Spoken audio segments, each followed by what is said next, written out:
This story happened a long time ago. The story of a human king who opened the gate that connects his world with another. After this happened, people fled in fear. They were filled with fear of the magical creatures that were crawling out of the opened gates. The world beyond them turned out to be the abode of demons which filled it. Countless demons continued to linger, and the previously quiet and peaceful world turned into chaos. Many people died, and the ground beneath their feet turned red. The king of men began to pray to God, asking him to send down the power to destroy these devilish creatures. Then a blinding light fell from the sky. The monsters under this light dispersed into black smoke. Some people received a special mark and gained magical abilities that allowed them to fight terrifying monsters. Other people called them magicians and began to revere them, and peace reigned in their lands again. However, the question remains, is it really the one who fulfilled the king's wish? Was God? The sounds of music came from the palace. A lot of people gathered there for the ball. The beautiful girl capriciously stated that she thought there would be magicians here. If she had known that only nobles would be here, she would not have come. The maid called the girl Miss Siren and said that there was talk of a possible appearance of the dark magician. Siren said that she would then sing only one song and then leave immediately. The maid reminded that an alarm had been issued in the lupine forest due to monsters, and that a caravan passing through the forest had been seriously damaged. Serene was outraged that after this the nobles continued to celebrate calmly. She thought that she would like to meet the dark mage. The audience eagerly awaited the performance of singer Siren. Many of them had heard that she had a truly angelic voice. Serene looked at the faces of the audience in surprise. She hadn't even started singing yet, and the horror was already reflected on their faces. Monsters appeared in the hall windows behind Serena, and the audience ran away in fear. Serene looked at the approaching monsters in amazement. She couldn't understand what it was. A stranger's figure suddenly appeared in front of Serene. He protected her from attacks with his body, and he rushed at the monsters. This stranger was a rather handsome young man in black. The monsters continued to try to get into the hall through the windows, but they were destroyed by the young man in black. The monster's blood splattered in all directions and landed on Serena's faces. The maid ran up to Serene, and she asked if everything was okay with her. Serene said that the man was definitely from Opian, the same one. Dark magician. She told the maid that he was the dark magician. The maid tried to calm her down and said that she needed to be taken to a safe place first. The public was stunned to hear about the dark mage. Someone said that he was a celebrity from a place called Opian. They say that on that day he saved many lives. The dark magician saw Serene and approached her. O asked if she was hurt. Serene replied that she was perfectly fine.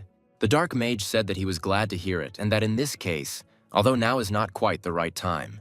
Can he ask for a favor? Serene replied that of course she would do anything. The dark magician said that then, maybe he can get her autograph.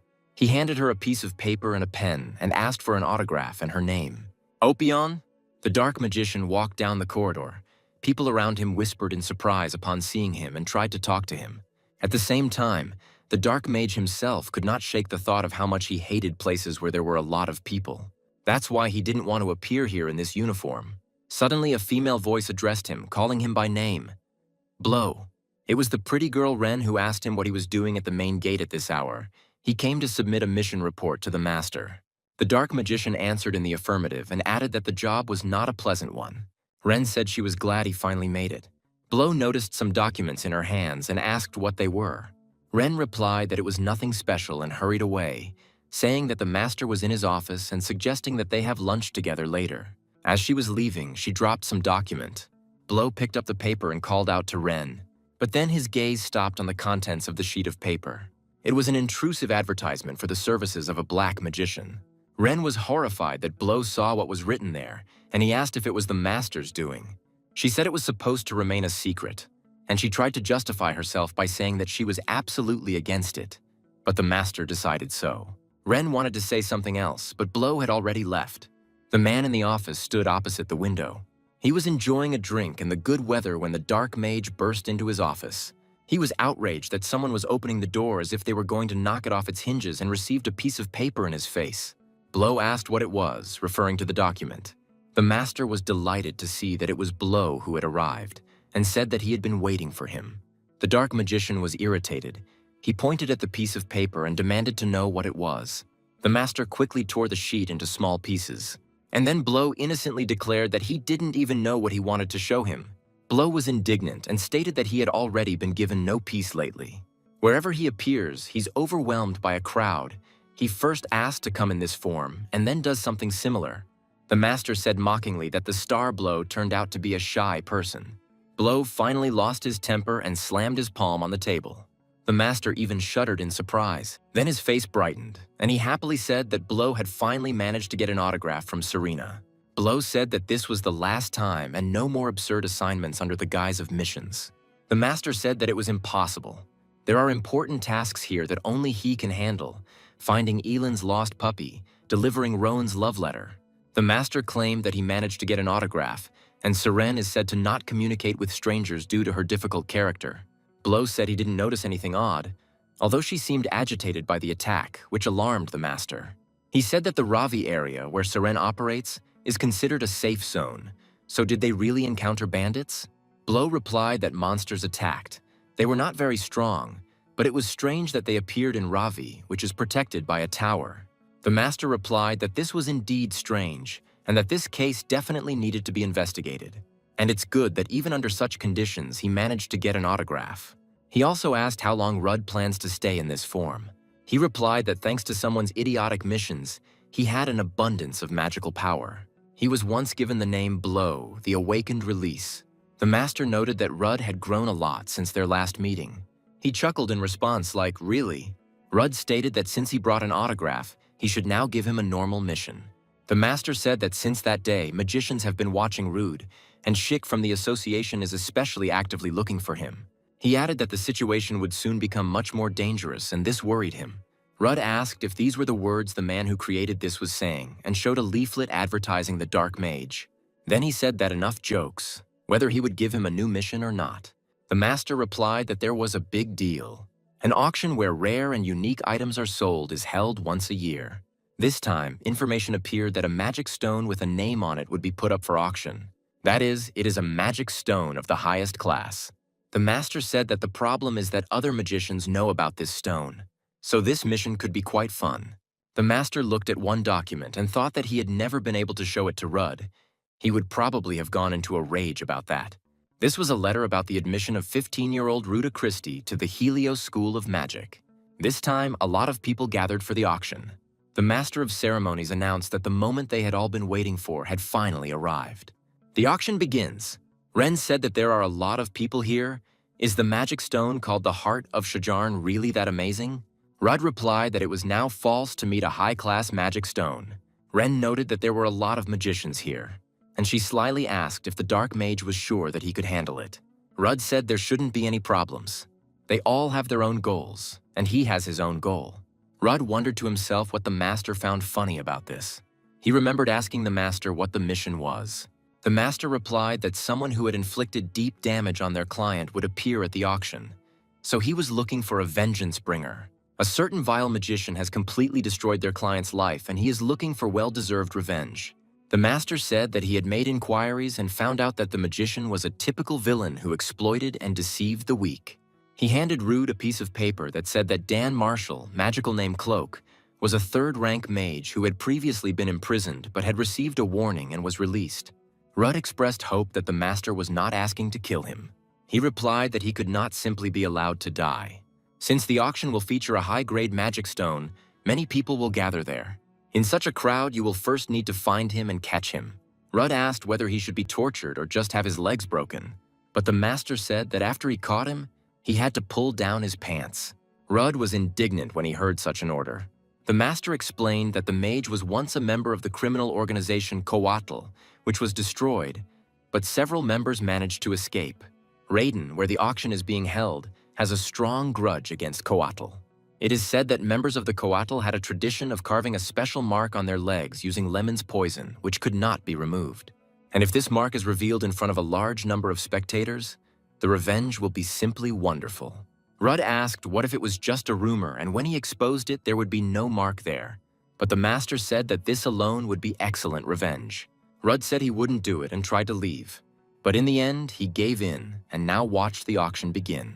When Ren asked him if he was sure about all this, he replied that he would manage somehow. The little girl marveled at how many people there were and leaned over the railing. The man accompanying her returned her to her place and said that the princess should not play games here. The girl said she had a gut feeling that something interesting was going to happen here and asked what Tessie thought about it. She addressed the young girl standing at the door, but Lady Tessiana was asleep. In the next box sat a young man named Lapis. His interlocutor advised him to concentrate and carefully observe what was happening. There are a lot of magicians gathered here, so something interesting is sure to happen. Lapis agreed with his father. The man with wolf ears addressed a young man named Shik. He reminded him that their mission was to protect the magic stone. It needed to be protected, not destroyed. However, Shik continued to pluck leaves from the branch and ignored him. The man with wolf ears repeated the instructions, but the Sheik asked him to be silent. He continued to tear off leaves from the branches. Finally, he cut off the last one. After that, he stood up and said that she would come. Meanwhile, the auction continued. The master of ceremonies announced that it was time for today's main lot. Some of those present may already know about this. This is an incredibly rare and valuable item, the greatest magical stone, filled with the power of the mighty Shajarn. The host presented the highest magical stone, the heart of Shajarn, to the audience. The audience was amazed. The manager noticed the blinding light and great power of the stone and declared that they had a chance to become its owner. Ren asked if he had found the target yet. Rudd replied that he couldn't see it clearly. He explained that the auras of everyone present were mixed up and that perhaps something had changed and he had not come. Then Ren said it was time to start preparing. Rudd pulled the curtain in the box. He said that his name was Blow and activated Awakening. Ren said that this spectacle is mesmerizing. Magicians who can change their appearance can be counted on one hand. She added that as soon as a kid like him, he can become such a handsome young man. Ren asked how his mana was. Rudd, or rather Blow, said that he had more than enough mana. But more importantly, it's already starting. They looked out of the box. The soldiers guarding the auction were confused. The unknown man held a blade to the steward's throat and shouted for everyone to step back. He and his accomplice looked at the magic stone. They declared that the heart of Shajarn was now theirs. Ren remained calm and asked Blow who it was. The guards moved towards the kidnappers and shouted at them to drop their weapons. One of the kidnappers said that they needed to retreat here. To the guards. Suddenly, a powerful sonic boom hit them. The soldiers were unable to move and quickly lost their fighting ability. The magical blow came from some strange object in the kidnapper's hand. After some time, the manager and the guards lay helplessly on the floor. The kidnapper said mockingly that he was so bored that he could not wait any longer. He stated that this is why they are taking this stone and extended his hand towards it. However, someone grabbed his arm and stopped him. It was a man with wolf ears. The kidnapper grinned and asked who he was, and he received a powerful charge of magic in his hand. He glowed behind his injured hand and said that he was a visible mage from the association. Hearing about the association, the crowd began to whisper. Someone remembered that there really was a mage with a tail and ears in the association. It was the association's hunting dog, the Lanost Hound. He chuckled as he heard the conversations in the crowd. He said that they themselves were dogs, and asked what bastard dared call him Hound. One of the kidnappers muttered something about the damn mongrels from the association, and he threw the magical object he was holding in his hands at the man with wolf ears. The object hit him in the back of the head. The kidnappers watched with anticipation to see what would come of it, but the man with the wolf glasses received no visible harm. He glanced sideways at the kidnappers and said it was painful. Ren said in surprise that she thought they had only weaklings, but it turned out they had an ace hidden away. But surprisingly, it turned out to be a magician from the association. Blow told Ren to take a closer look. This man was the same magician who was with him before. Both kidnappers were knocked unconscious. The man with wolf ears addressed the magicians. He warned that if they acted rashly, it would end badly. He added that anyone who touched the magic stone or showed any suspicious intentions would have to deal with him. After this warning, he was about to leave. But suddenly he noticed that the magic stone had disappeared. Someone from the crowd shouted that he was there and pointed to a huge statue. On the head of the statue stood a young man with red hair and held a stone in his hand. It was Shikmuan. He said he felt like he was definitely here. The man with wolf ears could not understand what he was trying to achieve. Shikamun held out the stone and said that if Chernish wanted it, he could try to take it. Otherwise, he will eat it. There was a whisper in the crowd that it was Shikmuan from the association. Ren looked at Blow and said that by Chernish, the guy most likely meant him. Blow responded with silence. Ren said that everything was much more complicated than she thought. If they showed up, They wouldn't get off easy and suggested retreating. But Blow said he wouldn't abandon the mission over a speck of dust. Red dust speck. Ren could only express hope that they would somehow get out of this situation. Someone in the crowd said that they came here for a high-grade stone, but because of Shikmuan, the chances of getting it disappeared. He said that there are few magicians here. Maybe it's worth attacking them all at once. But they answered him that they were all on a different level compared to Shikmuan, except that Chernish could resist him. Meanwhile, Shikmuan continued to stand with the stone on the head of the statue and the stone in his hand. He said it seemed he hadn't succeeded in scaring him. The man with wolf ears shouted at him to stop fooling around. Suddenly, a powerful magical force fell upon the statue. The man with wolf ears and Shikmuan looked at each other in surprise. A crack ran across the statue, and she began to fall with Shikmuan standing on her. The man with wolf ears screamed what was happening, but the statue had already collapsed. As the dust from her fall began to clear, a figure appeared. It was Lady Tessiana. The man with wolf ears asked if this was her doing. Lady Tessiana replied that she had come here to participate fairly in the auction, and she even brought one silver one. Then she looked at Shikmun, and she stated that he had interfered with her, but he objected that it was she who was in the way, and he called her a crazy woman. Ren said that this blue-eyed lady appeared out of nowhere, but thanks to her, this matter dragged on and they had a chance. She asked Blow if this was true. He answered in the affirmative. Suddenly he noticed a man standing in the crowd next to a woman. Earrings were visible in his ear and lip. This was the object of their hunt. Blow said he finally found it. The sounds of battle came from the auction building. Lady Tessiana was fighting Shikmun. The blue-eyed girl was quite serious, and she constantly attacked her opponent. But Shikmun was not going to give up either. He successfully blocked all of his opponent's attacks. Shikmuan asked why those who do not know their place dare to come forward. She replied that he wouldn't be able to piss her off and continued to press him. But then Shikmuan launched a counterattack, and he threw the girl far down. She hit the floor with a huge bang. The public watched the battle unfold in amazement. From the cloud of dust, the silhouette of a girl rising appeared. She said that her name was Tessiana. Shikmuan watched her carefully. The girl used awakening. Shikmuan asked if she really thought anything would change if she woke up. The girl replied that he should get ready, and she rushed at him again. The princess shouted that Tessie had awakened, and it looked like it would be a stunning sight. But the escort replied that they would have to return, given the behavior of Tessiana, who was supposed to accompany them. He added that they had arrived here secretly and that he would be in trouble if something happened to her. The attendant said that they needed to leave before something worse happened and tried to take the princess away.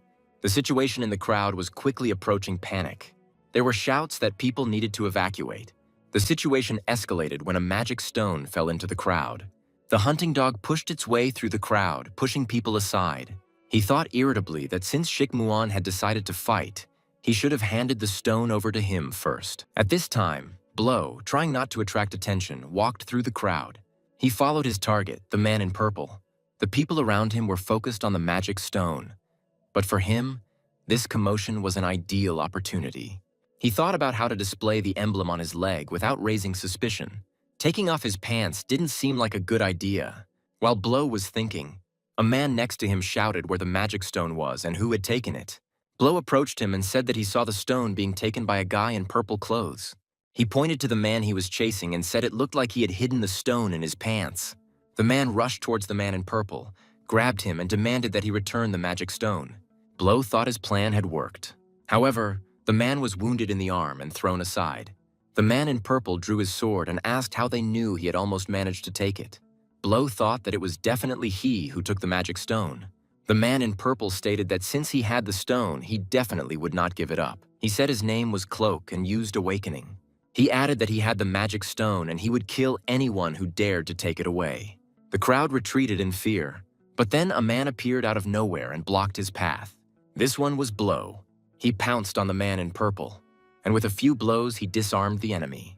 A spear appeared in his hands and he pointed it at Cloak's face. Blow said it wouldn't be that easy to finish him off. Shikmuan watched what was happening carefully. Just like Lady Tessiana, they both rushed to the scene of the fight. Cloak lay sprawled on the floor. Someone in the crowd exclaimed that it was dark magic. Then it turns out that it was dark magician. Cloak shouted that the magic stone was his and he would not give it to anyone. Blow asked why he thought the stone was his. He also said that he was not interested in the magic stone. He needed something else, and he looked intently at Cloak. Suddenly, an attack was directed towards Blow. He deflected the sword flying at him. Blow watched as a new enemy approached. Suddenly, someone's hand grabbed him by the clothes. It was Shikmoon, who said, "Hello, Blackie." Blow and Shikmoon glared at each other. The shockwave from their collision spread throughout the hall. The crowd began to scatter in horror. Lady Tessiana was recovering from the fight. She said it was quite painful.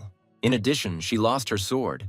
Tessiana pulled herself together, and she said that next time she will not lose. Cloak tried his best to escape. The crowd chased him, shouting that he had the magic stone. Cloak was furious. How dare these damn bugs bother him? Weaklings should stand aside. However, one of the spectators caught up with him and asked if he really thought everyone here was weak. He hit him hard. They entered into a fight, and a crowd began to gather around them. Lapis watched the battle between the Dark Mage and Shikmoon. He thought that if this continued, the building would collapse. Lapis wanted to turn to his father, but he was not there. He asked Runa where his father was, and she replied that His Excellency had already left. Lapis thought that leaving now would be the safest option, but he really wanted to see the battle of powerful magicians. Ren, meanwhile, was very worried about how it could all end like this. The presence of Shikmuan and the association was their miscalculation, and she also didn't take the magic crystal with her to replenish her power. Ren thought that the longer she delayed, the more disadvantageous Blow would be. So what should she do? Shikmoon and Blow stood opposite each other. Blow said he had no intention of fighting him. Shikmoon replied, "Oh, really?" Blow stated that he didn't need the magic stone, and wasn't his goal to protect it until the end of the auction. At least that's what his companion claimed. Blow stated that it would therefore be better if each of them minded their own business. He also added that his magic runes looked stupid and advised him to remove them. Shikmuan stated that he didn't care whether he needed the magic stone or not, or whether he knew how long he had been looking for it since that day. Opian hid it as if it were some kind of treasure, but Shikmuan took on any tasks and missions where there was a chance to meet it. Blow thought he'd been busy with other things lately, like getting autographs or pulling down his pants. Shikmoon declared that he was now right in front of him and rushed at Blow. They collided again. Shikmuan said he wanted him to show him again. That moment. The picture that gave him goosebumps. Before he does. "We'll kill him." Shards of glass fell from the ceiling. Someone shouted that the building was collapsing. The Hound Lacoste made his way to the place of their fight. Is this Sheik really going to destroy everything here to the ground? He is too excited about what is happening. Lacoste thought that the auction had already been cancelled, but if he managed to get the magic stone back, it would be an excuse. Meanwhile, Cloak was surrounded by people. They demanded that he return the magic stone. Cloak tried to break through and fought back with magical blows. The man Blow had spoken to earlier shouted that he had a magic stone in his pants. Cloak tried to explain that this was complete nonsense, but the crowd was moving towards him menacingly. He shouted that this was not so and that they should not come near him. Suddenly, Blow disappeared. All that was left in Shikmuan's hands was a scrap of his cloak. Blow appeared in one of the boxes. The girls who were there looked at him with fear. He said that it was getting very dangerous here and that they had better leave quickly. The girls followed his advice. Blow thought that some kind of nonsense was happening. Why should he waste his magical power on a pointless battle? He remembered that since that day, Master had only given him strange missions. Could it be because of that guy? Almost the entire public has already left the auction building, although the mission has practically failed. He still needs to make sure if that mark is there. Shikmuan said that since the Dark Mage had no intention of fighting, he would have to give it to him. There are too many distractions here. When he gets through this garbage, someone's going to have to change their mind. Suddenly, threatening sounds were heard from above. Under the influence of magical runes, the roof of the building began to collapse. Cloak saw that the ceiling could no longer support it. He shouted to the people pursuing him that they had better look up. He thought that if he kept running, he had a chance. But then Blow knocked him off his feet with a magical blow, and he told the remaining audience that it was time for them to leave. Life is much more valuable than a magic crystal, so they all better leave this place. Blow said the building could collapse at any moment. Lacoste shouted at Shikmoon to stop immediately. There are still people here? Is he really going to kill everyone here? Ren thought with irritation that there was a complete mess going on here now. She decided to quickly find Blow and then use the teleportation scroll to get out of here. She felt a little uneasy about what was happening. The Dark Mage stood in front of the fallen Cloak. He said that the Dark Mage turned out to be an asshole. He sent people away from here in order to pocket the magic stone for himself. Blow responded to this by saying that everyone measures people by themselves. O asked Cloak of Coatl if he was. He said that it was nonsense and that he had nothing to do with Coatl. Blow said that he should have a mark on his leg and that he was still trying to somehow make a living in Raiden. He added that, judging by the reaction, it was true, but he would have to check everything himself. Cloak shouted for him to stop. He said that he would give the magic stone and handed it to him. But then a powerful magical blow fell upon him. Someone's voice said that he had said that he was not interested in the magic stone. So what's the point of dealing with this garbage? What's the fun in it? Shikmun stood in front of Blow, holding a magic stone in his hands. Blow suggested trying to talk first, but Shikmun was adamant and rushed at him. He grabbed him by the leg and threw it far to the side. Shikmun invited Blow to play with him. Blow landed nearby. He thought this guy was too serious. It looks like a fight is unavoidable.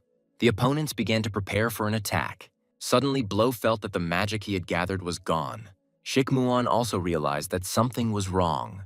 Lacoste ran up to them and looked around in surprise. Strange magic circles appeared on the floor of the hall. The audience in the hall became alarmed. No one could understand why magic circles appeared here. Some strange crystals appeared in the circles, and then monsters started crawling out of them. The crowd began to scatter in fear. Runa followed her young master. Lapis asked her where these monsters came from, and she replied that they crawled out of the magic circles. Monsters began to attack people. Lapis demanded that Runa give him the sword. He said that his skills might of course not be enough, but it's better to fight than just stand here like an idiot. Lapis stood in front of the people who were attacked by the monster and told them not to worry. But then he was thrown far to the side by a powerful blow from the monster. Runa rushed to his aid, and she caught the young gentleman in time. The rune landed softly with him on the floor. She wondered what the monster that had appeared was. An ugly jellyfish or a giant octopus. She summoned a magical bow, and she took aim at the monster. Lacoste shouted, "What was this? Are these really summoning circles?" Lacoste looked at the dark mage in surprise and said that it looked like it. Blow asked if there were magicians who could summon monsters. Lacoste replied that he had never heard of such a thing. The dark mage said that summoning so many monsters, especially in such a place, looked rather strange. Ren ran up to them and Blow asked her why she hadn't left yet. Ren was indignant and declared that she was not going to leave alone like some kind of coward. Lacoste looked at her and wondered who this girl was. Apparently his colleague from Opian, although she didn't look like a magician. He called Shikmun. He appeared immediately, along with stones falling from the ceiling. Lacoste asked what happened to the magic stone. Shikmun said that the stone was no longer there. He disappeared. Ren told Blow that they needed to get out of this crazy place, and she would use a teleportation scroll to do so. Blow wanted to object, but then Shikmun declared that he would not let him leave. He screamed that no one had given him such a right and attacked Blow. Ren was outraged by what he was doing in such a situation, and she demanded that Lacoste stop his comrade. Blow suddenly said that the magic had not disappeared. Apparently, it was a temporary phenomenon. He asked Shikmun if he felt anything strange. He replied that he had also noticed the loss of magic and did not think that it was his doing, that something was wrong, especially since monsters had appeared. Blow said that now was not the right time for them to fight, but Shikmun replied that he didn't care, and he pounced on Blow again. He directed a powerful magical attack at him. Ren was horrified. However, Lacoste stood in front of the dark mage and took the blow himself. He told Shikmun to calm down. Overly persistent guys are really off-putting. Ren stated that now, because of all this fuss, the Tower of Mages would swarm here like flies, and they had agreed to try to avoid them. Blow said that Lacoste had taken the hit so easily that they should just leave. But Shikmun wasn't going to let him go just like that. He told Lacoste that he would not spare anyone who stood in his way. Blow wondered if this guy was serious. Ren reminded them that if the mages from the tower arrived, it would be a big expense, so they needed to leave quickly. Blow shouted to her that there was danger behind her. Ren turned around and saw Lapis with a sword in his hand. He attacked the monster that had snuck up on her from behind. Lapis called out if she was okay. Ren looked at him in surprise. She thought it was she who should ask if he was okay. Runa asked if she should help the young master. Meanwhile, Lapis was thrown back by the monster's blow. Blow killed the monster with one blow and asked Ren how she was. He said it was a low-level monster with no core or intelligence. Runa approached Lapis and asked if he was okay. He looked at Ren and Blow and said that this was the Dark Mage, and that guy is Shikmuon. These are the most powerful magicians. Blow looked at Cloak lying among the rocks. He thought he wasn't finished with the confirmation yet. Ren yelled at him to forget about this damn mission already. She felt like it was going to be a bad day after the bad sleep she had. It's a good thing she took that scroll with her. Blow said it would be best for her to leave first, but she indignantly asked if he really wanted to pull down his pants. Lapis and Runa were dumbfounded when they heard their conversation about pants. Blow said that there were still monsters and people here, but Ren replied that the tower would handle all of this. It was entirely their job. She called Lapis, and she said that although it would be an exaggeration to say that he helped them a lot, but wouldn't they like to leave with them? Lapis thought about it, and Ren said that if he doesn't want to, but he immediately agreed and said that they would be very grateful for the help. Lacoste said he had a splitting headache and thought he was getting a migraine just thinking about having to write a report about it. He blamed Shikmuon, who was dragging him along, for everything that happened. Ren said, "The destination is where I want. The condition is contact." Blow explained that they needed to grab. Lapis looked at the approaching Shikmun with concern.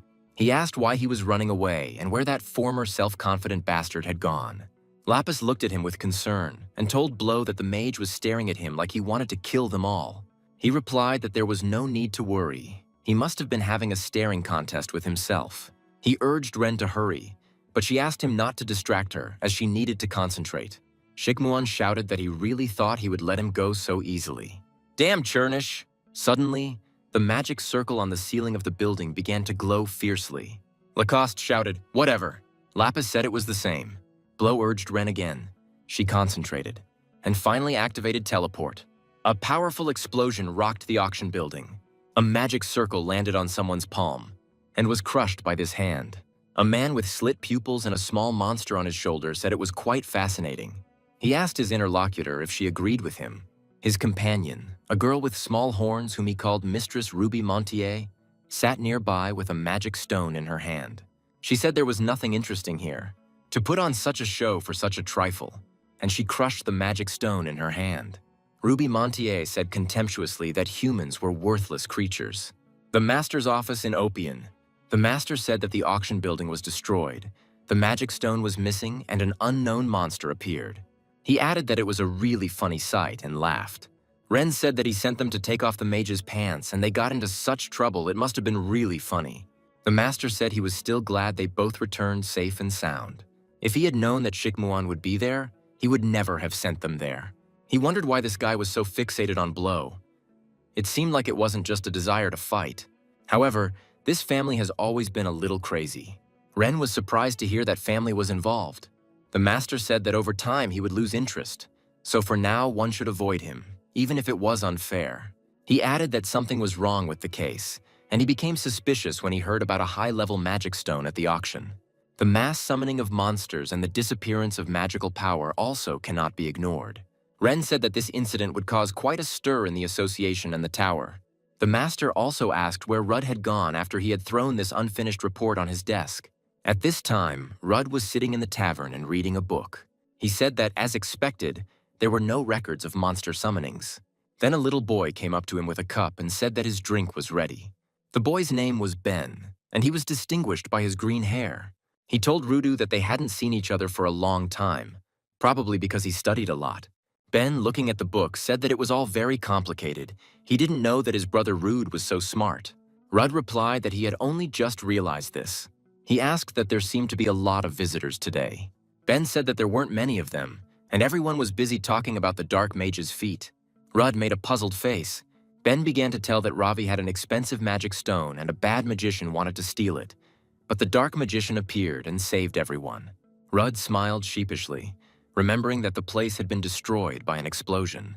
Ben stated that he hoped his sister would become a powerful mage like the Dark Mage. Rude expressed surprise upon hearing about his sister. Ben explained that she had recently entered Helios School, but it was more than just a school. Helios is a prestigious establishment only for the very outstanding and amazing people. Ben said that he was very sad that he and his sister were not together, but at least he could write her letters. His mother told him not to send her letters too often so as not to distract her, but he had already written 10 letters. Ben said he had to serve other customers and ran away. Rudd listened to the conversations of the people around him. They talked about how Shikmuon won, The black mage saved everyone there. Cloak swallowed the magic stone, and even that the black mage was a woman. Rudd thought about how many rumors there were and that one guy took all the blame. But for some reason, there is no mention of monsters. Perhaps the tower had a hand in this, because the city was protected by their barrier. Perhaps something happened to their barrier. Rudd thought it was good that he had drawn in detail the magic circle he had seen there. Perhaps it would help in the future. Having finished his drink, he decided that it was time to go to the master. Strange sounds were heard from the roof of the building in Opion. A female voice asked what was happening, Lisbon. Lisbon replied that there was a bit of a commotion ahead, but there was nothing to worry about. He asked if everything was okay with Mrs. Diner. Ms. Diner replied that everything was fine and there was no need to worry unnecessarily. She added that if she could be of use to this child, she would do everything to make it happen. Rudd walked down the street looking at the piece of paper he was holding in his hand. He thought that just by looking at this magic circle, he would not get answers to his questions. A gust of wind suddenly snatched the paper from his hands, and he dragged him along the pavement. Rudd rushed for the piece of paper. He thought sparsely about how far he was going to fly, pursuing the leaf. The young man shouted for them to give him back immediately. The leader of the gang of suspicious-looking people claimed that he had merely picked up the bag that had been thrown down. The young man tried to explain that he had only put it down for a second, but the leader grabbed him by the collar. The leader said he would have thought about it if he had been begged, but he shouted instead. He told him to think carefully whether he would die first or the guards would come running. Then a piece of paper hit him in the face and he threw it away in irritation. The leader added that in any case, the bag was now his and he had better get out of here quickly. Picking up the piece of paper, Rudd said sadly that it was dirty. The bag that had been the subject of the argument was hanging on his arm. The leader shouted irritably, asking what kind of kid this was. Rudd meanwhile returned the bag to its owner. The bandits shouted at him to give the bag back, but Rudd said he had picked it up too and politely asked them to leave. The young man quickly ran away with his bag. The leader said threateningly that since this little bastard had ruined everything, he needed to be taught a good lesson. He ordered his accomplices to block the exits. Rude determined that he was facing a weak, low-class power-type mage. The leader said that he seemed unfamiliar with how this world worked, so he needed to be taught a great lesson. Rudd decided that it was not worth getting into trouble and it would be better to just run away. He rushed forward, and under the surprised glances of the bandits, jumped off the roof. At this time, a carriage was passing below. Mrs. Diner heard some noise from above. It was Rudd, which landed right on the roof of her carriage. Rudd thought with relief that the carriage was quite sturdy. He jumped off her onto the ground and ran. The people accompanying the carriage looked after him in surprise. One of the riders shouted what it was and called for Sir Lisbon. Rudd heard someone tell him to stay put and felt a blade at his neck. He thought that this man was quite fast. Sir Lisbon asked if he knew whose carriage he had just stepped on. Rudd replied that he didn't know. He bowed politely and said that he asked for forgiveness. He could not imagine that some nobleman was riding in it. Although there were unavoidable circumstances, he should not have done so, and he sincerely apologizes for the inconvenience caused. Now he will be careful, so they could not forgive him just this once. A little surprised, Sir Lisbon answered okay. Rudd thanked him again and ran away.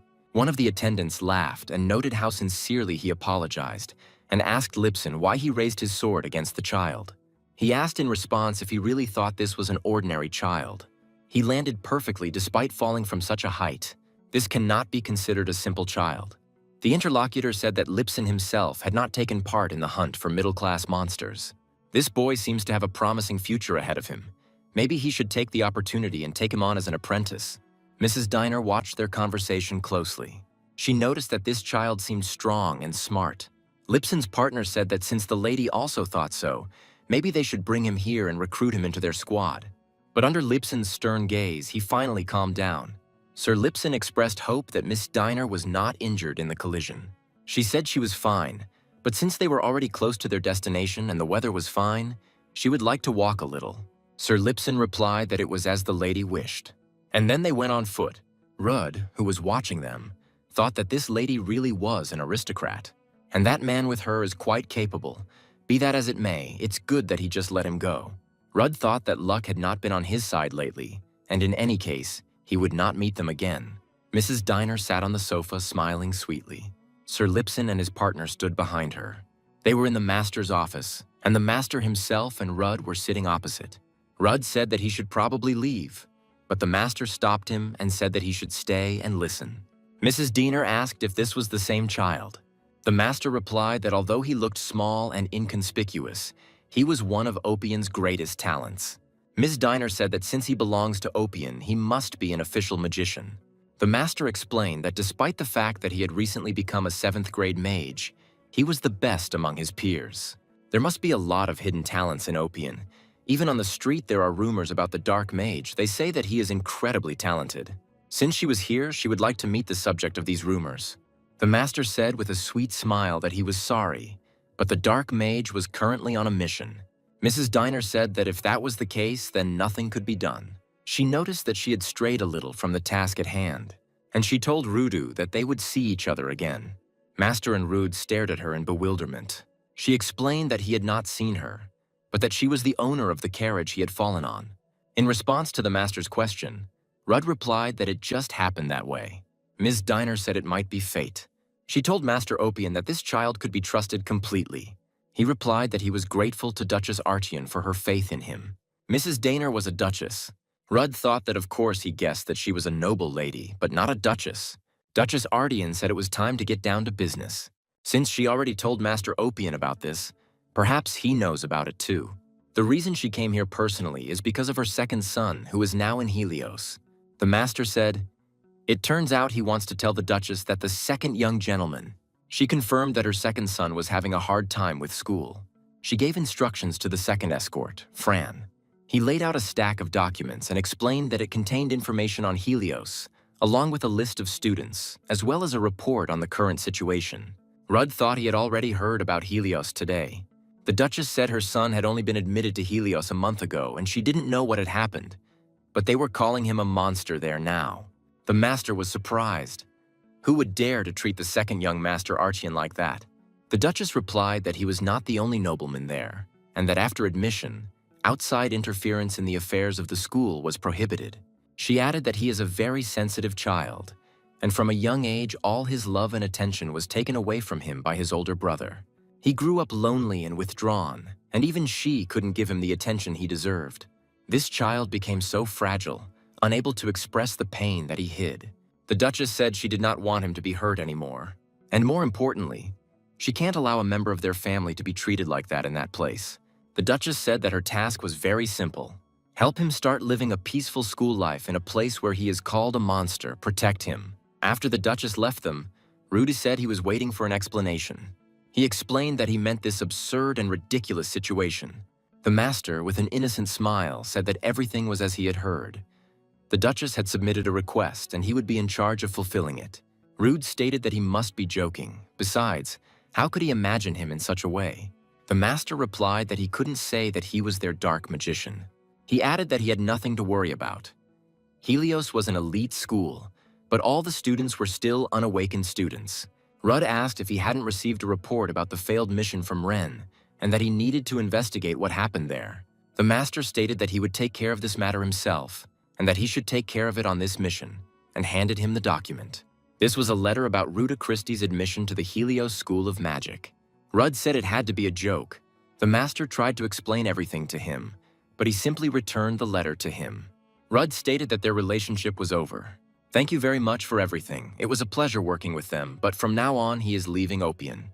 The master shouted that he had done so much for him, fed him, watered him, did not sleep at night. How could he do this to him? Rudd responded by saying that how could he do that and not say a word to him? He would never agree to go to school. The master declared that this was not a school at all, but a mission. But Rudd replied that he did not want to take on this mission. The master said that doesn't he understand? All he wants is to educate him. Even if it's in this way, this feeling is deeper than the ocean. Rudd felt like he no longer understood what was happening. Then Ren called out to them and asked what they were doing there. The master asked if she could knock before entering. He had an important conversation. Ren said she knocked, and she ordered them to sit down and not to disgrace them in front of the whole district. Rudd asked her if she really knew about it. Ren said that he shouldn't take it so seriously. It's better to treat it as a fun outing. The students there will be like children to him. It's worth taking the opportunity to take a little break, experience school life, and make friends your own age. There is nothing scary about it. Rudd said he didn't need friends. The master said that if Rudd didn't want to deal with it, then so be it.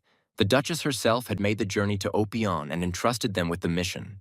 They will simply tell her that they cannot take on this mission, although of course he will not lose his head after this. But if it makes things easier for Rudu, then everything is fine. Ren intervened and said that it was enough to talk nonsense. The master was of course to blame for starting all this without discussing it with him first. He will go to school because he has been officially enrolled there. This may take a long time, so it is up to him to make the decision. Ren asked what he wanted. Rud said that it turns out he just has to help the Duchess's second son. Ren and Master looked at him incredulously. The Master replied that yes, and it wouldn't be too difficult, and Ren declared that he was super. She expected this from their opium star. Rud asked if the school uniform was ready and if he should start packing, although he thought maybe he should decline. The Master explained that he told the Duchess that he was a 7th level mage, but the school did not know that he was an official awakened mage. This means he can't be there below. The Master assured him that there would be nothing dangerous there, but he should just be careful with the teachers. They were official magicians after all. He also said that this mission would be a vacation for the Dark Mage Blow. But at the same time, this will be Ruda Christie's first mission. Rud thought that the Master had a way with words, and Ren was wondering what clothes she should give him. Meanwhile, Rud was looking through the information and thinking about how he could help this child. A photograph of a young man with a sinister look caught his eye. Rud thought he had a rather frightening look.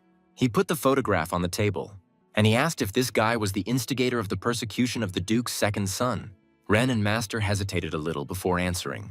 Then the Master said that actually this guy, Lidosis Dian Artian, the one who is mocked and called a monster, the second young Master Artian. Post office in Opion. Ben asked the clerk why he couldn't send the letter. He replied that Helios was very strict about accepting things from outside, so they couldn't accept letters without a certificate. The employee also said that if his sister was studying there, she should have a certificate and he should ask his parents for it. Ben said that his mother didn't allow him to send letters and asked if they could just send them. The employee apologized and said that without a certificate he could not help. Rud suddenly appeared and announced that he had a certificate.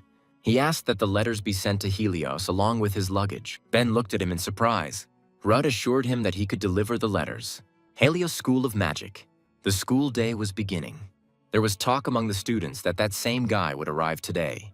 He was the only one who passed the entrance test with honors, and the professors made such a fuss about it at the time. The silver-haired girl thought irritably that it was too noisy here.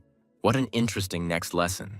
The blue-haired student was sleeping on his desk, and someone said that Varys was sleeping again. A girl was showing her friends the jewelry she bought when she got permission to leave. A long-haired young man entered the classroom. Conversations among the students immediately died down.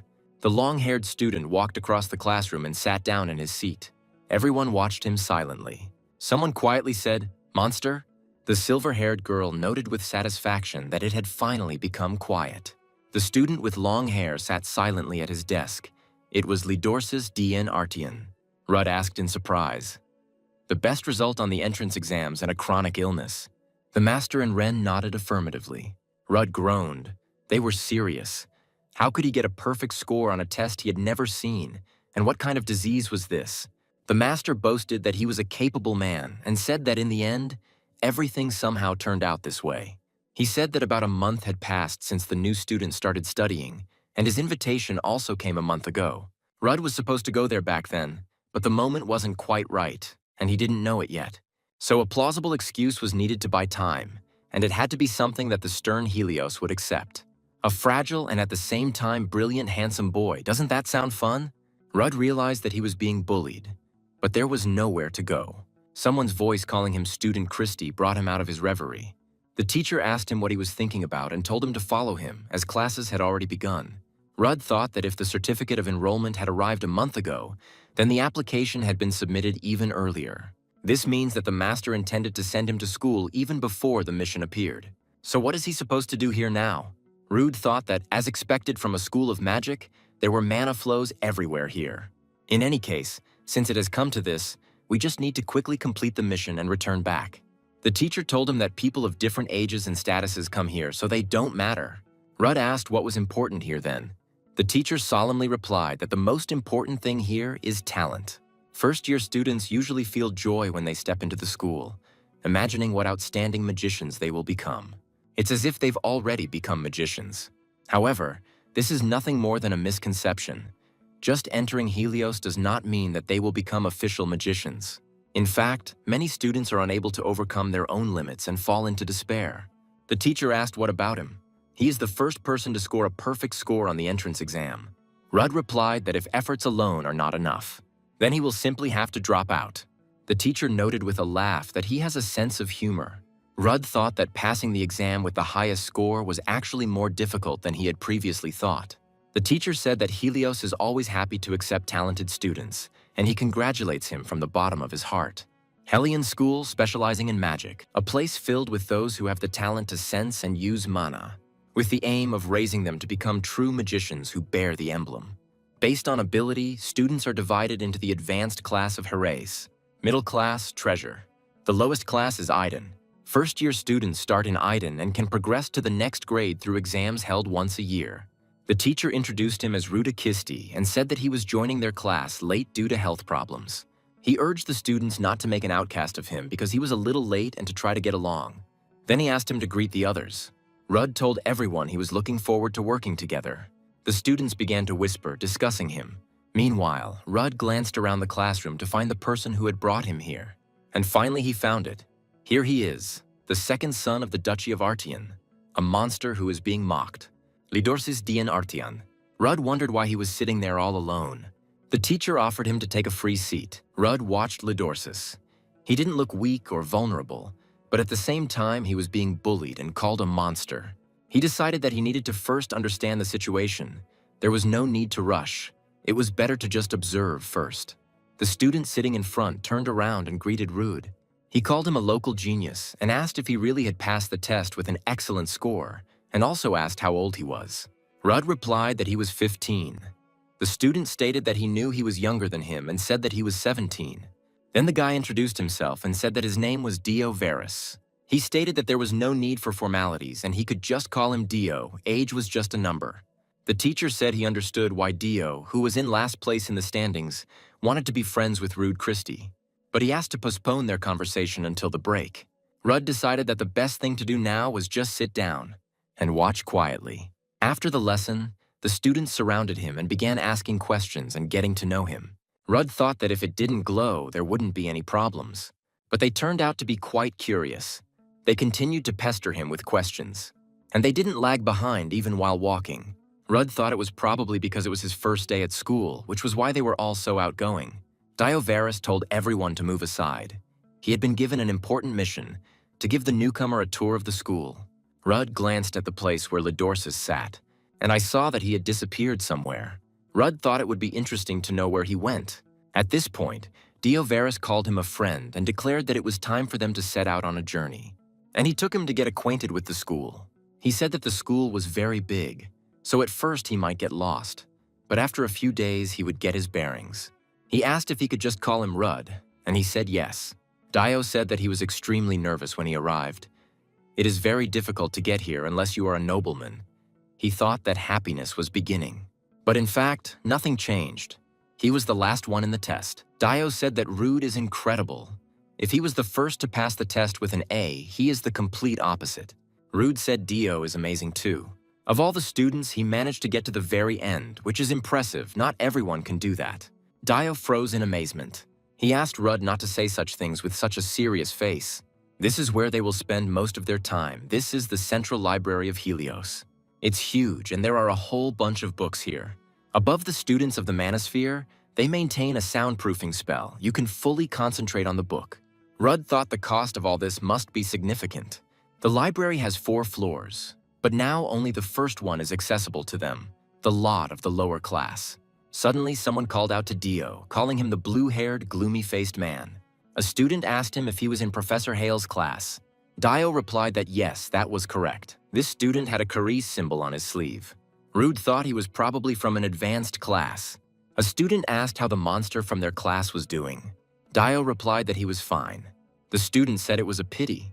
Then he said that they could return to their business and left. Dio said that his heart was about to jump out of his chest. Rudd asked why he was so nervous, just because he was from the advanced class. Dio replied that Rude apparently had not yet experienced a true hierarchical society. He said that he would grant him sacred knowledge to help him survive the difficult existence in Helios. Rule number 1 is never to cross an advanced class of Herais. They are the chosen ones, possessing exceptional talent and skills, and are recognized by the school. There are less than 20 of them, but their skills are comparable to 100 Idens, so their privileges are equal to their abilities. One mistake and his peaceful life will end that day. They are the elite among the students. For the commoners, they are like stars in the sky. Rudd asked, "What is the second rule then?" Dio whispered in his ear that the second rule was to be wary of a student named Shebil von Hadelio. He explained that it was the blonde man he had just seen. "You should be wary of him. It's better to avoid meeting him if you notice him. They are talented, of course, but they have characters." Rudd asked mockingly that the characters must be nasty. Dio hissed at him and told him to be quieter and more serious. He needed to hear that for his own good. Shebil von Hadelio is the heir of the respected Marquis Hadelio, and because of his family, even the professors don't want to associate with him. If he crosses paths with him, he will be hounded until the very end and his life will turn into hell. Rudd said he would be careful and asked why the guy was called a brat. Dio replied that he was a living example of what would happen if you messed with Hadelio. Rudd asked for more details, but he tried to avoid this topic and said that there were still many places ahead that they needed to visit. They visited the central fountain. We went to the magic item shop. We visited many other interesting places. After their hike ended, Rudd decided it was more of an expedition than a tour. Who would have thought that it would take a whole day? Rudd thought that this rascal knew quite a lot, even though he had only been here for a month. Finally, a school employee arrived. She said that his luggage arrived on time, and she said that for now he could stay in a temporary room until they found a roommate for him. Rudd asked if this issue had not been resolved yet. The employee explained that according to the rules, 2 students should share a room, but there were currently no available rooms for his class. Rudd asked if there were any spare rooms left in the school. The employee was surprised, and he explained that he had heard that Lidorsis D and Artian lived alone in a room. Rudd stood in front of the door to his room. He held a key in his hands, and he recalled the employee's reaction to his request. She said that she was putting him in this room only because he asked, and if he changed his mind, he could always come to her. Rudd thought it was quite difficult to persuade her. He decided it was time to meet the main object of the mission and knocked on the door. No one answered him, and he decided that there was no one there. He opened the door and entered the room. The room turned out to be quite large for 2. Lidorsis lay on the bed covered with a blanket. Rudd was surprised that he was sleeping at such a time. He threw back the blanket and saw that Lidorsis was indeed sleeping and quite peacefully. Rudd thought that given the circumstances, he shouldn't sleep so peacefully. He decided that it was time to unpack his things and moved away from the bed. He didn't see Lidorsis staring after him. Night has fallen in Helios. The teacher was walking down the corridor and suddenly heard someone saying that if they continued to call him like that, there would be problems. He needs time to avoid prying eyes in the tower. Then Professor Hale's voice replied that he would definitely fulfill the contract, but he needed a little more time. The teacher ran into Hale's room and asked what happened, but he calmly replied what he meant. The teacher said that there was some kind of shadow here. He definitely saw a black shadow. Suddenly, he felt something strange and turned around in fear. Professor Hale said he would do everything to fulfill the contract. Morning came in Helios. Rudd woke up in his bed. He thought he had slept for quite a long time. As expected, Lidorsis was no longer in the room, his bed neatly made. When he managed to leave, yesterday, no matter how much he tried to talk to him, he pretended to be asleep. Rudd thought that perhaps it was too early to live in the same room with him. He was much more careful than he seemed. Looking out the window, he saw that the courtyard was already busy. It seemed like everyone here got up early. The students were chatting animatedly and talking about him, among other things. He heard that a new student who got a perfect score on the entrance test was now sharing a room with a brat. Moreover, he wanted it himself. Rudd decided that if they were reacting so strongly to the fact that they were neighbors, things were much more serious than he thought. We'll have to take more active action. Suddenly, he saw that a group of students from the K-Dad class were leading Lidorsis somewhere. At the same time, they behaved quite aggressively. Other students saw what was happening, but no one dared to intervene in this situation. Rudd also decided to just observe for now. Lidorsis was pushed so hard that he fell. One of the treasures asked him why he didn't understand what they were saying to him. Spawn like him can't walk down the central aisle. He has to sneak around so as not to catch their eye. Ardian's family doesn't seem to be interested in him at all, and his older brother recently said that he doesn't have a younger brother. Doesn't that mean everyone has abandoned him? What a pathetic sight. One of the students said that in any case, it was good that his family was not interested in him and stepped on his hand. Others tried to stop him, but he said that he was just a brat. When else will they get the chance to do this with someone from the ducal family? The student invited his comrades to step on him, but then a book fell right on his head. The blow was quite strong, and he fell, and his friends wondered where the book had fallen from. A voice came from the wall and said that it was his book. It was Rudd. He politely asked for the book to be returned to him. Then Rudd jumped down right on top of them. Lidorsis watched what was happening with surprise. Rudd landed on the second student, clad, and apologized, saying he thought it was the floor. The third student shouted at him to ask what he was doing, but Rudd replied that it was not his place to ask. The student swung his arm in anger and tried to hit, but Rudd easily intercepted the hand. He smiled and told the student that he had hit him first. Lidorsis watched in amazement as Rudd struck back. The student lost consciousness from the blow. As a result, 3 students from the treasure class lay in front of Rudd and Lidorsis. Rudd was surprised to think that he was weaker than he thought, since he hadn't hit that hard. Meanwhile, Lidorsis took advantage of the moment and escaped. Rudd looked at the retreating figure. He tried to detain him by calling him by name, but he told him not to come near him. Rudd didn't stop him. Under the surprised glances of 2 students passing by, Lidorsis ran on. The girls saw the lying students of Clad and rushed to help them. By this time, Rudd had managed to hide. He thought about what Lidorsis had said not to approach him. At the same time, he didn't notice that other students were looking at him strangely. Rudd concluded that Lidorsis reacted differently today than he did yesterday. He wondered where Lidorsis had gone and whether he should have followed him immediately. But then Dio Varus pounced on him and dragged him to a secluded place. When they were alone, Dio asked if it was true that he lived in the same room with the brat. Rudd answered in the affirmative. Dio said dejectedly that he should have explained everything to him yesterday and said that for now he needed to transfer to another room. Rudd asked why. Dio replied that it was necessary for his peaceful life at school. He didn't seem to understand the situation he found himself in. The brat that Chevle was talking about is the younger gentleman from the Ardian family. Rudd said he realized that Chevle von Hadelio was behind it all. He then asked if that justified what was happening to Lidorsis, who was branded a scumbag and ignored by everyone. Lidorsis was hiding nearby at this time and heard their entire conversation. Dio replied that this was not so. Rudd said he thought so too. Then he asked what Lidorsis himself thought about it. Dio looked at him puzzled. Lidorsis came out from behind the boxes. Rudd tried to talk to him. Dio asked how long he had been standing there, but Lidorsis passed by silently. He tried to leave, but tripped over some boxes and fell. Rudd wanted to call out to him, but Dio covered his mouth with his hand. He asked what he was trying to achieve by stopping him. Nothing will change anyway, and he might end up in his place. Lidorsis was leaving. Rudd grabbed him by the sleeve and called him by name. He said that perhaps they should talk, but Lidorsis said he didn't need it. He ripped the sleeve from Rudd's hand, and he left. Rudd couldn't understand what was wrong with him. Dio asked what was happening to him, what he was trying to talk to him about and why. He replied that they lived in the same room and asked why they called him a brat. What could have happened in 1 month that everyone started calling him that? When other students saw him, they wondered why he was still studying there. They would have left long ago. They said he was creepy and called him a monster. Little Lidorsis cried bitterly. There was a girl lying at his feet. She was dead. There was an older child standing nearby. He told Lidorsis that he was the cause of her death. Those terrible memories came flooding back to Lidorsis. Dio said thoughtfully that the reason why everyone calls young Master Ardian a brat, he doesn't know it himself. Rudd said okay and tried to leave, but Dio stopped him. He said it all started with Chevle. At first everything was fine, but after that incident everyone started calling him a brat. Rudd asked what the incident was. One day, shortly after they entered Helios, many Edens gathered in the library. On that day, the young Master Ardian allegedly turned into a terrible monster there.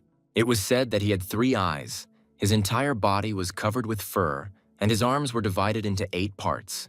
Rudd asked what nonsense he was talking about, but Dio replied that he wasn't there himself and was just repeating rumors. Ruth thought it was some kind of nonsense. How could he turn into a monster? In any case, the library was closed for several days then, so something really did happen there. Dio said that Rudu needed to change rooms quickly. Rumors about this had already spread throughout Eden and would soon reach the Harises. Rudd said that today, everyone's reactions were indeed different than yesterday. He asked Dio if he would also avoid him if he didn't change rooms. He looked at him with surprise. Rudd said that he wouldn't do that. He's not one of those people. Dio had no choice but to agree. The two of them walked through the school building under the watchful eyes of those around them. Rudd said that it seemed like he was still in the spotlight, to which Dio grimly replied that he didn't want to be in the spotlight. He asked Rudd what he was planning, since he wasn't planning to go against the Koreas. After a short pause, he replied that, of course not. Dio also asked why he was even trying so hard to help young Master Artian. Rudd replied that it wasn't exactly help, but he thought to himself that it was first and foremost an assignment. When they entered the classroom, Lidorsis was already sitting in his seat. As always, he looked silently at the table. Rudd said that even if nothing changes, if he does nothing, it will be the same as agreeing with this injustice. He remembered the Duchess saying he was a lonely child, and for the sake of this child, who is called a child and who suffers, she is ready to do anything. Entering the classroom, Rudd turned to Dio. He said that they were in the same boat with him, Lidoris Dian Artian. Even if status is considered unimportant in Helios, the Artian family is not something to be treated lightly. Rudd said he wanted to move and asked to free up the seat next to Lidaris. The students looked at each other in bewilderment. What was he doing, including the girl with silver hair? If he himself had mentioned his family, he would not have found himself in this situation. Then why doesn't he do anything? Rudd thought that this was exactly what he would have to deal with. Now the three of them were sitting next to each other, Lidorsis, Rudd, and Dio. According to ancient books left by the kings of the past, mages are the lions of God, and are also described as great saviors who cleanse corrupted lands and defeat monsters.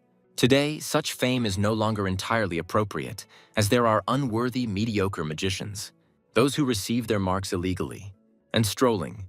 But even despite this, it cannot be said that they are not saviors. Today, only they can stand up to the monsters. During the lecture, the students looked with curiosity at the trio sitting nearby. Among them was a girl with green hair.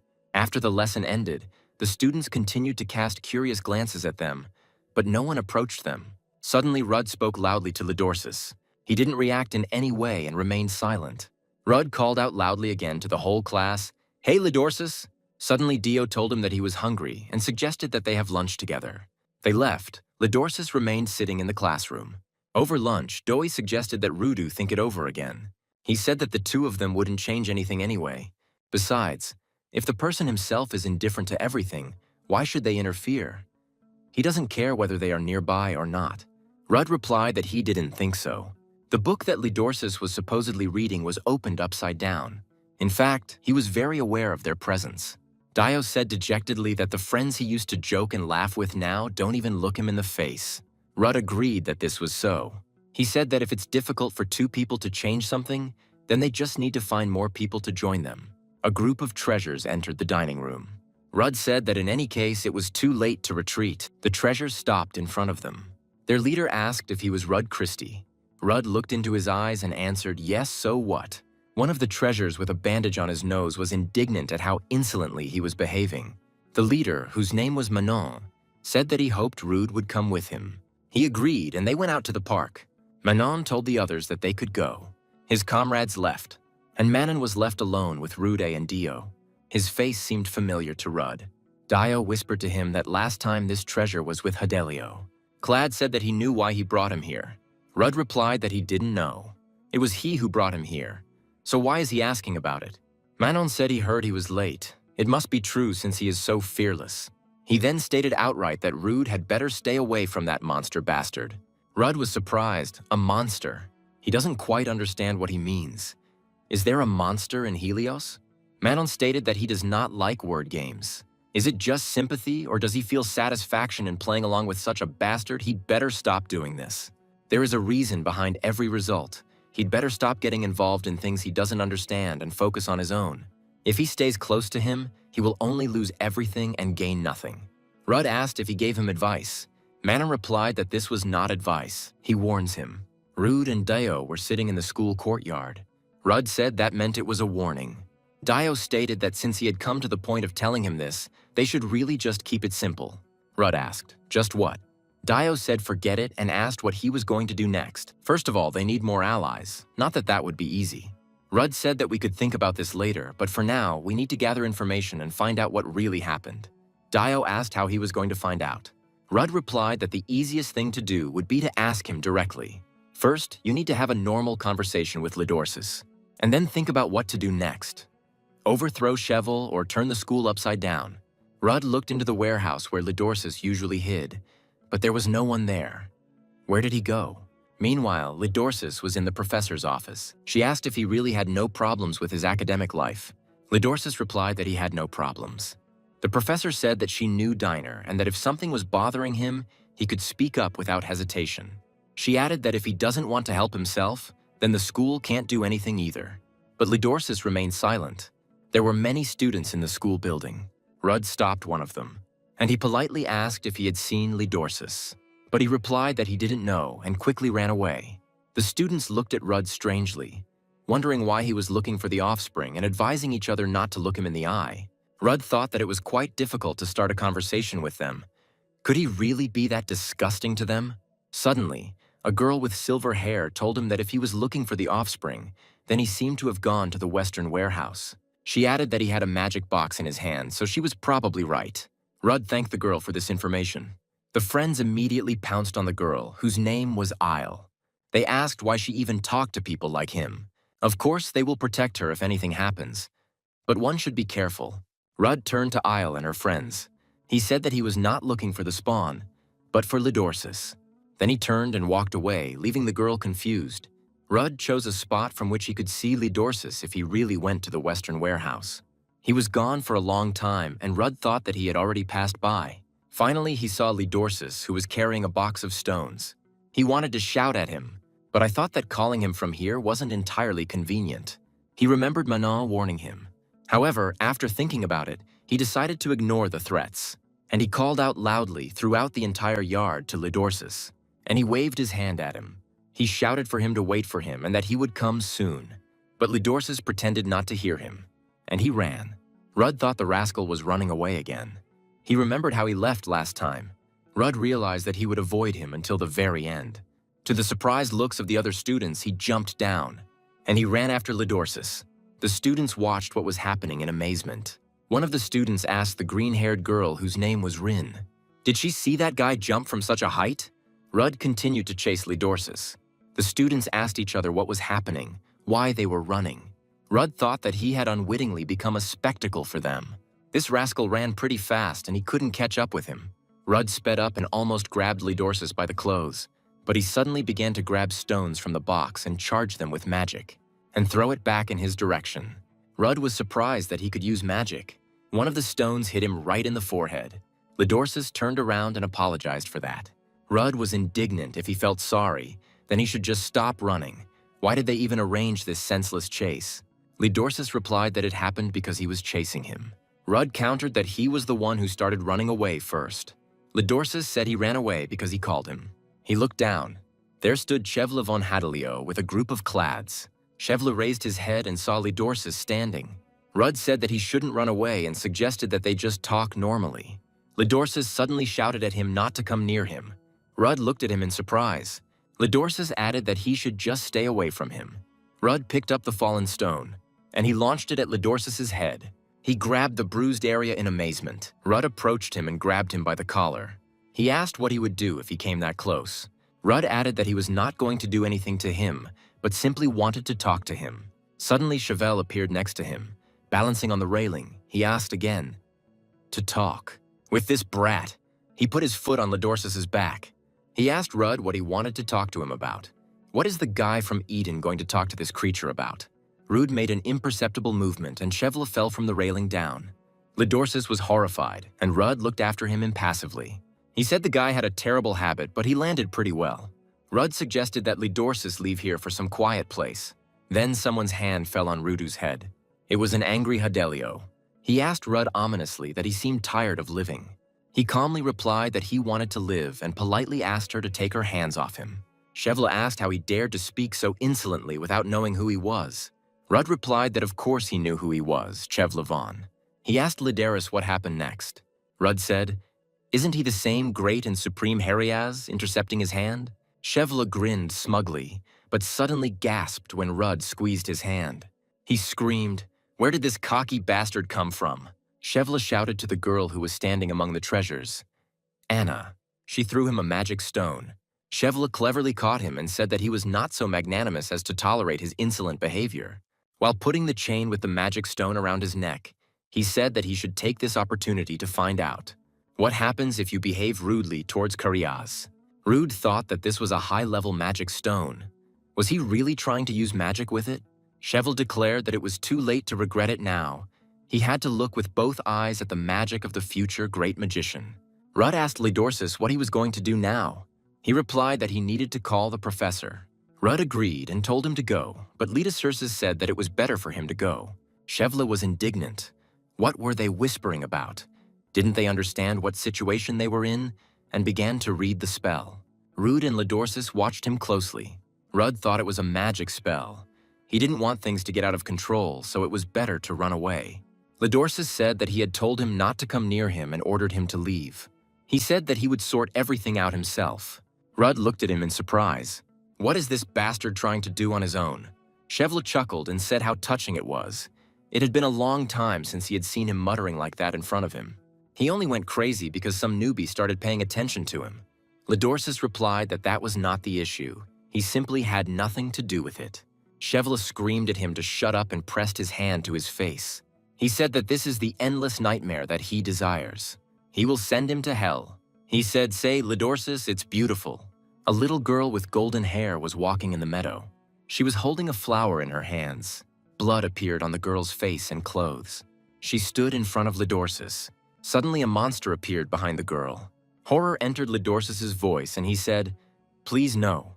But Shevla, with an unyielding face, continued to influence him. Rudd knocked Shevla down with an elbow strike. He leaned over Lidorsis, who had lost consciousness. Shevla screamed, he was crazy, how dare he interfere? Rudd asked what he did with Lidorsis. Shevla said that this monster seemed to have forgotten what he was guilty of and he simply reminded him of it. A monster like him, who doesn't know his place, must be punished. Shevla stated that he also seemed to not know his place and therefore should also be punished. Shevla asked if he had a memory he didn't want to remember or a fear he didn't want to relive. He added that, in any case, he could show it to him clearly and distinctly. Rude thought he was using illusion magic. Then it was clear who was behind the story of how Lidorsis turned into a monster in the library. He wondered if he should deal with it himself. A menacing cry rang out. What is he allowing himself, Shevla von Hadelio? It was Professor Khan who came running. Shevla told Rudu that he could consider himself lucky. Professor Khan leaned over Rude and Lidorsis, who lay nearby without any sign of consciousness, and asked if they were in pain. She sternly asked Shevla if he understood what he had done to those students from Eden. Rude continued to pretend to be unconscious and thought that the time had not yet come. But what happened between these two? A group of curious students tried to hear what was going on in Professor Hale's office. Rudd was sitting there. Professor Hale said he heard him jump from a high balcony at school yesterday. Is that true? Rudd replied that no. The professor asked what about him running around campus with Mr. Ardian like crazy. Rudd replied that he hadn't done that either. Hale said he, too, immediately thought it wasn't true. He added that he started his studies late due to illness, so of course he couldn't have pulled off such a thing. Rudd thought with embarrassment that he had completely forgotten about the illness, and when the professor asked if he was right, Rudd immediately agreed. Hale advised him to be careful. It would be foolish for him to come to school after recovery only to get sick again. Also, if he crosses paths with Hariaz incorrectly while being Eden, it will affect his entire school life. Rudd walked down the corridor and thought that in the end, he again couldn't have a normal conversation with Lidorsis. Then Dio Varus literally crashed into him. He asked what happened, whether it was true that he had gotten into a fight with Shevla. Rudd said they actually met. Dio whispered that a strange rumor was spreading around the school, that he was beaten by Shevle while he was enthusiastically playing with Lord Artian. Dio asked if he was okay and not hurt anywhere. Rudd replied that he was fine, but Lidorsis was. Dio was horrified. He died. Rudd said that he is alive. Why is he burying a living person? He added that we could talk about this later, but now we needed to go. Dio asked where, and Rudd answered that he was going to Lidorsis. They walked around almost the entire school, but couldn't find him anywhere. Rudd decided to check the warehouse again. Duo asked if it wouldn't be better to wait for him in class. While inspecting the warehouse for the second time, they saw Lidorsis hiding behind some boxes. Dio was surprised. He was really here. They moved towards him, asking what he was doing there. Lidorsis did not react to their approach. Rudd suggested talking while there was still such an opportunity. He asked Lidorsis if he wanted some candy. Rudd sat down next to him and told him to forget about the rumors that he was turning into a monster. He also asked why Chevla von Hadelio called him a monster. Lidorsis said it was none of his business. What they call him has nothing to do with him, so let him just leave him alone. Lidorsis shouted at Rudu to stop caring about him, to stay away from him, and to stop paying attention to him. Rudd looked at him in surprise. Rude asked if he was going to let them keep calling him a monster and just live here. Lidorsis replied that yes, he's still a real monster after all. Rudd said okay and extended his clenched hand to Lidorsis. He looked at the candy in his hand in surprise. Rude said that there was nothing to be done. If he didn't want to talk about it, then he would have to ask Chevla von Hadelio. Because he needs to know why he calls him a monster just out of pure curiosity, so it's none of his business. His name is Rudd Christie. He started school a month late due to illness, and it is said that he has had poor health since childhood. Chevla said that for a man in poor health, he looks quite cheerful. Anna continued to report. He lives in the same room with that monster, and the student he communicates with, Dio Varus, is from the same class. She added that he was the first person ever to receive a perfect score in the entrance exams. Chevla asked, "That's why he acts like he's the boss here? He's bragging because he passed some test?" Anna asked what they would do next. Chevla said that of course it was necessary to make sure that he could not get up and threw a magic stone on the table. Thick black smoke was coming out of the stone. Soon he stopped coming out. A black cloud flew across the school grounds. Gradually it turned into an ominous black shadow, which soon disappeared. However, the figure standing on the balcony noticed something strange flying past. It was Lady Tessiana. She was wondering what it was, but she was distracted by a child's voice calling her. Tessie. The man sitting at the table with the girl said that the princess should not play with her food. She said that Roma asked not to call her princess. He replied that then she shouldn't call Lady Tessiana Tessie either. Rom reminded her that she wasn't Tessie here. And Professor Rowell. Night fell on Helios. The master asked how Rudd was going at school and whether he had made any friends yet. Rudd sat on the roof and communicated with the master using a magic stone. He replied that it didn't matter and said that Lidorsis didn't particularly want help and asked not to pay attention to him. If Lidorsis himself doesn't want this, then he won't be able to do anything either. Maybe it would be better for him to end the mission. The master replied that he had not asked under any circumstances, but that he did not want help at all. Rudd replied that he didn't know. It seemed like he had his own reasons that they knew nothing about. But the kids here are really weird. They act as if they were hypnotized, calling him a monster, avoiding him, ignoring him. It seems that this whole situation was orchestrated by Chevla von Hadelio from the senior class. The master asked again, Hadelio, and Rude asked if he knew him. The master replied that he certainly knew about Hadelio. This is an ancient noble family that has been producing powerful magicians for a long time. The head of the family, Marquis Hadelio, is at the very center of the imperial nobility and leads an active and brilliant life. Marquis Hadelio and Duke Artion are known for their feud. Perhaps their personal feud is due to a conflict between families. Rudd said it wasn't really a feud, but rather just Lidorsis suffering unilaterally. The master suggested that perhaps Lidorsis had done something wrong. Perhaps he had taken the girl away, or Chevla had lost something valuable because of him. He said that in any case he would try to find out more about these two genera. He also stated that Rudu shouldn't take everything too seriously. The task was important, but he should enjoy his school life. For example, making friends or trying to make friends with someone. But Rudd had already broken the magical connection. He decided that he needed to observe some more first. The house stood by the sea on the very edge of a high rocky cliff. Suddenly, a hand grabbed hold of the parapet surrounding the house from the seaside. Soon, a rather strange-looking young man appeared. He explained why Mrs. Ruby Monter chose this particular place as her home. Apparently, she not only lacks the sense of style to adapt to this place, but she also needs to change her hot temper. He put his hand on the door and suddenly found himself inside the room. He greeted Mrs. Ruby and said that Elsible had arrived. However, there was only a huge fish in the room. Elsible sighed with relief. It looked like she wasn't here. The huge fish reported that Mrs. Ruby Monter had stepped out for a moment. Elsible stated that it seemed that the human world turned out to be much more interesting than he thought. The fish asked if he had swum across the sea and asked him to move away because he smelled of sea fish. Elsible was indignant. If anyone here smelled like sea fish, it was him. He asked why he was in such a state, since Ruby had told him to get used to his human form, and he replied that he was feeling stuffy. Elsebull said it was no wonder he was feeling stuffy, since he was locked up, and advised him to find something fun to do. The fish replied that, unlike him, he had not come here on vacation. Elsebull grinned wickedly, and suddenly he grabbed the fish by the tail. He stated that as a teammate he could not ignore his complaints and dragged the fish to the window. And with a cry of Flyka, he threw her off the cliff. The fish plopped far into the sea. Elsebull asked if he felt better. The fish emerged from the sea already in human form.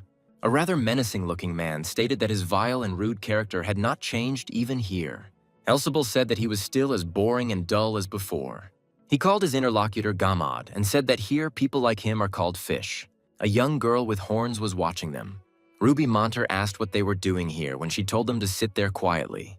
She looked at the letter, which stated that the infiltration of the Helios Academy of Magic was successful. And it calmed down. In any case, everything is going according to plan. Morning has arrived at the Helios School of Special Magic. Professor Khan called loudly for Professor Lowell, but she did not answer. But then she saw Professor Hale. She approached him and asked if he had seen Professor Lowell. Professor Hale replied that he had not seen her today. He continued to go about his business. Professor Khan asked if this was the same teleporter that would be used in the upcoming practice in Eden. She said it looked quite complicated and asked if it was his work. He replied that it was. Professor Kang stated that she heard that the tower would be used this time, and the practice would be held in that training room. If the teleport is like this, then it will surely be something amazing. Hale replied that this was the first practical training session of the year, and it had to be carried out properly, without incidents or accidents. Professor Khan stated that, as expected from the Master of Teleportation, Professor Hale. Dio Veras placed a blue notebook on the table. Rudd asked what it was. Dio said that this was valuable information that he had collected with all his might. He added that it was not an easy journey. All the guys avoided him, and when he tried to talk, they simply ignored him. Rudd clarified that everyone listed here has abilities that can counter Chevla. Dio replied that it was not exactly like that. He simply chose the noble ones and those who show excellent results. Rudd looked past him skeptically. Dio was indignant and said that he tried his best to find out everything. A girl with green hair, Rin, watched their conversation closely. Her friend even noticed it. Dio said the others on the list might not be very important, but these two would definitely be useful. Firstly, this is Utiarnan Maria Canciol. She is the only representative of the imperial family in Helios. At school, she's called a princess, and with the school's permission, a bodyguard from the Imperial Guard is always with her. Even the teachers are afraid to contradict her. If she becomes an ally of Prince Artian, then Chevle is nothing. Dio asked if anyone had heard him by any chance.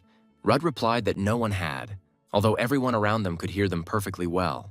There was talk that the two were up to something, and since Rude Christie showed up, they hadn't had a quiet day. They are already in the same class as the monster, and now these two are involved. They will definitely be dragged in and will suffer for nothing. The green-haired girl's friend was indignant. If they had treated the monster normally, they would have been the first to suck up to him. She expressed her indignation to Rin, but she remained silent. Rudd asked who was second then. Dio replied that the second one is Lapis Yuen Nuadli. The only son of Duke Nuadli, he is influential even within the walls of the school. Unlike Lidorsis, he is the only heir. Duke Nuadli and Chevle entered Helios at the same time. They had a bad relationship. Now they just ignore each other. Rudd said that if he didn't like Chevle, it would be easier to get close to him. Dio agreed, but said there was one minor problem. Since joining Helios, he still hasn't been able to rank up in Eden. Dio explained that it was most likely due to a lack of ability. In theoretical disciplines, he always occupies the first positions, but in the practical application of magic, he lacks skills. Although he has no talent for magic, he is popular as the Duke's heir and hates Chevle, which may prove useful. Dio said that he wanted to find someone normal from those who study in Herias, but it was impossible to get close to them. He stated that in any case, for now, it's only these two. Suddenly, two students from the treasure entered their class. They asked for attention from those present. The students were surprised that Treasure was doing there. The students from the treasure announced that they had come to deliver a message from Professor Ubinos, who was supposed to have his next lesson. Instead of the planned lesson, there will be preparation for the upcoming practical training. Therefore, orders were given for everyone to move to the Eastern Lecture Hall. Rudd thought he wasn't quite confident about the practical training. He noticed that Lidorsis was not in his place. Where did that guy go again? Meanwhile, Lidorsis sat with his back pressed against the wall in a narrow passageway. He had just been doused with water. One of the treasures stated that the image of a wet mouse was very attractive to the monster prince. He added that they wanted to remind him that having a couple of idiots on his side doesn't change his position. Manon appeared and ordered them to stop. He said that today's goal is not to mock this monster, that's clear. Then another treasure approached him, and he whispered something in my ear. Manon smiled and thought that since the stage was already set, it was time to bring the monster there. Meanwhile, Rudd continued his search for Lidorsis. Dio told him that they had already done what they could and suggested that they stop searching. Neither in the dormitory nor in the warehouse. Prince Ardian was not in any other place. And because of this, they were already late for class. Rudd said, "Where could he be?" He was definitely in class this morning. Dio assumed that he was probably sleeping peacefully and resting somewhere. He said that he needed to go to the big auditorium. If he was penalized for being late, he was finished. Every point counted for him. Rudd agreed to stop searching and go to class. But he thought he had a bad feeling about this. The students gathered in a large auditorium, but the professor was not there. Only the Kladovtsi stood on the stage. They were whispering about what was going on. Where was the professor? Shouldn't there be a lesson now? And why are there students from Clad here? Manon stepped forward and asked if all the students from Professor Hale's group were there. Having received an affirmative answer, he said that since all the main participants had gathered, then let's begin. The classroom was empty. Professor Ubinos looked around the empty room in surprise. He wondered where everyone had gone. Dio said how important this lecture is since they closed all the doors. It's quite suspicious. Rudd thought what was even stranger was that he knew this secret entrance. Dio led them to a small door and said that it looked like they would have to crawl. Manon spoke to students from Eden. He showed them the manosphere and said that until the trainees become official mages, they won't be able to use magic without a manosphere or stone, so the first thing they are taught is to activate the mana inside the sphere. The manifestation of mana is the most basic and important, so today they will have a special lesson as part of their preparation. Manon said that the lesson was being held to see how they could activate mana. One of the students asked if the professor knew about this. Manon remained silent. Two Kladovs approached the student who asked the question, and under the frightened glances of other students, they took him out of the hall. Manon asked if anyone else wanted to say anything. The students fell silent. Manon said that then he would first explain to them something about the manospheres they would be using. This sphere was created for testing purposes and should not be used for anything other than demonstrating magic. If you manifest mana into the sphere, it will change color depending on their skills. The better a person uses the mana in the sphere, the brighter the light and the more powerful the force contained within will be. However, they may only have minor changes in color. They will be judged by the power that lies behind the sphere, for which they will conduct a target practice. At his signal, two Clads rolled out a target to which Lidorsis was chained. This target has a special treatment. It cannot deal damage unless it is backed up by mana. Therefore, you need to do the following: manifest mana in spheres and throw them at the target. Manon said that was all they would do in this lesson. The students whispered in surprise. He wants them to throw mana spheres at him. Manon said that of course there was nothing funny about throwing spheres around for no reason. Therefore, whoever hits the head gets bonus points. The treasures poured mana spheres out of the boxes. They rolled at the students' feet. Manon asked who wanted to be first. He looked around the room and his gaze changed. Manon said indignantly that he was not here. He grabbed his assistant and asked why he was not there. Dio Varus peered out from behind cover and watched what was happening. Rudd, standing behind, asked if the lesson had started yet. Dio hissed at him to come back immediately.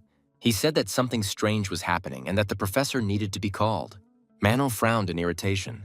One of the treasures asked him what they should do next, since they had already gone too far. Manon replied that they needed to continue to act according to the plan.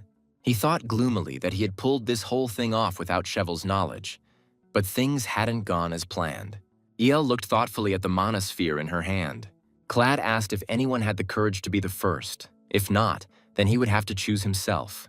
He pointed at the girl, who was pressing her hands to her chest. Clad told her to go first and handed her the sphere. The girl looked at him with fear and whispered that she couldn't. Then Clad asked if maybe she wanted to become a target herself. The girl turned to her friends for help, but they only silently looked away. The girl took the manosphere in her hand and concentrated. The sphere in her hand glowed faintly. Clad said that, as expected, the color did not change much. He stated that the next step is the most important. Since she's first, He'll give her extra points if she just hits the monster. The girl gathered her strength, and she threw the mana sphere. However, the sphere did not even reach the stage and fell to the floor. Clad stated that she was disqualified. He thought that everything was not going as it should and the situation needed to be corrected. He shouted to his comrade to set an example. He activated the mana sphere and threw it at the target. She hit Lidorsis right in the head. The students were horrified. Clad said, "Excellent. Everyone saw how it is done." He asked who was ready to be next. Dio, who was watching this scene from behind cover, whispered, "Damn bastards." He turned to Rudd and told him to quickly bring the teachers, but he had already disappeared somewhere. Suddenly, someone's hand rose in the crowd of students. Clad looked at the one who raised his hand in surprise. It was Rudd. He said he wanted to be next. Everyone was surprised by his sudden statement. Manon thought that Rude Christie had finally shown up. Yell also couldn't understand what this guy was trying to do. The treasure on stage said, "Excellent," and suggested he try it. Rudd took the mana sphere and prepared himself. Clad said that if he could hit the monster, then... He didn't finish and his gaze froze in surprise. The sphere launched by Rudd made a huge hole in the target. All the treasures, including Manon, were stunned. Yell was also surprised.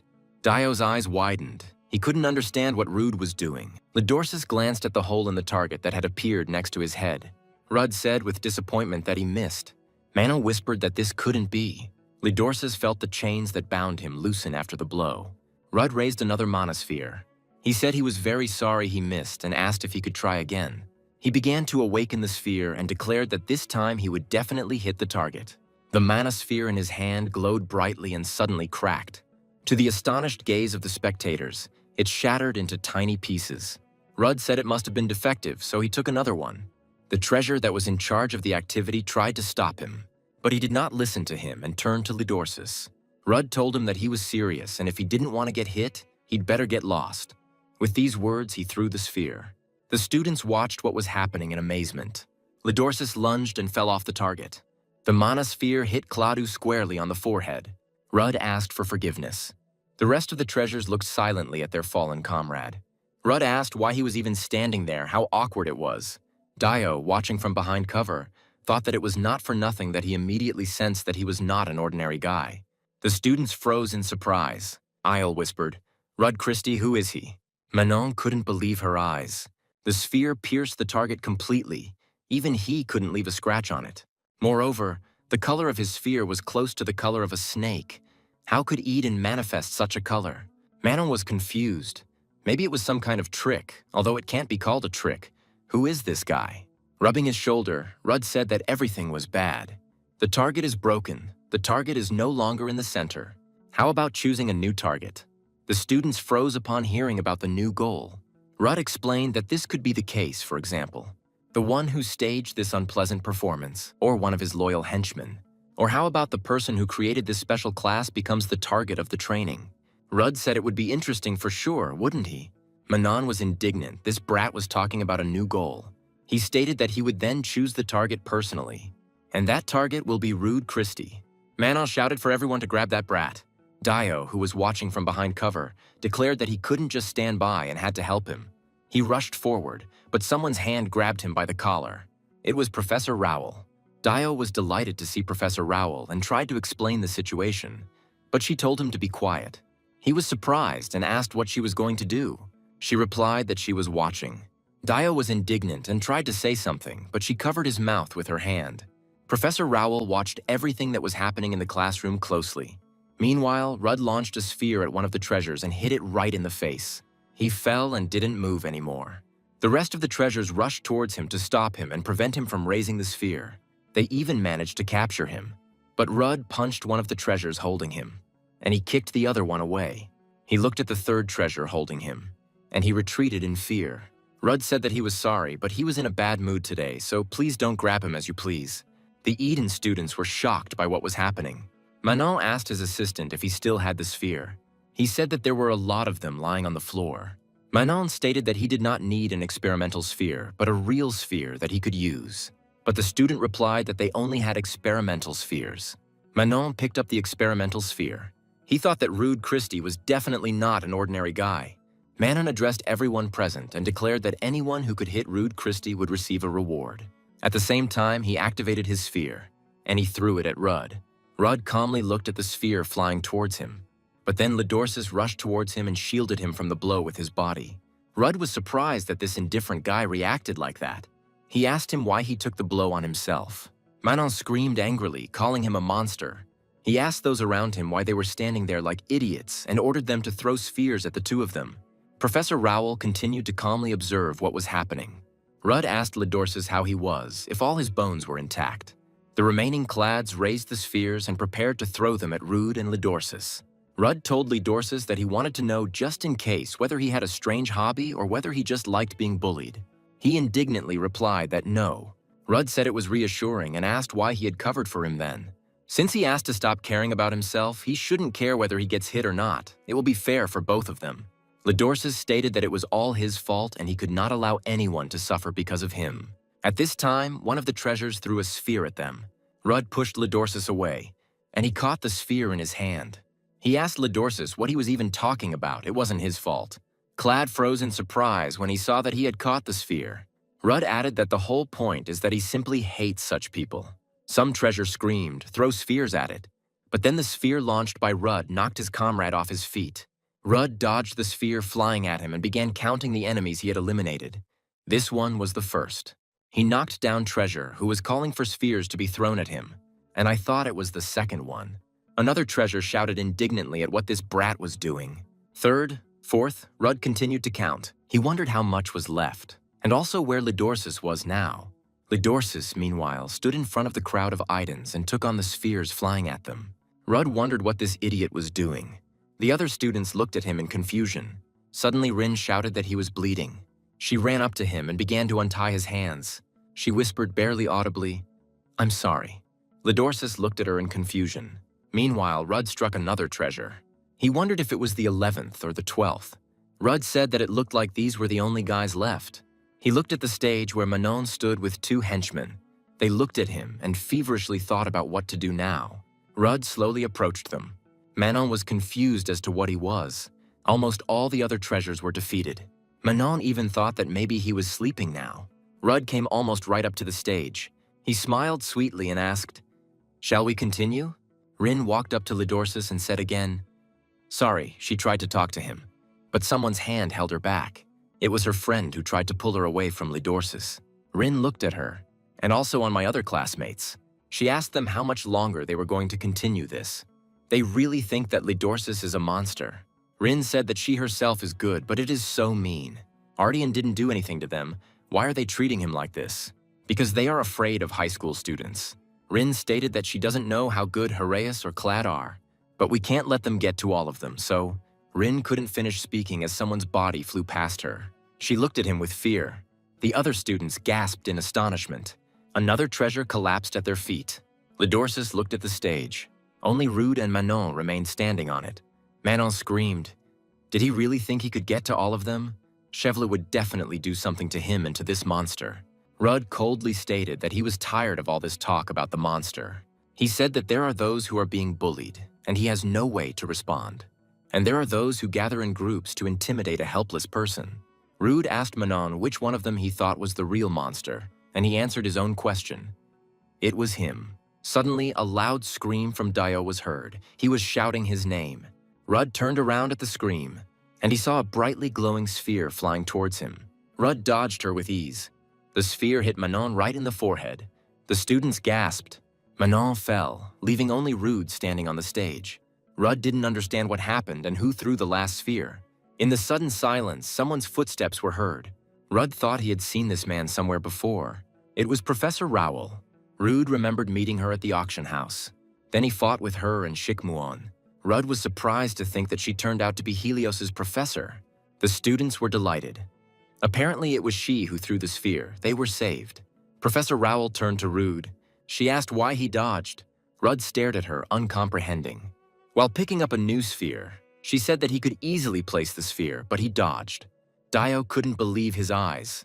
She was about to throw the sphere again. Professor Rowell told him not to shy away this time. She was interested. Rudd tried to stop her. Suddenly, other professors entered the hall. Professor Hale asked what was going on here. He saw Professor Rowell holding a manosphere in her hand. Professor Khan yelled at her what she was doing.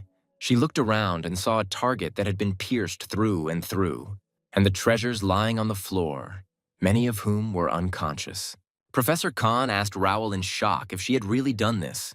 Doi grabbed his head. What the hell was going on? He looked at the stage, and I saw that Rudd was lying there next to the target. Professor Hale ordered the medics to be called and ordered the students to return to their classrooms. Professor Raoul looked thoughtfully towards Rude. Helios School of Magic, Eden Students Study Area. The students in Eden's class looked at the unusual guest with curiosity. Lapis irritably told his interlocutor that now everyone was staring at him and asked how long he would be here and whether it was time for him to go to his own territory. His interlocutor was a student from Carice's class. He said that most likely it was not because of him. He also asked where Lapis thought his territory was. He stated that all of Helios was their territory. Hearus said that during a private training session, he saw little Whoopi. He was so cute, and it was even strange that he was growing up into a scary monster. Lapis was indignant. He was bragging about attending private training. Carrie said that now was the time for him to tell him the story of how he met the Black Mage. Lapis hissed at him to keep his voice down. He said he had already said that there was nothing significant about it. He just met him by chance, that's all. Carrie said he wanted to hear everything in great detail. Who he was, what he loved, his hobbies, his style of clothing, his favorite food. Lapis asked wearily what he was ultimately trying to achieve. He replied that the Black Magician was the object of his admiration. He had already submitted a request to Opian several times to meet with him, but each time he was refused, as if the authorities were filtering out these requests. That's why he also wants to meet him by chance. Lapis was lost in memories of the moment when they teleported from the auction. The girl accompanying the Black Mage, I think her name was Ren, indignantly said that she would definitely discuss this situation with the master. Lapis and Runa watched them. Ren asked Blow if he was injured, and he replied that he was perfectly fine. They were about to leave, but Lapis asked them to wait. Ren and the Black Mage turned around in surprise. Lapis then thought that such an opportunity only comes once in a lifetime. He told the Black Mage that this might seem strange, but he wants to learn from him. The Black Magician looked at him in surprise. Lapis confirmed that he really wants to become the Black Mage's apprentice. He may have a difficult path ahead, but his dream is to one day become as strong as the Black Mage, and he will do everything possible to not tarnish his reputation. But then Ren stopped him and said that it was impossible. Lapis looked at her questioningly. She explained that Opian members must focus solely on their missions and are forbidden from taking on disciples. Lapis had no choice but to accept the refusal. Now he recalled that story with shame. Why did he even open his mouth then? Are you completely crazy? Hadelio entered the hall with his henchmen. Lapis's interlocutor greeted him and Anna. Hadelio asked him in surprise if he was still in touch with that student from Eden who had sunk to the bottom.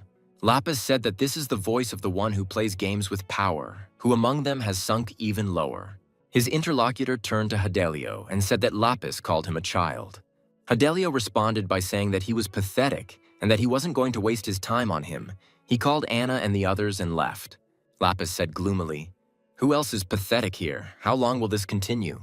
His interlocutor asked him what he was talking about. It was bothering him so much. In one of the schoolrooms, Professor Khan and Professor Raoul were asking Lidorsis and Rude about what had happened. Professor Khan said they may not believe her, but if you listen to what the students say, the damage to the target and what happened to the high school students was the work of one person. She approached Rudd Christie and asked if it was true. He replied that he didn't understand what she meant. Professor Raoul looked at him carefully, and suddenly she asked, "He is a magician, isn't he?" Lidorsis looked at Professor Raoul in surprise. Rudd dropped his head into his hands and frantically thought about what to do. Professor Khan asked what nonsense she was talking about. If Christie really was a magician, then why was he acting like this? Rudd wondered if he had really been acting too carelessly. It seemed like she sensed something, but he didn't even use mana. Professor Raoul watched him closely. Rudd said he had a terrible headache. Professor Khan became concerned and said he needed to visit the infirmary, but Raoul said he was fine. Khan asked how Professor Raoul knew this.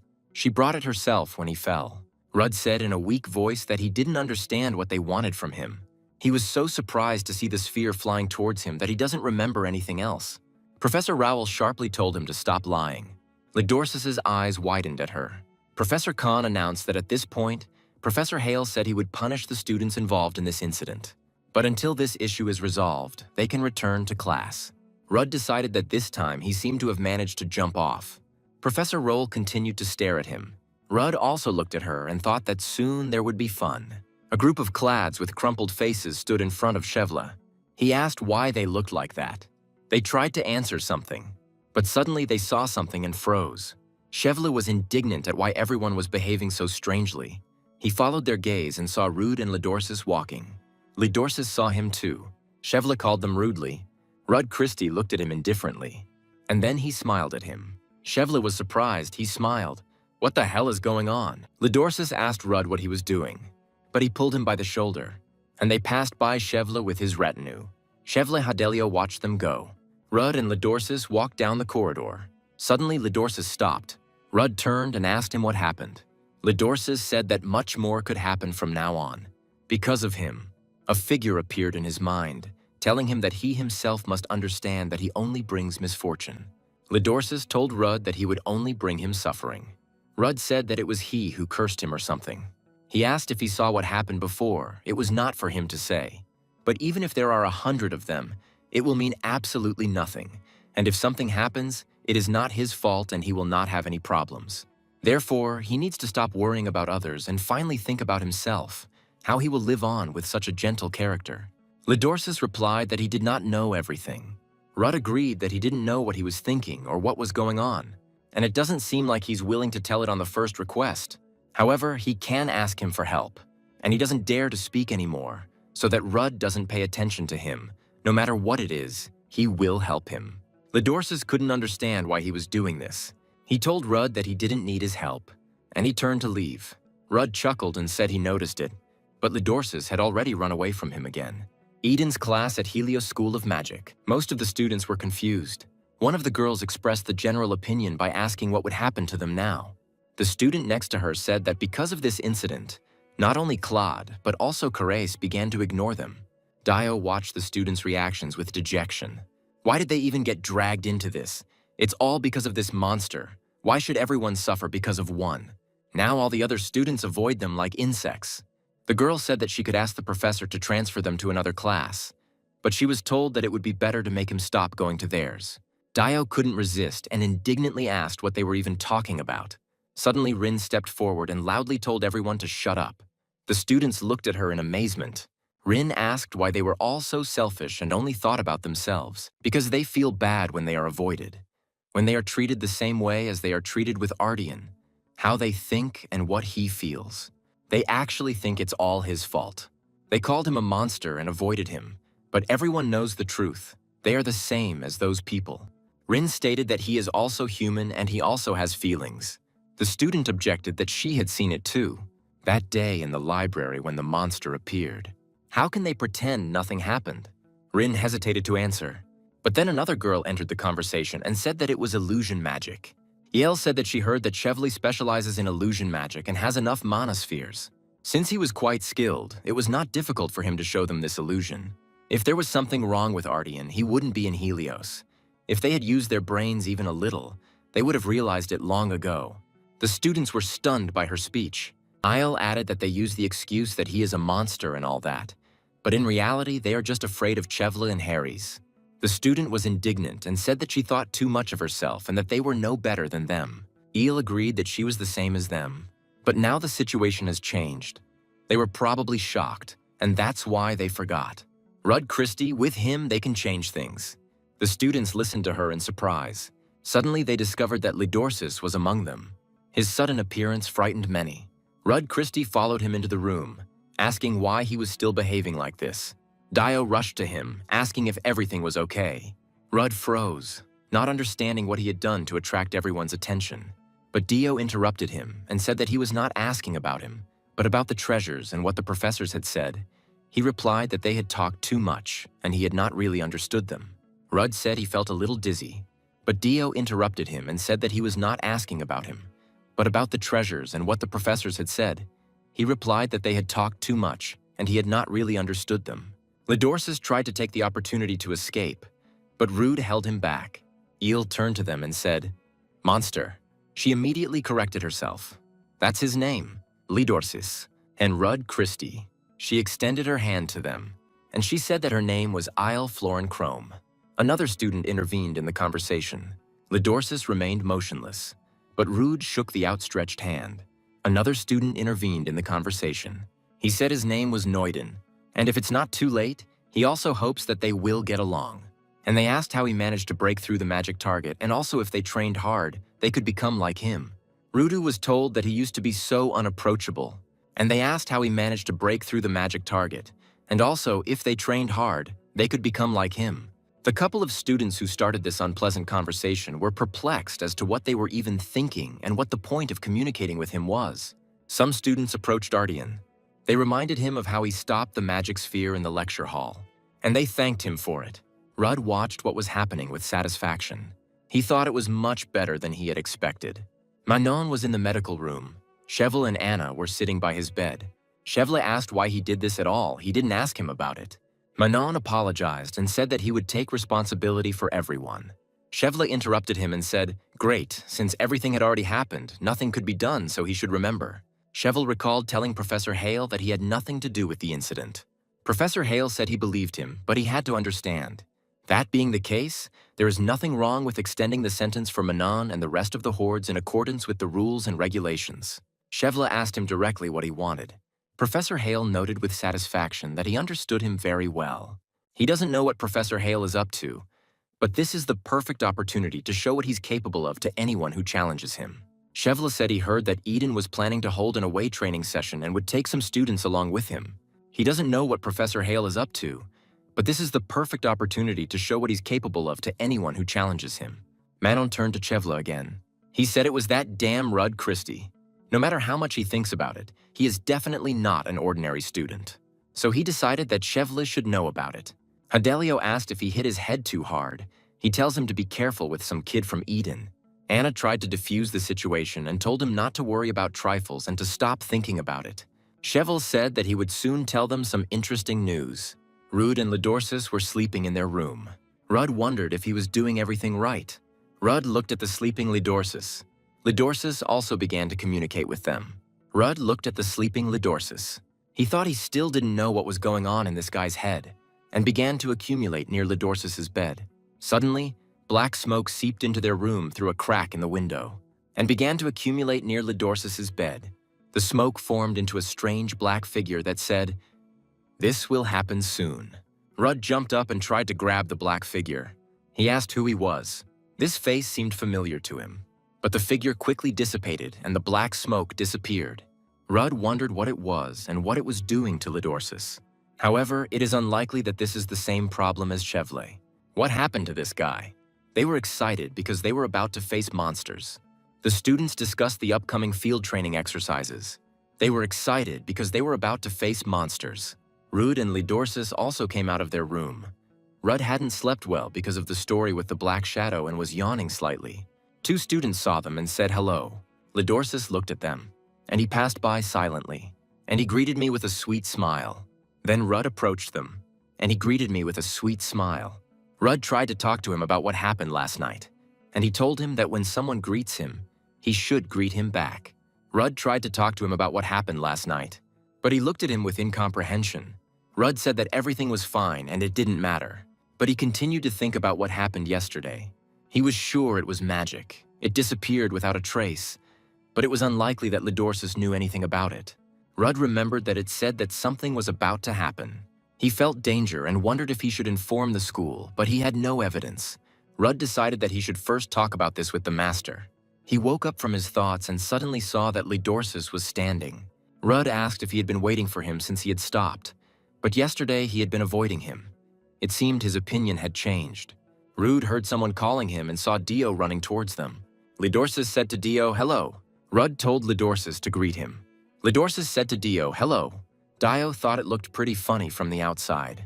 More classmates approached them and told Rudd that Professor Rowell was looking for him and that she would probably return again soon. Dio agreed. He and Lidorsis walked on, and Rudd asked Dio if he was coming with them. Dio agreed. And then the three of them walked on, arguing about which of them would be the first to enter the classroom. Professor Hale informed the class that the hordes involved in the recent incident would be dealt with accordingly. He expressed hope that this would not happen again in the future and that this incident would remain only a bad memory. Helios will also take additional measures to enhance training, allowing students to focus on preparing for on-site training. Professor Hale added that they don't know what might happen there. After the lesson, the three of them sat in the cafeteria, and Dio said dejectedly that it was even possible to prepare oneself for a meeting with a monster. Rude suggested that they would probably have to defeat specially trained monsters, but Dio said that it wouldn't be that difficult. Rudd wondered what it could be. He was sure that the difficulty would be adjusted to the level of the students. In the end, he decided not to dwell on it. The Lidorsis case was much more important. Suddenly, Professor Rowell appeared behind Rudd and loudly called out his name. Dio and Lidorsis looked at her with alarm. Professor Rowell told Rude to follow her. He looked at her in surprise. At this time, Princess Utiarnan was talking with Rom. She told him that Tessie had found something interesting, and so she goes on field training. And she goes with her.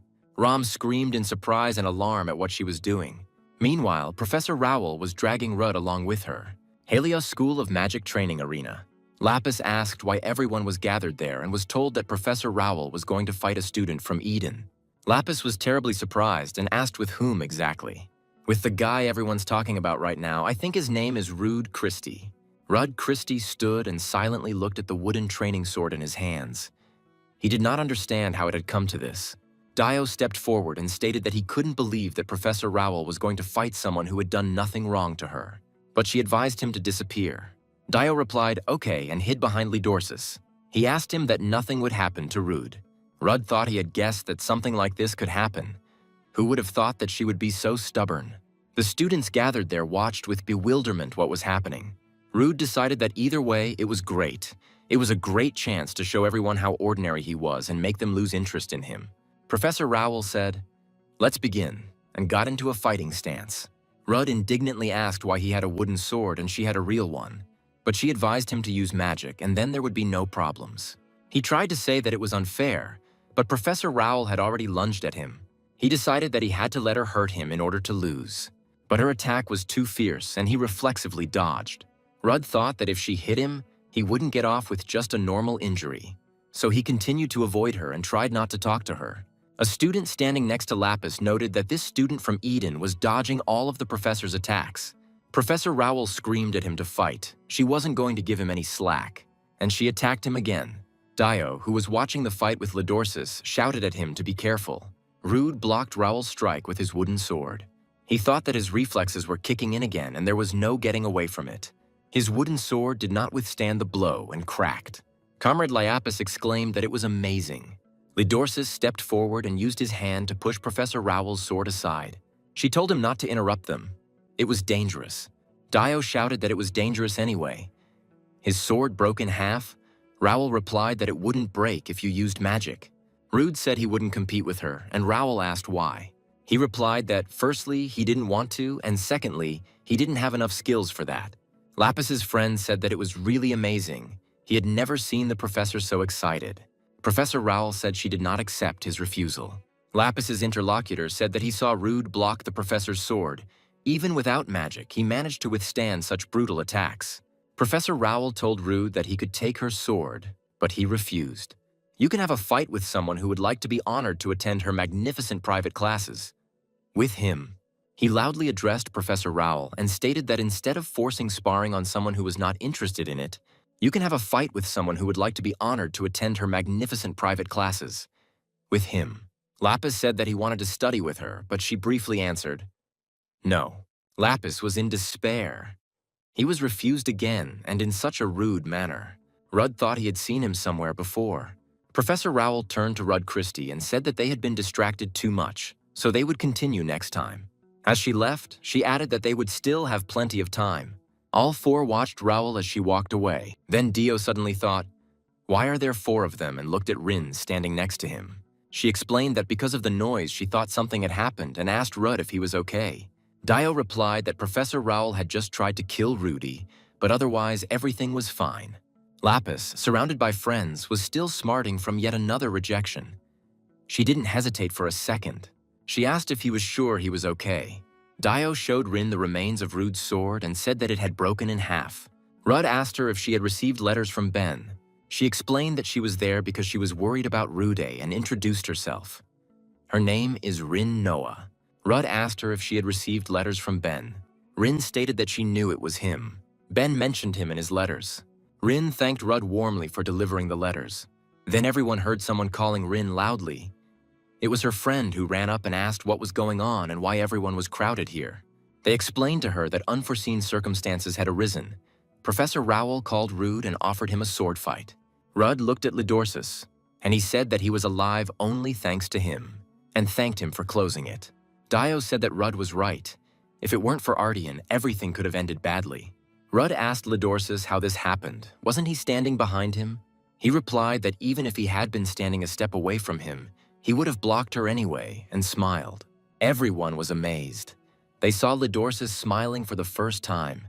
At the School of Magic, Helios discussed the upcoming field training. The director asked if everything had been agreed with the tower. They answered in the affirmative and added that nothing significant had changed. The principal looked over the list of Charises who would be accompanying the younger students. It included Chevla von Hadelio and Anna Burb, also Linus Grimm and Cyndia Mass. The director asked, "There are only 4 of them," and she looked thoughtfully at the name Chevla von Hadelio. She was told that there were no classes at the moment, so finding someone at school would be quite problematic. The director asked why Chevla von Hadelio was included. Professor Hale replied that the Eden's training would take a different format this time. This is the first time that so many people are teleported and the activities are coordinated with the tower. He anticipated that unexpected situations might arise, and therefore selected the most suitable people from among the Charises. He added that he had not made this decision lightly, and hoped that Hadelio would learn a lot from these field exercises. The director expressed hope that he had made the right decision and asked what had happened to the teleporter. He replied that everything was fine. The director said that was great. Let's hope that these field exercises would strengthen the relationship between the tower and Helios. She added that she expects the accompanying professors to do everything in their power.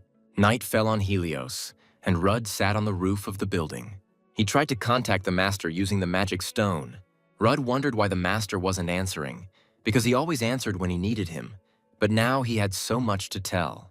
He decided to quickly return to the room in case this black entity appeared again. After she appeared, everything became much more complicated for him. He also thought about Lidorsus. Things are going pretty well for him. He gradually began to open up. Rudd was wondering what to do next, since he couldn't contact the master. And suddenly I saw Lidorsus sitting in a chair. He asked why he wasn't sleeping and began to talk about how he had gone out for a little walk. The breeze outside was pleasantly refreshing. He asked if maybe he wanted to go with him next time. Lidorsus said he thought he was gone. Rudd replied that he was in their room now, so where could he have gone? But Lidorsus silently approached his bed and went to bed. Rudd thought that Lidorsus's behavior frightened him. When they both lay down, Rudd decided to talk about the field training. Typically, teams of 4 are formed, and if nothing changes this time, they may be on the same team. But Lidorsus did not answer. Rude asked what about Dio. Lidorsus said that if he joins them, there will be 3 of them, and 1 more participant will be needed. Rudd asked him if he didn't care about his grades. Before he fell asleep, he said that they really needed 1 more member. It was raining in Ardian Castle. Lady Daner was standing at the window when Lispin approached her. She told him that for some reason she had a bad feeling. A homing pigeon flew up to the house on the cliff. He dropped the letter. He was caught by a girl with horns, Ruby Monter. She decided that they had found something and began to read the letter. But in it, the recipient reported that the food was excellent. He had played with people today. The activities were not enjoyable. The room was stuffy, and he wanted to go home. Ruby Monter was furious. What kind of report was this? Helios students gathered to participate in field training.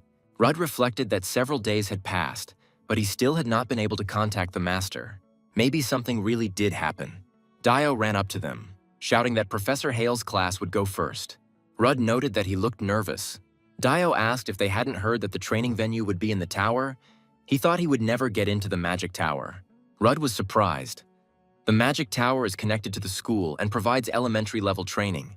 It's impossible.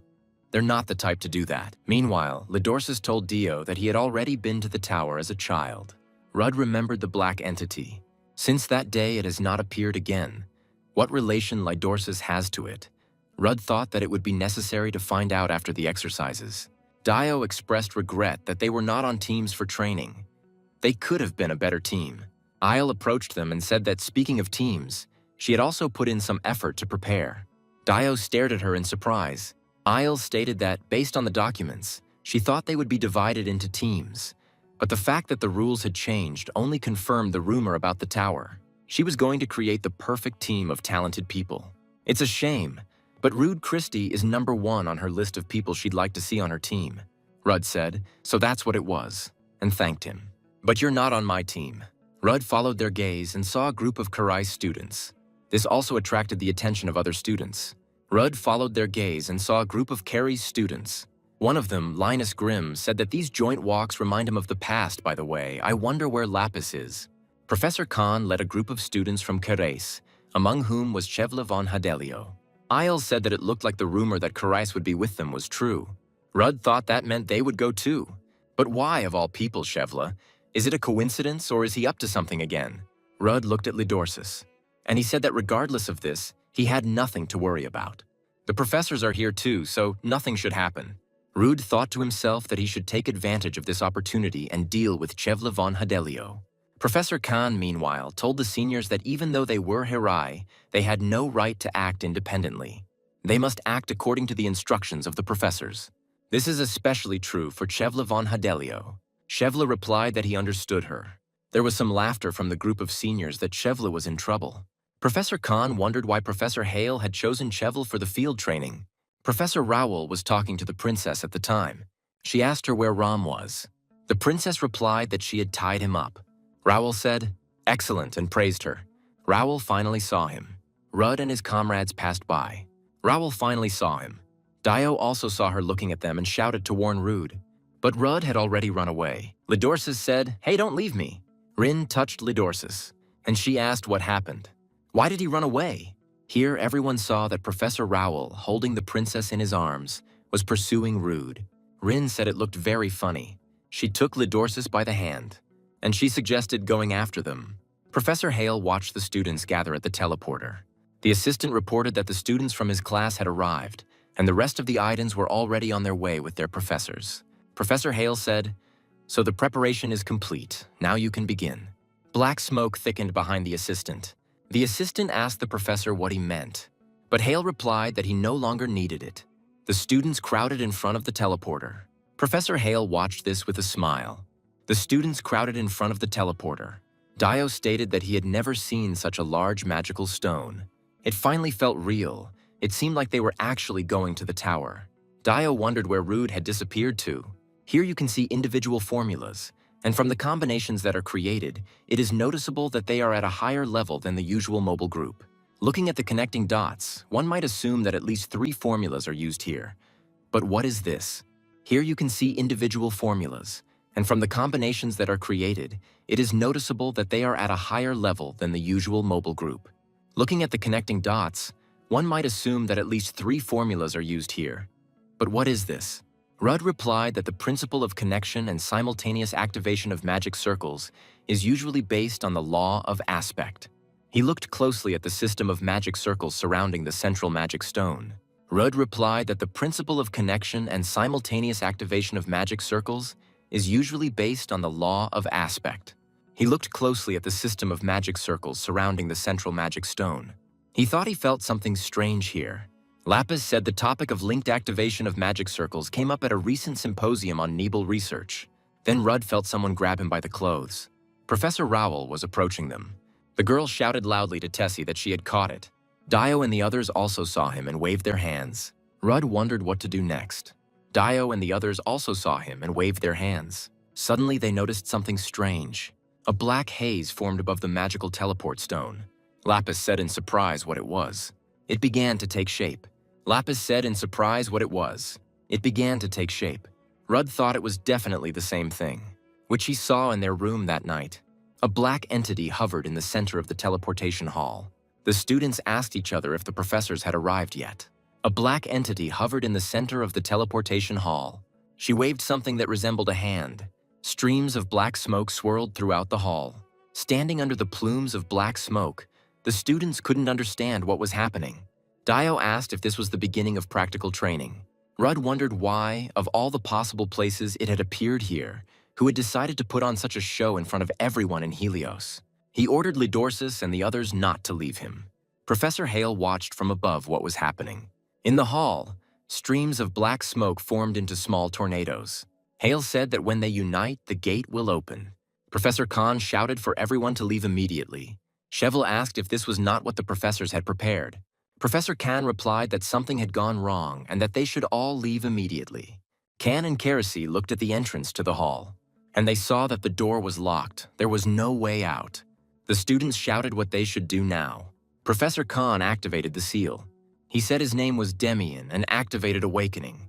Damien said that he didn't know who he was, but he was clearly crazy if he decided to do something like that in Helios. He must be very desperate. Rudd thought the ring's formula had changed.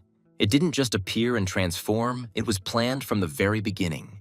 Rudd told his comrades that someone from Helios, or perhaps Helios himself, was connected to this dark figure. Demian ran and called loudly for Professor Rowell. He asked her to help, since he himself was not an expert in fighting. The black entity rushed at the students. Lidorsis and the others watched in fear as she approached. Professor Rowell said her name was Tessiana and activated the Awakening. She blocked the path of the black entity. The students watched their fight. Tessiana repelled the black figure's attack and stood in front of the students. Dio asked if Professor Rowell had sorted things out with him. Rudd replied that no. Black smoke billowed out, and again it formed into a black figure. Demian told Professor Rowell that physical attacks have no effect on this monster. Tessiana replied that it was constantly changing shape and they couldn't even hit it. I wonder where it came from anyway. Linus Griam shouted to the younger students to all come here immediately. He demanded that they hurry. Linus replied that there was no need to be so serious. After all, they were inside Helios. He was sure the professors could handle it. Shevla was indignant. How could anyone be so reckless as to simply watch in such a situation? Linus replied that there was no need to be so serious. After all, they were inside Helios. He was sure the professors could handle it. In any case, they can't get out of here in this black pillar yet. It looks like he won't harm them if they just stay put. Linus added, or not, seeing that Chevla had fallen. Students were attacked by a strange black substance. Some lay unconscious, covered in some kind of black liquid. Linus wondered if it was just water. He said Belita and activated the magic ring. He managed to create a magical shield that protected him and other students from the strange black substance. Linus said it looked like it was trying to shoot water or something at them. Chevla realized and declared that it was all quite disgusting. He looked down and saw that water had begun to accumulate there. Rudd looked at his dirty hand and said that it was black water. It was flowing out of the teleportation circle. Dio yelled at him not to touch it. Rudd thought that there was only one place where such black water existed. Could that place be connected to this circle? Professor Khan shouted at Rowell that they had to unlock that door first. They couldn't just wait idly by. Professor Rowell told Yudi not to go far. Rudd said that even if they opened the door, not all the students would be able to escape. Since they had already teleported, the circle needed to be stopped first. Tessiana stated that by destroying the magic stone, she would be able to stop the circle. Professor Khan shouted that if she destroyed the magic stone, it would explode. But Tessiana had already struck. Princess Utiarnan screamed in fear, "Tessie!" Rudd said in surprise that she destroyed him the first time. Princess Utiarnan screamed in fear, "Tessie!" But the black substance was already hanging over them, and in a moment she swallowed them up. Rudd couldn't understand why this was happening. Even though the magic stone was destroyed, why doesn't it stop? Chevla was already standing ankle-deep in water. He said he had no idea what was going on, but shouldn't they be doing something? Linus replied that he was right and that at this rate they would all soon be flooded. Chevla shouted at Linus, who was sitting on the magic seal, that he was only talking and doing nothing. He tried to climb onto the seal, despite Anna's cries that he might lose his balance.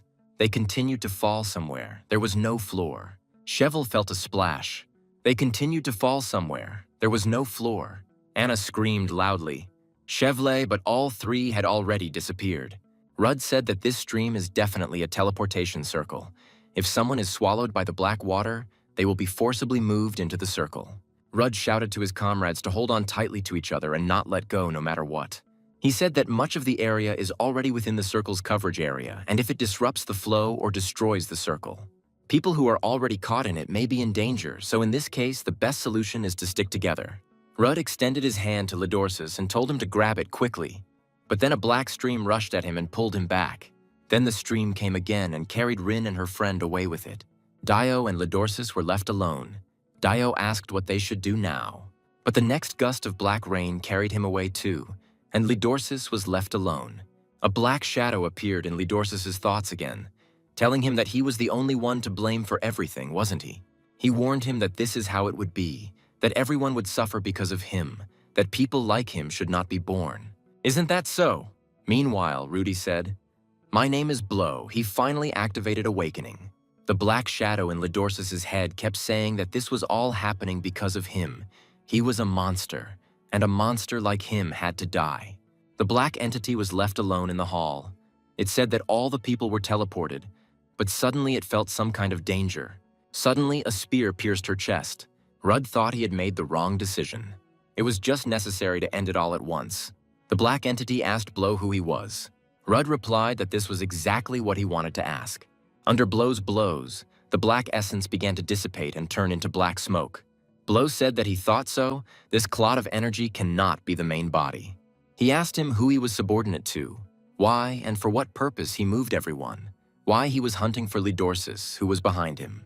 After several clashes, the black clot replied that he didn't know and shouldn't answer him. He himself was strange. Was he really a person? Blow wondered what nonsense he was talking about. The door to the hall finally collapsed under a hail of blows. A group of professors burst into the hall asking what had happened. They suddenly froze in amazement. The hall was empty. Everyone had disappeared somewhere. Rob made his way through the crowd, and seeing that there was no one in the hall, screamed wildly, "Where is the princess?" When Lapis woke up, he had a terrible headache. He was lying in a clearing in the forest. He finally came to his senses and wondered what the hell had happened to him. Lapis looked around, but couldn't determine where he had ended up. He jumped up and started calling for the princess and Professor Rowell. Lapis tried to figure out what had happened. He only remembered that the black water suddenly poured out and Professor Rowell and the princess disappeared. Suddenly he heard some sound and, turning in its direction, saw a gaze looking at him from behind the foliage. Blow was transported to a rather strange location. He thought that he hadn't managed to find out anything before he was transported here. He looked around and said, "Is this really what he thinks it is?" Cursed lands through which black waters flow. Blow thought there was only one place that fit that description, Ishuela. Suddenly he saw monsters approaching. Blow thought he hadn't expected this from this place. He was surrounded by monsters on all sides. Lapis ran away from the ferocious monster with all his might. He wondered what kind of devilry was going on here. He must have ended up here due to teleportation and is now stuck in some hole infested with monsters. Lapis thought about what he could do in such a situation and came to the conclusion that there was nothing he could do. All he had left to do was simply run away from the monster. He thought that he was finished. Where was Runa when he needed her so much? As for Runa, he remembered telling his father about the incident at the auction and his father asking about the black mage from Opian. Lapis replied that he had met him and spoken to him, and he lost consciousness from excitement, which confused my father. When he woke up, Runa was sitting next to his bed. She then said that she had realized at the auction that the young gentleman was completely helpless without her. She then said that in case he ever found himself in trouble, she and Ran had joined forces and engraved a special spell. They placed the spell on the left side of his chest, and if he was in danger, this spell would be able to save his life 3 times. He then asked if they had really engraved a spell on his body, and upon seeing it, declared that it was a complete nightmare. Now Lapis thought that he could do something with this thing. He decided to trust Rune completely, and standing in front of the monster, shouted at him, "Attack!" Linus praised Cyndia when she defeated another monster. This was already the 3rd. He said that they had been wandering here for quite a long time, but had not met anyone yet, and besides, he did not have much strength left. Cyndia suddenly froze and Linus asked her what was wrong. It turned out that Lapis was lying next to the monster's carcass. Linus looked at him with regret and said that Lapis was the best of the Idans. May he rest in peace. But then an indignant voice came from below, saying that he was still alive. Lapis sat up and asked what was wrong with them and where everyone else was. Linus replied that when he woke up, there was no one left except him and Cindy. Apparently, they were separated by a teleportation circle, so they began to move forward together with Cyndia, but monsters stood in their way. Lapis asked Linus if he had any idea where they were. He replied that he had no idea, but it was definitely not the magic tower. Linus added that judging by the landscape, it could only be one place. He asked if he understood what he was talking about. Lapis replied that if this was the place, then there shouldn't be any monsters here. Linus suddenly saw Cindy looking at something intently and asked what she was doing. They came closer and together stared at the unusual sight. Before them lay many bodies of defeated monsters. Lapis whispered, "Where did so many of these creatures come from?" Linus declared that the only one who could kill so many monsters was the professor, and he called on everyone to find him quickly. At this time, Blow was sitting on a rock not far from them. He tried unsuccessfully to contact the master using the magic stone. Blow thought that something was definitely wrong here and asked the master again for an answer. Suddenly, the magic stone in Blow's hands began to glow brightly. The master's voice asked why he suddenly woke up and if he had been accidentally hunted down there. Blow said he had been trying to contact him for several days. The master wanted to tell him something, but he was suddenly interrupted by Ren, who was struggling with the disorder in the office. She quietly told him not to say anything, otherwise Rudd would worry.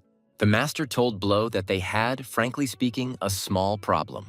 There was a huge hole in the building just below the master's office, and cracks appeared all over the facade. Blow said that he was in really big trouble and asked the master if he knew of such a place. Ishuela. The master asked why he was talking about the cursed lands, and Blow replied that he seemed to be there now. The master said that it couldn't be that such a model student like him ended up there. What happened? Blow began to explain that this was part of a practical lesson. They had to get to the tower using a teleportation circle. But suddenly a strange thing appeared, black as pitch, and against this background 2 shimmering blue eyes. The master asked if she looked like him, but Blow continued to say that it was some kind of puppet charged with energy. He didn't understand what this thing did to the teleportation circle, but black waters poured out of nowhere and washed everyone away. The master was indignant, and so he ended up in Ishuel. Where would his professor look if such things were happening to his students? He entrusted it to them, thinking that such a prestigious school should take care of its charges, but he found himself in even greater danger. Here, Ren took the magic stone from the master and asked Blow what the situation was like there now. Blow replied that the students who were caught in the teleport were scattered all over the area, and that he was alone now. The problem isn't even that there are monsters here, and the fact is that whoever sent them here, apparently, is hunting Lidorsis and is plotting something. The master was alarmed. They were hunting the second young master, and also a monster. Ren intervened again and asked what they were talking about. There were no monsters in Ishuel. Cursed lands where black treetops bloom under a red sky, oozing black blood. They are said to be so, but in reality they are abandoned lands that the tower has isolated for unknown reasons. The master explained that the sky was red because of a barrier erected by the tower, which could only be passed through with high-level magic. This place is isolated from the rest of the world and monsters simply cannot live there. But he says that they are there. Blow said that so far he had only seen low-ranking monsters, but he didn't know what other species were found here. Therefore, the students who ended up here are in danger. Meanwhile, most of the students gathered in one place. Everyone was confused. No one could understand what had happened. The connection didn't work. The professors had disappeared somewhere. They were scared. Yell sat alone. 2 students approached her, asked if she was okay, and offered to stick together, promising to protect her. Eel thought that these proud suckers couldn't even defend themselves, but replied that she was fine. She looked at the lonely figure of Lidorsis sitting in the distance. Yell thought that the man sitting there seemed to be completely out of order. Where are they? It looks like a forest, but it's strange. Everyone who was there teleported, but if someone isn't here, it means they're in another place. The students argued about what to do. They couldn't just sit still, but most decided that it was better to wait until the professors came back for them, rather than wander aimlessly through unfamiliar places. Eel thought that the school wouldn't let this go, so if they waited, someone would surely come if they survived that long. Until they know who sent them here or what their goals are, they can't let their guard down. They don't know what else might happen. The Black Entity and Professor Hale watched the students' camp from a cliff. Professor Hale reminded them that 2 professors had come with them, including Rowell, who could cause problems. The Black Entity stated that there was another one, but he would take care of them. Professor Hale said that if that was the case, then they too must begin to act. Blow fought low-ranking monsters. At the same time, he said that an internal investigation of Helios would have to be conducted.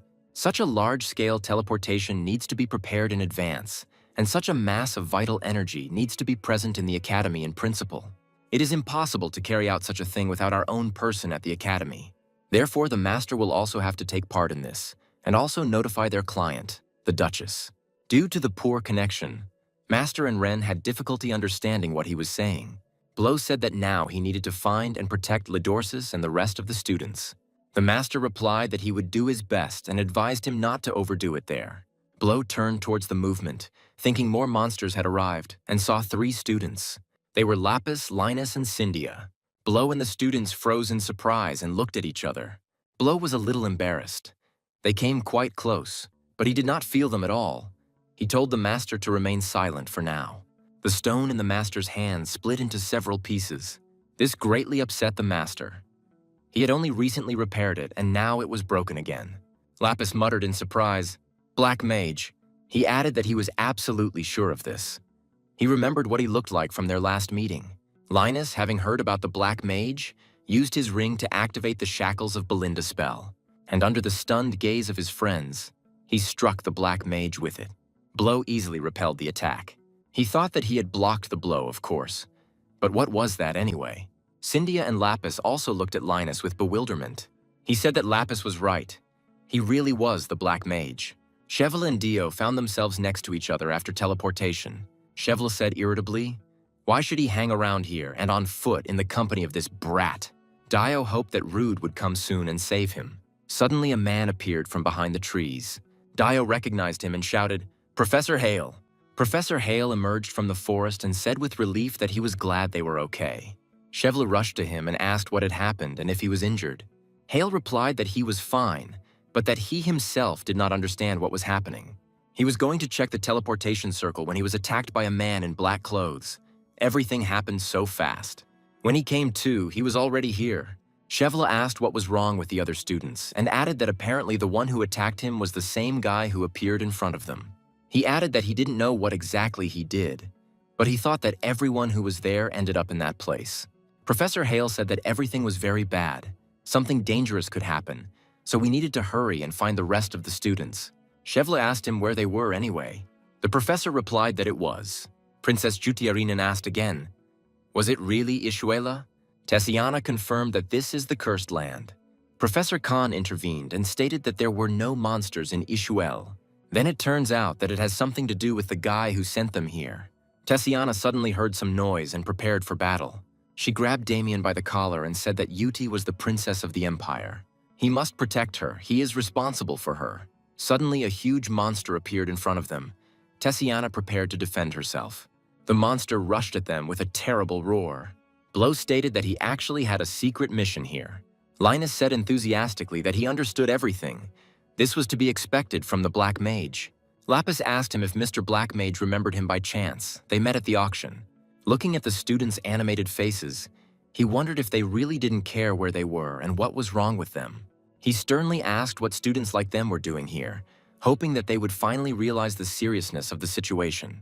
Linus said that he had to in order to finally meet him, but Lapis pushed him aside and began to explain.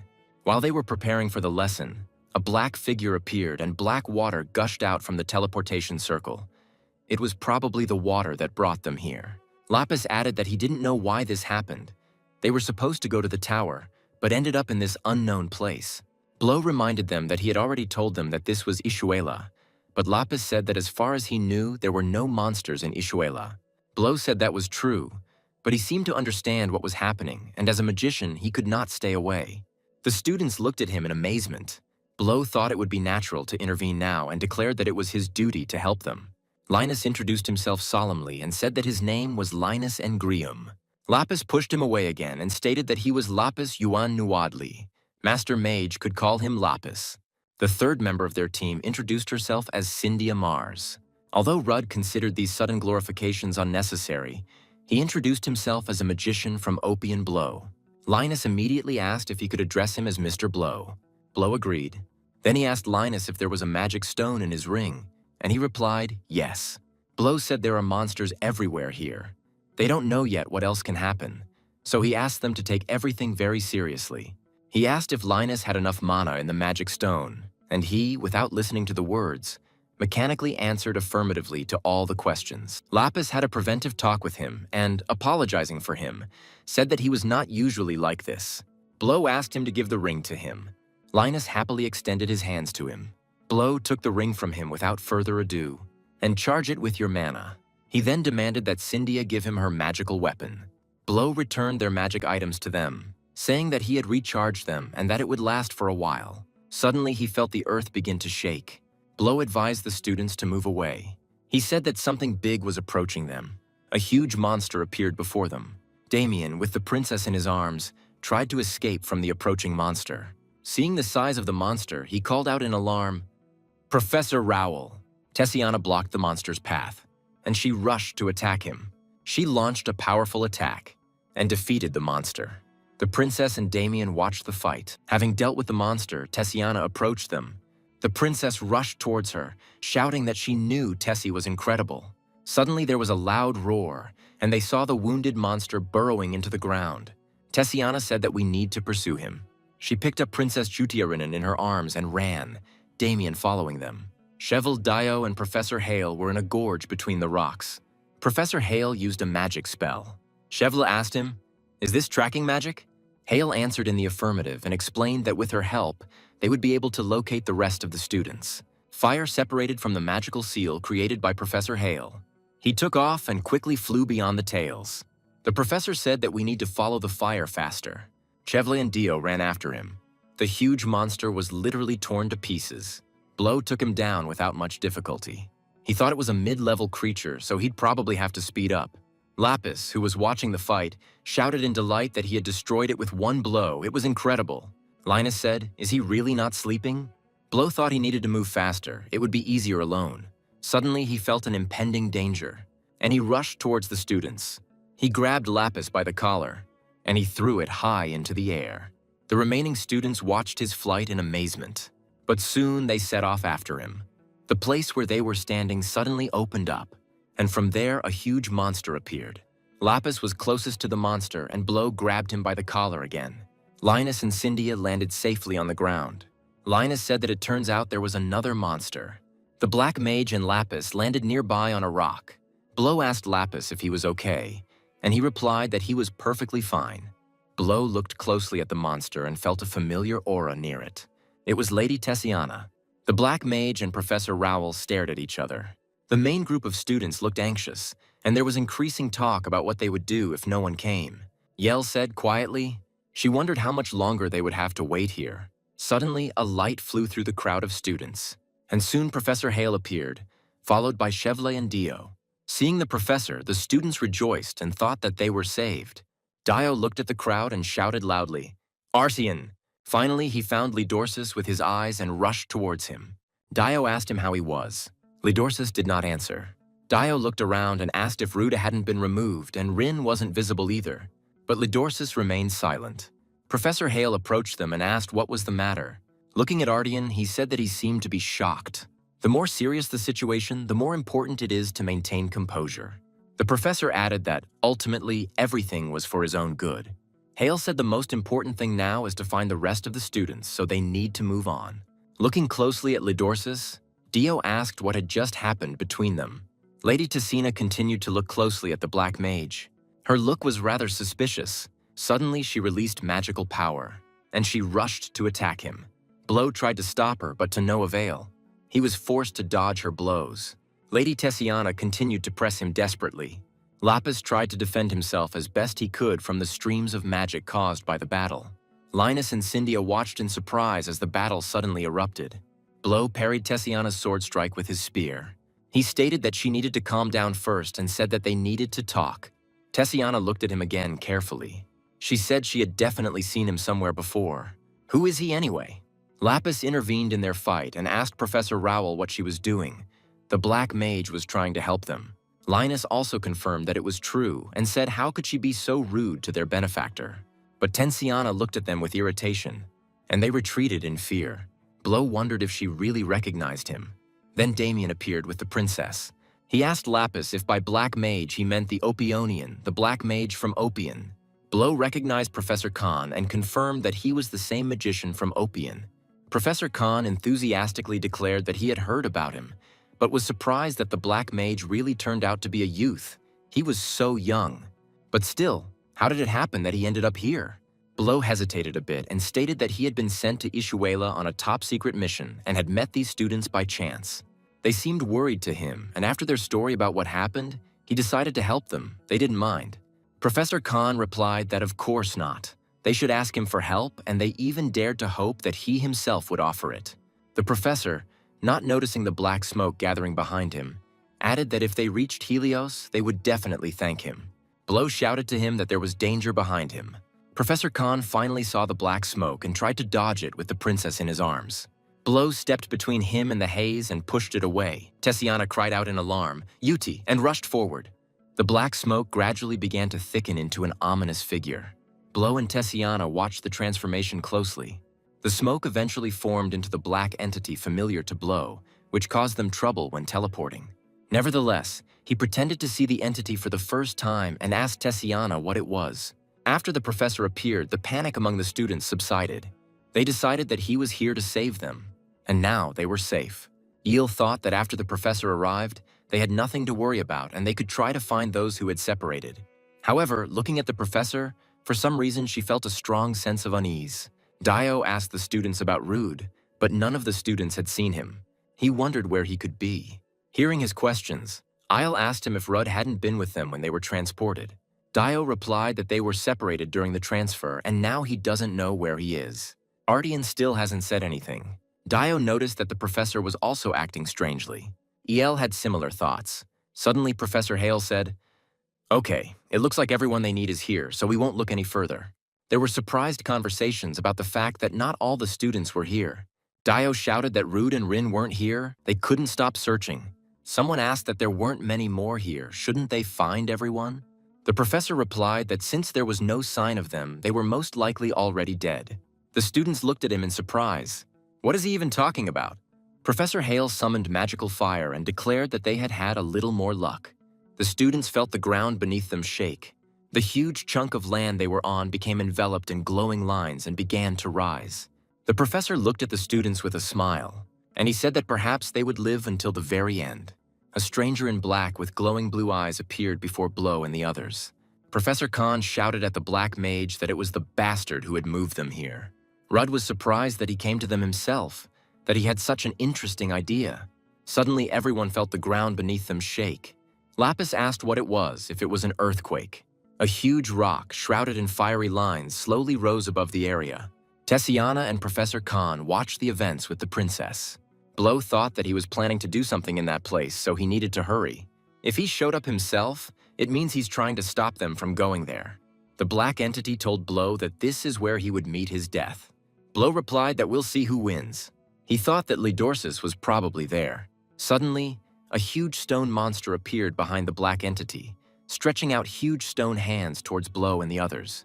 Tessiana prepared to defend herself. Blow rushed forward and destroyed the stone monster with a powerful magical attack. Tessiana and Professor Khan watched the fight.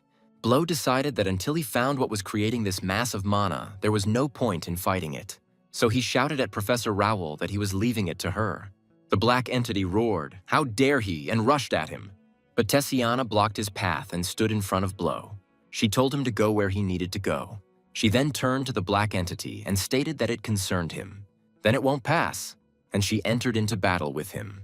Blow thought that if she could fight Shikmone, then he had nothing to worry about. And he ran towards the rock, entangled in luminous lines. The students were shouting that the earth had moved, that something was happening.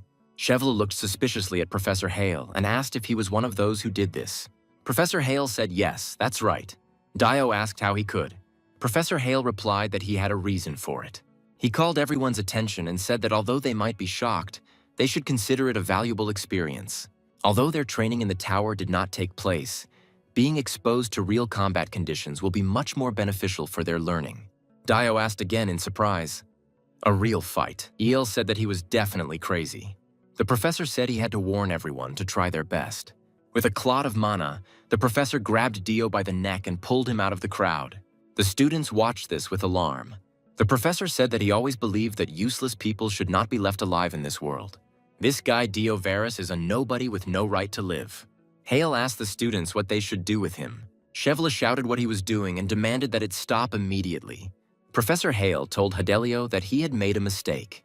He then threw Dio off the cliff. Lidorsis rushed at the professor in anger, but he was easily thrown back by him. Professor Hale said he advised everyone not to do anything stupid as the real lecture had not yet begun. Hale looked down and said that Dio Varus was nowhere to be seen.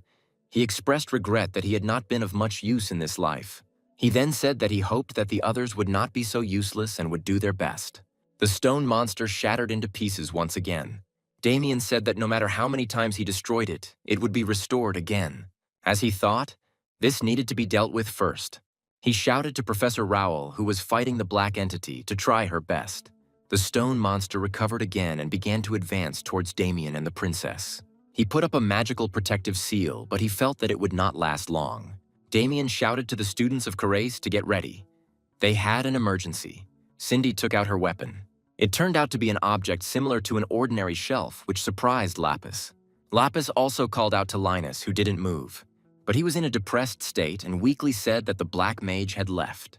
Lapis shouted at him that now was not the time to think about it. The stone monster dealt a blow that sent Lapis flying far to the side.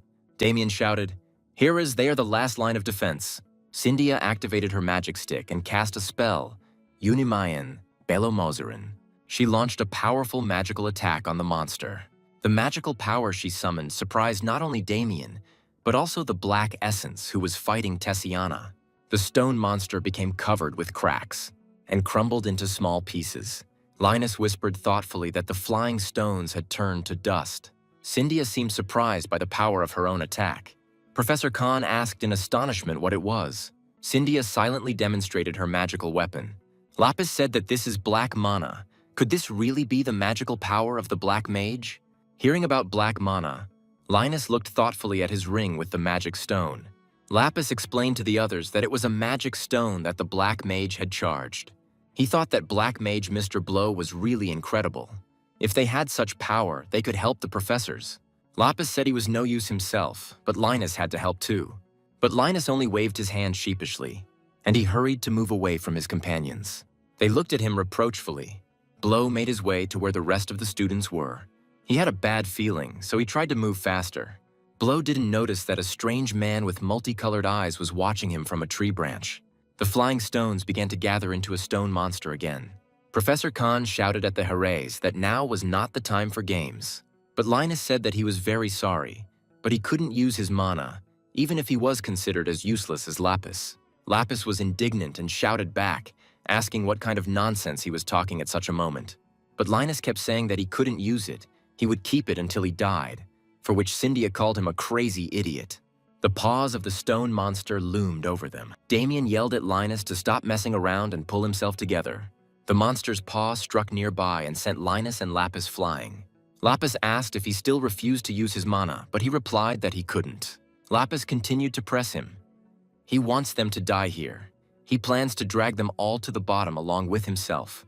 Linus replied that they must survive. Suddenly, a magical beam flashed next to them. Anna appeared next to them out of nowhere. She declared, wrapping streams of mana around the monster, that she would bind it to her will. Anna stood in front of them, trying her best to hold back the monster. Linus and Lapis looked at her in surprise. Anna turned around and addressed the two of them, after which she collapsed to the ground, exhausted. Such a powerful spell had taken all her strength. Linus and Lapis leaned over the girl with concern. The stone hand loomed over them again. Lapis called Linus. He sighed that nothing could be done, and he prepared to cast spells to release mana from the ring. The monster's stone hand struck them, and Linus realized that he didn't have time to block her. Suddenly there was a terrible roar and the monster fell apart again. Cyndia turned around, thinking that it was Linus who used the black mage's mana. But it was Lapis. He was literally glowing with mana. Linus said it was amazing how he did it. But Lapis himself was confused and did not understand what had happened. Suddenly he remembered the tattoo Runa had made and looked at his chest. One of the 3 engraved hearts was gone. He had used it. Linus leaned over Anna and asked if she was okay. She nodded and asked where Chevla was. Chevel clutched the magic stone of his pendant and asked Hale why he was doing this to them, what he wanted from them. The professor replied that who knows what he really wants from everyone, maybe Hadelio will try to guess. Chevel stated that whatever it was, he would not give it up just like that. Professor Hale chuckled and said how touching it was. Chevel suddenly felt that the magic stone in his pendant began to activate regardless of his wishes. He could no longer control it. Professor Hale said, "Let me borrow your power for a little while." Chevla von Hadelio was engulfed in a powerful stream of magic. His eyes lit up. The students were seized with panic. Lidorsis watched what was happening in horror. The thought that it was his fault overwhelmed him. All this is done for his sake. It's all his fault. Rin and her friend hid among the rocks from a monster passing by. She thought it looked like they had been sent to some terrible place. I wonder if the others are okay. Camilla wanted to ask something, but Rin told her to shut up. She heard some noise and looked in his direction. Suddenly, a monster looked into their shelter among the stones. Rin thought they needed to run, but her friend Camilla fainted from fear. Rin prepared to defend herself to the last. She didn't see that high in the sky above them, a blue dragon was soaring. The monster came close to the girls, but then a powerful blow fell from the sky on the monster and it disappeared. Rin looked up, stunned. She saw a huge dragon soaring in the sky, carrying a monster in its claws. The dragon circled above them and flew away into the distance. Rin watched him go, still not understanding what had just happened. Blow's path was blocked by a high cliff. He assessed her with his eyes and wondered if he could climb up here. He thought about what was going on there. His friends from Helios were probably there now. Blow thought that if something happened, he wouldn't just let it go. Suddenly, a strange young man blocked his path. He had different colored eyes and asked where he was going.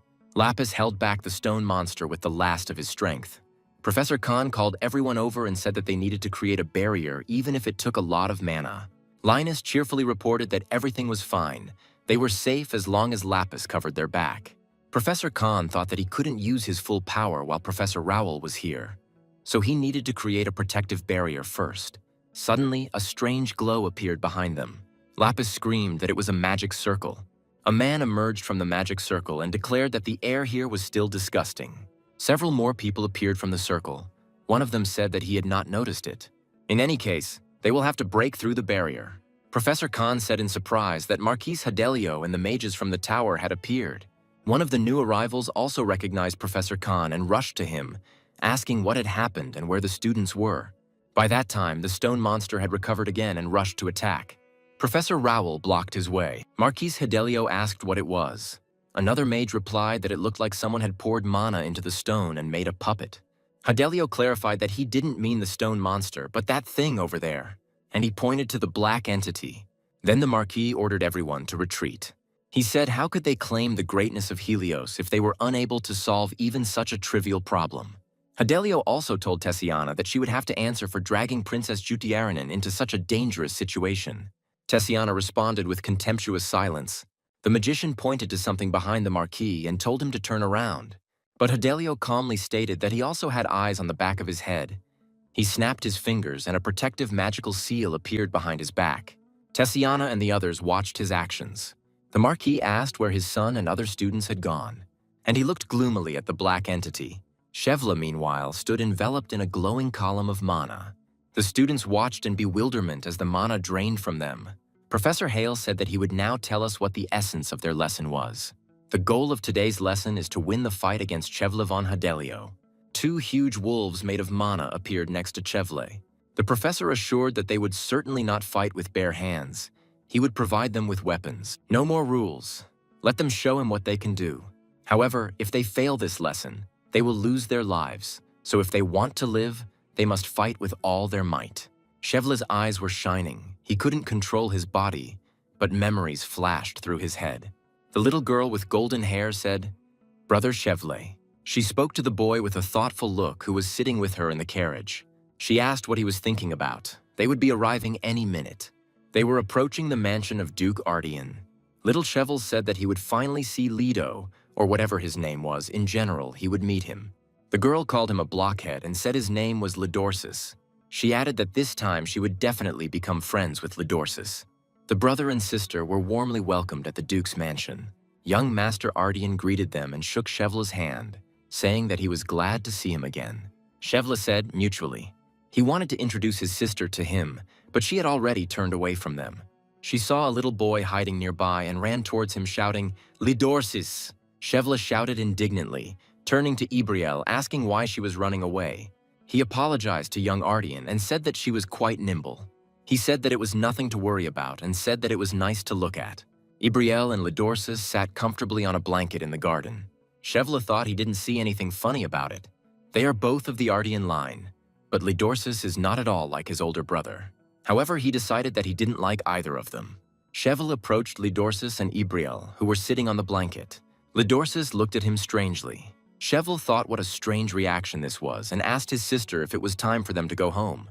Ibriel was indignant and reproached him for not even greeting Lidorsis properly, and now he wanted them to return home. Cheval said ominously, "Well, hello, nice to see you." Lidorsis didn't get the joke and got scared. Ibriel called him a fool again and told him to say hello properly.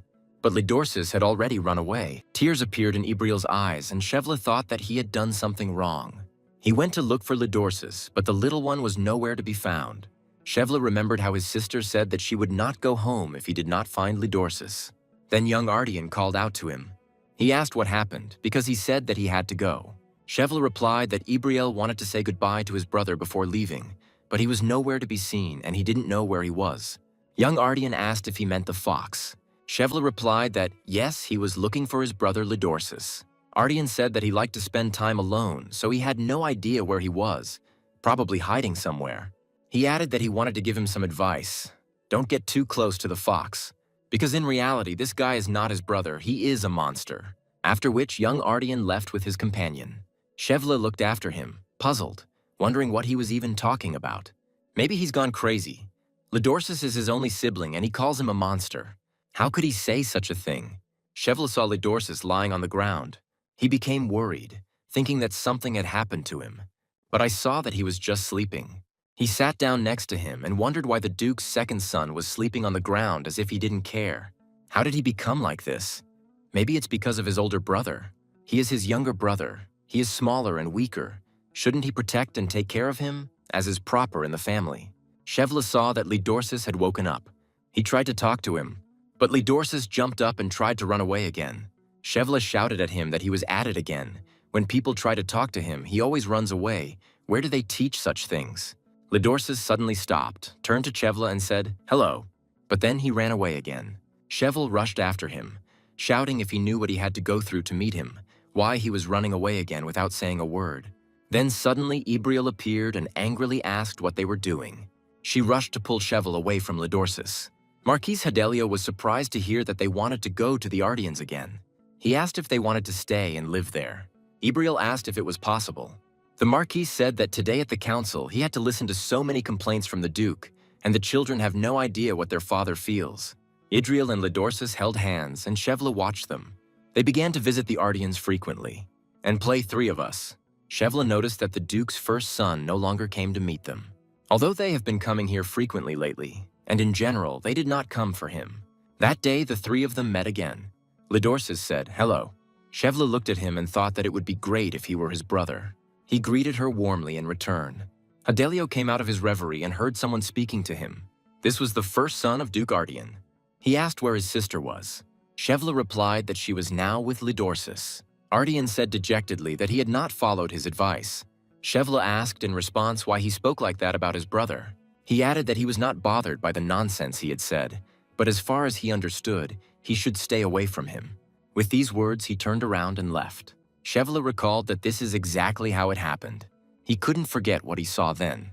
Lidorsis in clouds of black smoke, and his sister lying in a pool of blood. They say it was someone who had a grudge against the Ardians, and once the monster was able to get into the estate, and the victim was the innocent daughter of Yahello. They say that the youngest son of the Duke, who was next to her, did not have a single scratch on him. Cheval thought he was right. They shouldn't have gotten close to him. I should have stayed away from him. It was all his fault. It was because of him that Ibriel happened.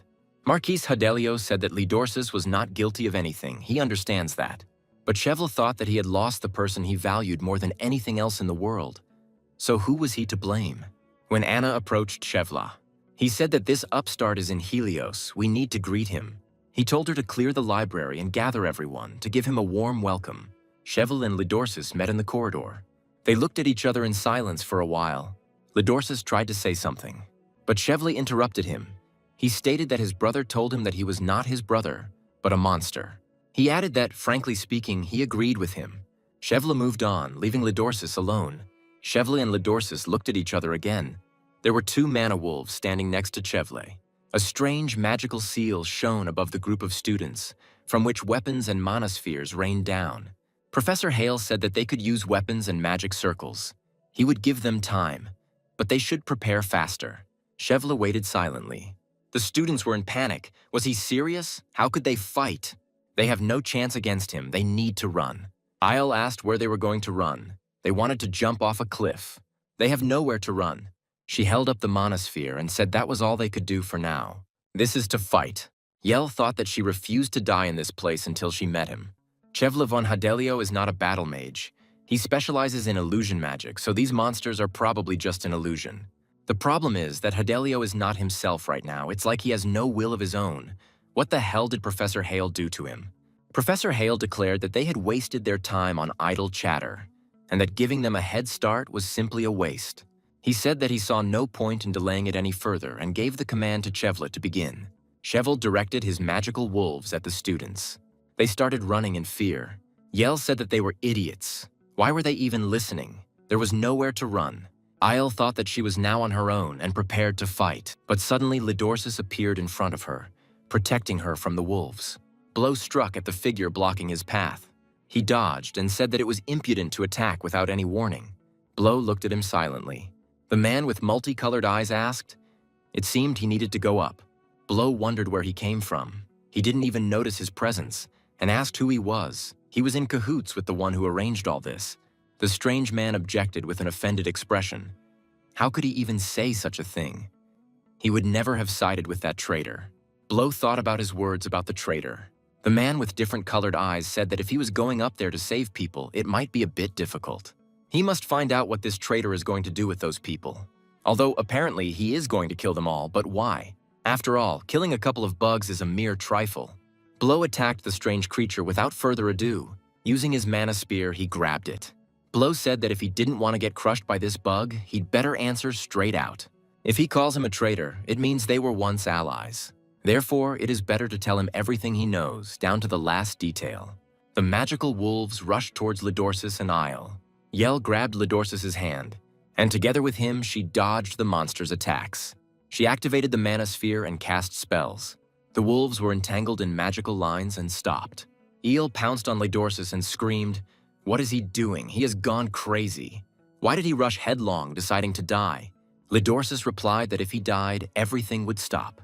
Eel was outraged that he was talking about how his death would change absolutely nothing, just like Dio's death. His death will be completely meaningless. The monsters remained motionless in magical bonds. Professor Hale stated that he was amazed. It was incredible that Aiden's student could perform containment magic of such a level. Eel thought that, judging by the way they dealt with her magic, those creatures were real, not just an illusion. Hale added that the duration still needs some work. The monsters gradually began to free themselves from their magical bonds. Yell thought that this was the limit of what she could do with her magic. She needed to think of another way. It would be better to attack the caster and disrupt the magical flow. The magical wolves finally broke free and rushed at her again. Yell cast the protective spell again. The monsters froze. Yell thought that this would only buy her a little time, as she thought acting alone was not very effective. Suddenly, one of the students stood next to Isle. She said that she didn't want to admit it, but she was right. They had nowhere to run. They had no choice but to fight them. The girl shouted loudly that she entered Helios to become a magician, like everyone else, right? If they become real magicians, they will have to face the same dangerous situations.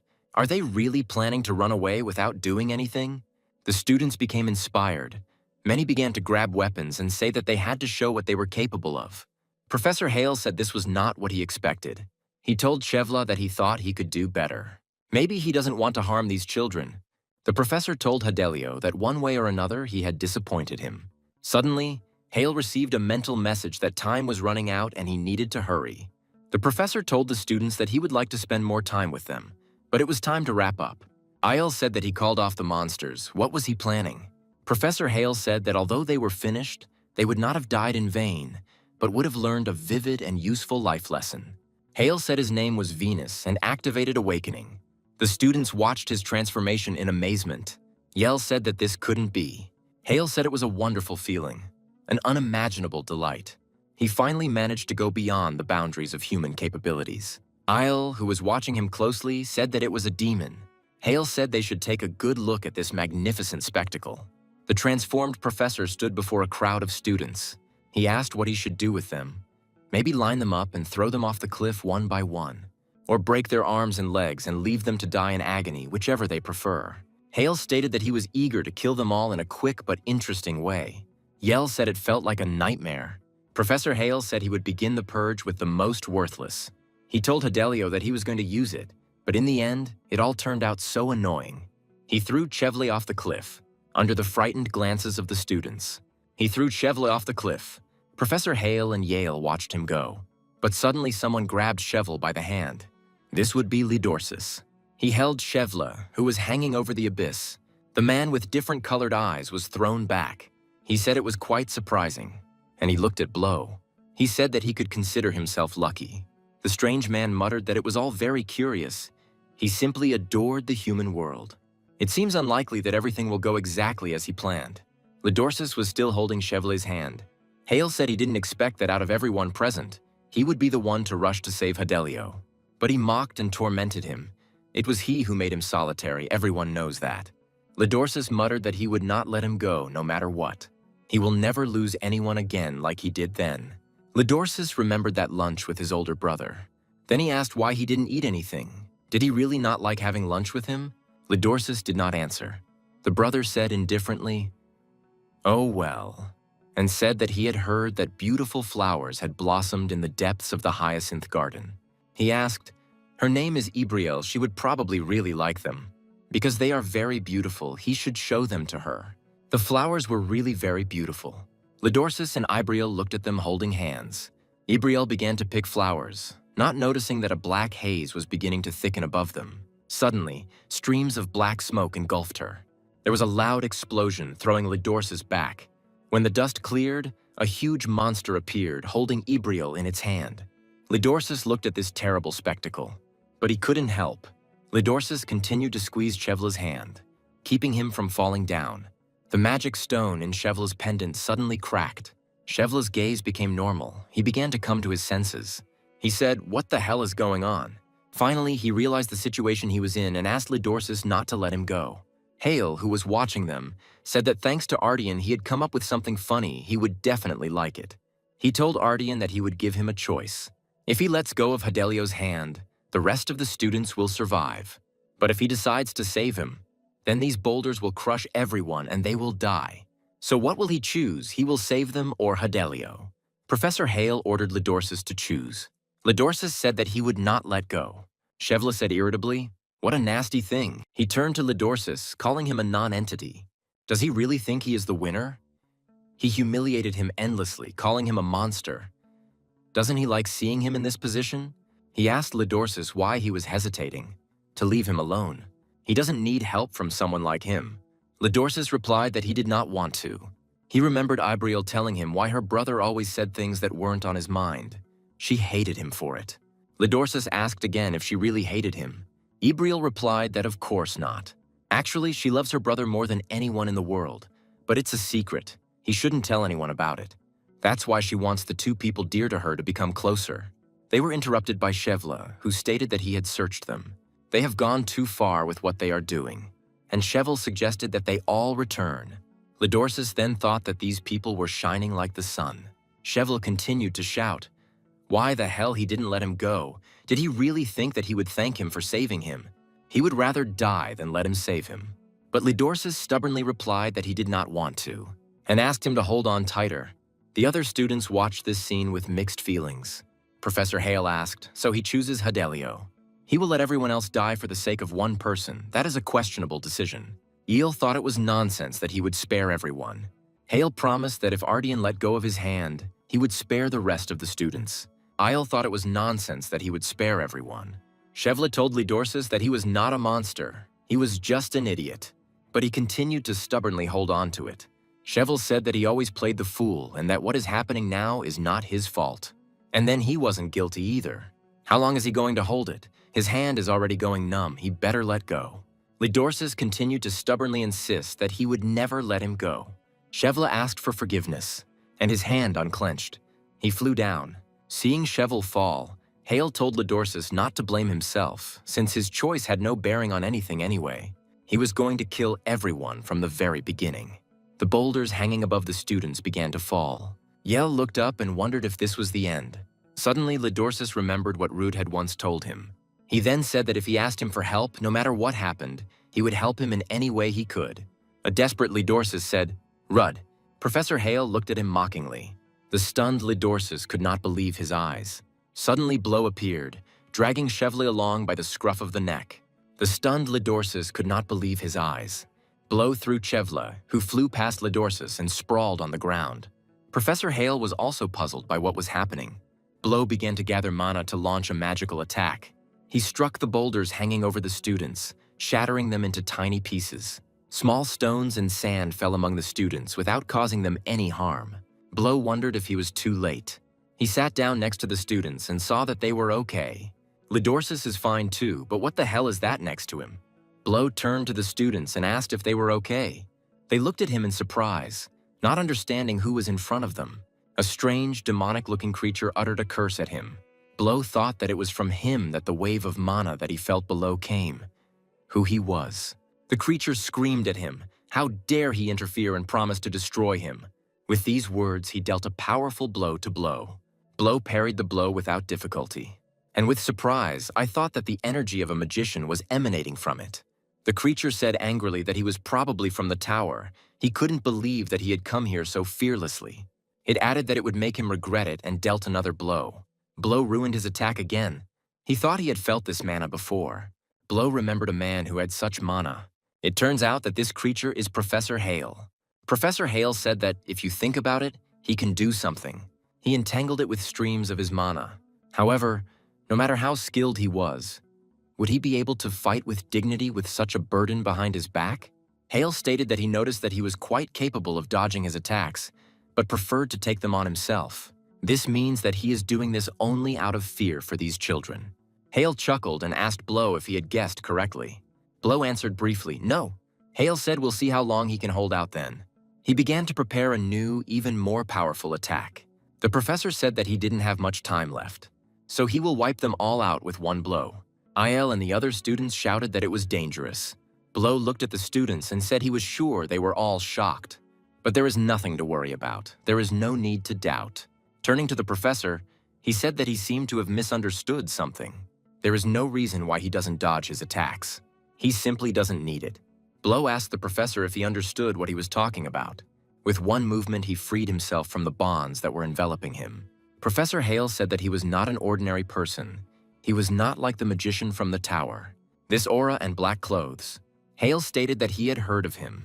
He is the same young magician who single-handedly defeated the monsters from the gate. That same opium black magician. The students were shocked to hear Hale's words. Could this really be the famous black magician? Blow didn't deny it. He said, yes, so what? Professor Hale laughed evilly and asked what the black mage from Opium was doing here. However, if he really is a black mage, his death will be proof of his strength. The students felt inspired. If he really was the black mage, then they were saved. The black magician will definitely save them. Isle thought that this man right in front of her reminded her of someone. The professor released a new powerful stream of mana. A wave of mana rolled through the students. Blow blocked most of that wave. Professor Hale laughed ominously. Blow thought that not only his appearance had changed, but also his aura. Hale stated that mana was coursing through his entire body, a force that obeyed his will. No one can comprehend this magnificent feeling, which has no equal. Professor Hale directed streams of his newfound power at Blow. He said mockingly, "What's the matter, Black Mage?" He became somehow nervous. Where did all his confidence go? Blow thought that Hale's attention was on him now, but if he aimed at the students, he can hardly protect them all. Hale mockingly asked why he was silent. He swallowed his tongue. Did it dawn on him who was in front of him? Blow said he was talking too much. He decided not to drag it out, but something was bothering him. Who was it that made Professor Helios such a monster? He must find who is behind all this. Hale shouted that he was an insolent upstart for daring to oppose him. He attacked the Black Mage with magical seals. Blow disappeared in the cloud of a powerful explosion. Hale said there was no point in talking to someone who already had one foot in the grave. However, Blow managed to repel his attack. The professor prepared another attack and shouted that he could not withstand this blow. He screamed, "Die!" and dealt a powerful blow, sending rock fragments flying in all directions. The students were horrified. Professor Hale looked around and saw no one at the site of the impact. He stated that there was not even a trace left of him. But Blow said no and pounced on him from above. His blow was even stronger than the professor's. But Professor Hale doesn't know how to handle such power, and it seems he has little combat experience. His power doesn't suit him. Blow said that this mana is at least not inferior to the mana of the strongest mages. But Professor Hale doesn't know how to handle such power, and it seems he has little combat experience. His power doesn't suit him. Blue blood began to ooze from Hale's wounds, and Blow wondered why it was that color. Blow asked Hale who gave him this alien power. In the end, she couldn't do anything again. Isles said that the Black Mage had won, and she thought to herself how pathetic she was. In the end, she couldn't do anything again, just like then. However, Isles' thoughts were interrupted by the surprised cries of the students. She looked up at the sky and saw some strange flying creature approaching them. It was getting closer and closer. Eventually, everyone saw a huge blue dragon diving towards them. Professor Hale whispered that it was impossible for him to lose to someone like him. Blow told him to stop talking nonsense and answer his question. Then the blue dragon landed on the rock they were on. He looked at Blow and Professor Hale. Blow also looked at him, trying to understand what was going on. He decided that it was all quite scary. Looking at the dragon, Blow thought, "What a giant! What is this? There is no demonic energy emanating from it. He has never seen anything like it before." He decided that it was all quite scary. The dragon brought its head closer to him. Blow thought it looked like he was sniffing him, but wasn't that too close? Professor Hale perked up. He stated that the dragon was sent to help him. He screamed at Blow that no matter how strong he was only human and he would witness his slow demise. He urged the dragon to hurry, but the dragon suddenly grabbed Hale with its mouth. The students were stunned by this strange turn of events. The dragon soared upward, holding Professor Hale in its mouth, and flew away with him. Blow wanted to stop the dragon because he still didn't know anything, but he was already far away. In any case, it's bad. He still couldn't get any information. Then Blow saw that all the students were staring at him. In any case, it's bad. He still couldn't get any information. The students shouted in admiration, "Black Magician!" He thought that they were looking at him so strangely. The students shouted in admiration, "Black Magician!" They won. The Black Mage defeated Professor Hale and drove away that monster. He saved them. Bravo to the Black Mage. Blow was surprised and confused by this reaction. He thought that they were celebrating too soon. Professor Hale had disappeared, and the magic that supported this place would soon dissipate. But Blow looked with alarm at the magical lines that entangled the piece of rock on which the students were standing. He thought that they were celebrating too soon. Professor Hale had disappeared, and the magic that supported this place would soon dissipate. This means that everything here will soon collapse. He needs to take them to a safe place. Suddenly, a teleportation portal opened behind the students. Someone's voice said, "Thank heavens they found them." The students recoiled, not knowing what to expect from them. Someone's voice said, "Thank heavens they found them." The students greeted Professor Khan and Professor Rowell with joyful shouts. Seeing the students, Lapis was relieved to think that everyone was here. The students greeted Professor Khan and Professor Rowell with joyful shouts. He looked at Lidorsis and Chevle. He decided that it was time for him to leave.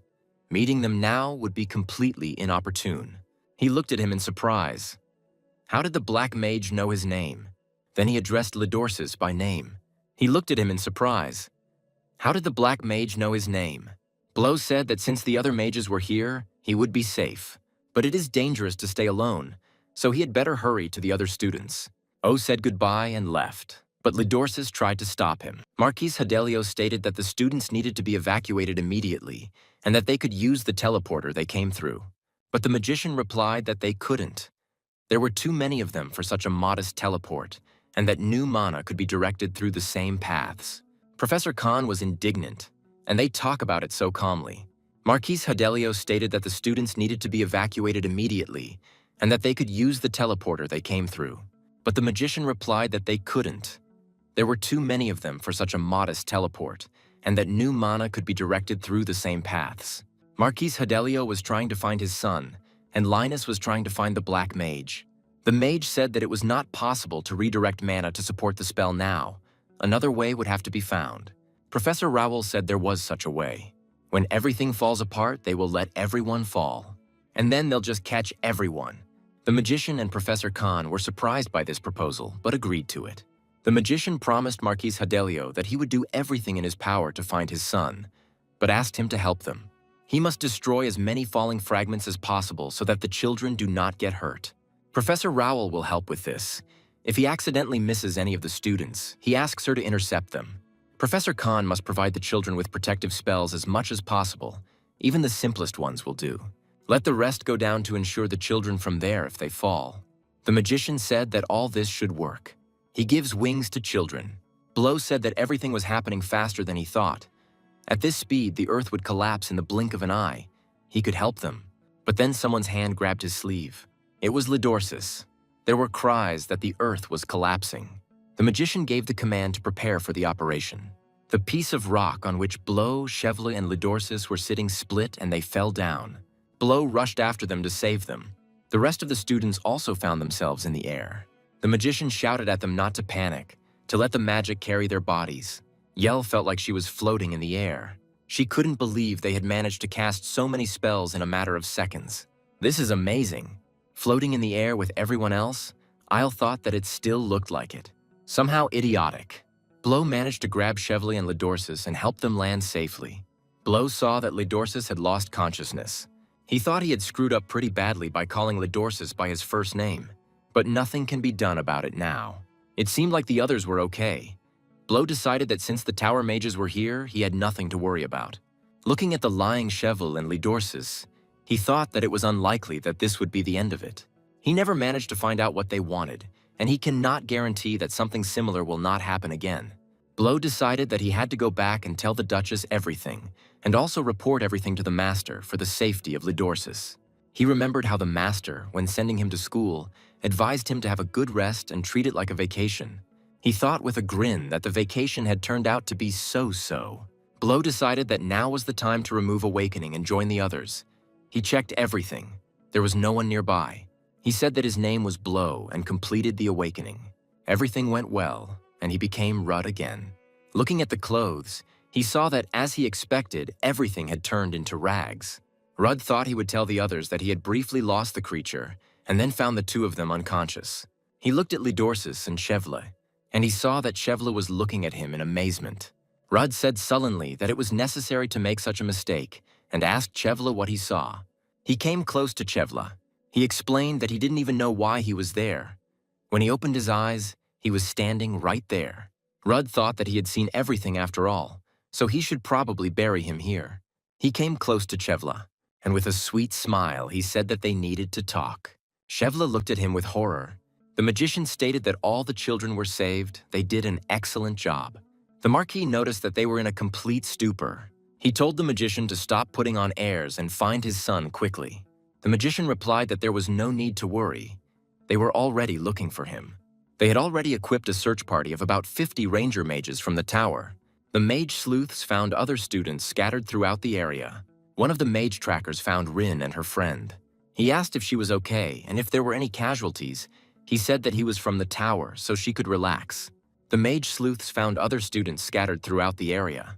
All found students were teleported to a safe place. The chief magician asked if they had found the son of the Marquis of Yahello, a tall man who likes to swear, meaning fair-haired. Marquis Yahello stated that if something happened to his son, he would not let it go. The magician reassured him, saying that everything would be fine. The air here was not saturated with the smell of human blood. A man with multicolored eyes entered the cave and said that there was a foul smell of blood. He asked the person in the cave what he was doing there, whether he was eating or something.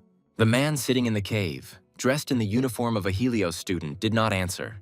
The guy with different colored eyes asked who he was looking for when he took on his true form after falling off the cliff, flickering here and there. He replied that he simply hadn't flown for a long time.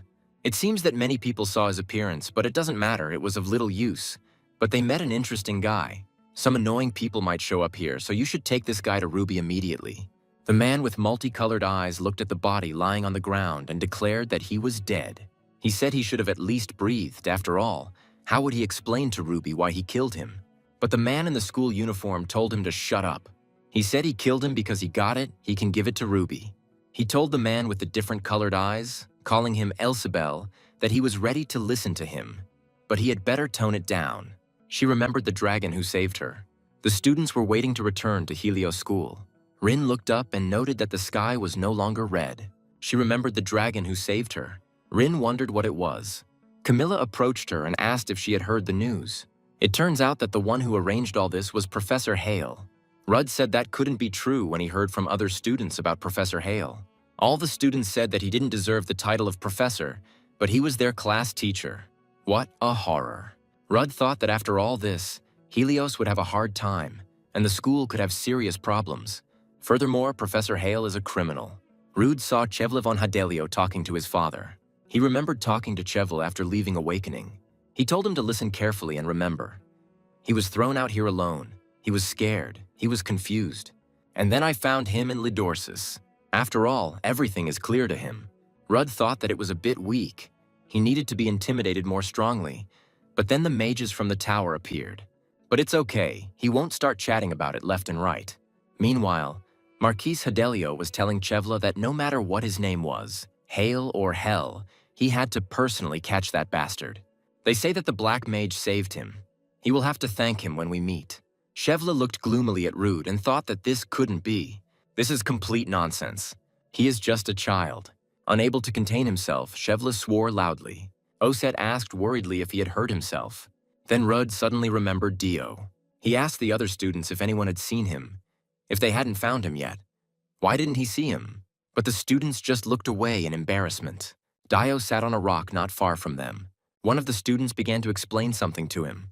But Rudd suddenly said that yes, here he is. Dio sat on a rock not far from them. He was holding his head. It looked like he had been hit pretty hard. The students asked in shock if he was okay. After all, he had fallen off a cliff. Dio said that when he woke up, he saw a magician in front of him and did not understand what had happened. The students wondered what happened then and who saved him. Maybe it was the Black Mage. Rude was surprised to hear the students' screams that Dio had been saved by the Black Mage. The students told Dio with relief that they were glad he was alive. They thought he was dead. Rude, looking at Dio, thought that it was good that he was okay, but he didn't save him. So who saved him then? The magicians announced that the teleport was ready. Everyone should gather. They were returning to Helios. The students cheered. Cyndia clutched her strange weapon, and Linus couldn't take his eyes off his magic ring. Princess Judy Aranen was under the care of Professor Rowell. Lidorsis lay in a van after the events he had experienced. Yell remembered the recent meeting. Will they meet again? The tower's ranger mages, searching the surrounding area, finally discovered Professor Hale's body. One of them said, "It's disgusting, Blue Blood." So he was not human. Another magician replied that this was not entirely true. He had once been one. But now it was not only about Helios. Palace of the Association of Magicians. Mr. Lanasta's secretary knocked on the office door, and having received permission to enter, she went inside. She asked if Mr. Lanast had received the report. He clarified whether it was a report about Shik's attack on Opian or about those good-for-nothings from the tower who decided to take a stroll around Ishuela. The secretary reported that there seemed to be problems at Helios, possibly because Princess Jutiaranen was studying there. But they urgently sent Marquise Hadelio to the tower. The secretary asked what their plan would be. Lanast ordered a meeting to be arranged with them. They could not remain aloof from such an interesting matter. At the Helios School Council meeting, the latest events were discussed. A week has already passed, but nothing has been done yet. Questions were raised about what they were going to do next, what they were even doing here. They just couldn't wait any longer. Duchess Artian stated that there was no point in waiting any longer. One of the council members supported her. If it comes to children's safety, they should do something and not sit idly by. Someone said they wouldn't leave their child here. Who can guarantee that this won't happen again in Helios? The school principal stated that she was forced to admit that they could not cope on their own. But while recognizing the exceptional nature of the situation, they valued their opinion. Therefore, Helios will immediately contact the tower so that they can help figure out what happened and fix everything. A special team will also be created for an internal investigation directly at the school. Children will not be informed about this so as not to disturb them. This will continue until all issues related to the incident are resolved, and until they are sure that there are no further risk factors, so there is no doubt. They will take care of it. Professor Khan, who was giving a lecture, suddenly stopped and looked into the depths of the classroom. The students followed his gaze. Rudd asked questioningly, "Professor?" Professor Rowell replied, "What?" Professor Rowell sat next to Rude and watched him closely.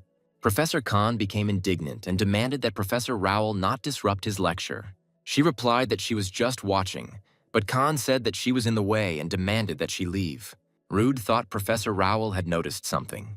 Rowell, Cheval von Hadelio, and Lidorsis, there's been something wrong with them ever since that day. Lidorsis is probably thinking about him, as he called him by name then. Rudd had already sent a report about this to the master, but there had been no news from him yet. Lapis asked again. A party. Linus confirmed that yes. Although it seemed a bit out of place now, there used to be a welcome party for newcomers at this time of year. Linus added that it was quite unexpected. He thought everyone would forget about it. Lapis said that everyone had returned, safe and sound, and that the party could be considered a celebration of their safe return, and the professors had given their approval. He added that it was like a dream. Linus asked what kind of dream. Lapis clarified that he meant Ishuela. Linus, looking at the magic rings on his hand, declared that it was not a dream at all. Lapis was indignant. Why did he have 2 magic stones? Isn't that against school rules? The rule is that each student, even if he is Cares, can only have 1 magic stone. But Linus replied that this was not a violation. The second stone was sealed, so it could not be used. Rudd asked again, a party? Rin replied that yes, and asked if they would go to see her. She explained that something bad had happened, and now everyone was trying to overshadow it with happy memories. Dio said that they would of course go, but Rude thought that he didn't want to, especially since he would soon be leaving here. He asked Rin if she would go herself. Rin was embarrassed and hesitated to answer. She looked at Lidorsis and said that she had been thinking about this for a long time. She then suggested cutting Ardian's hair a little and asked what he thought about it. Rin explained that it wasn't that his hair looked bad, it was just a good way to start fresh. She said that she didn't mean to offend anyone and asked to forgive her if she said too much. But Rudd stopped her. He put his hand on Lidorsis' shoulder and said it was a great idea. Rudd stated how he himself had not thought of this, and he suggested that Lidorsis do it right now. The master read Rudd's report on the incident in Helios. He said that he didn't send him there to get into such a mess. What a hassle. Ren suggested that since Blow had been spotted, wouldn't it be better for Rudu to return? But the master said there were offers from the tower to work together on this case, and he said Blow was currently away. So until he sorts all this out, it's better for him not to show up. Besides, he doesn't want Rudd to see what happened here. What if he goes crazy and does something similar in the association? The master said that, as he thought, the main target was Duke Ardian's second son. Then he asked Ren what the Duchess answered. Ren replied that she said she would head here after the meeting in Helios. The master said that he would then tell her everything in detail. When the haircut was finished, everyone stared at Lidorsis. Dio and Rude agreed that he looked great. Camilla asked why he hid his face under his hair for so long. He looks much better now. Rin said that she didn't actually say that she would cut the hair herself, but at least it turned out really well. Rudd reminded her that she had cut Ben's hair and praised her for a job well done. Rudd thought he looked much better now. Everything would be fine after he left. It was a great way to end things. He looked thoughtfully at Lidorsis once more and turned to Rin.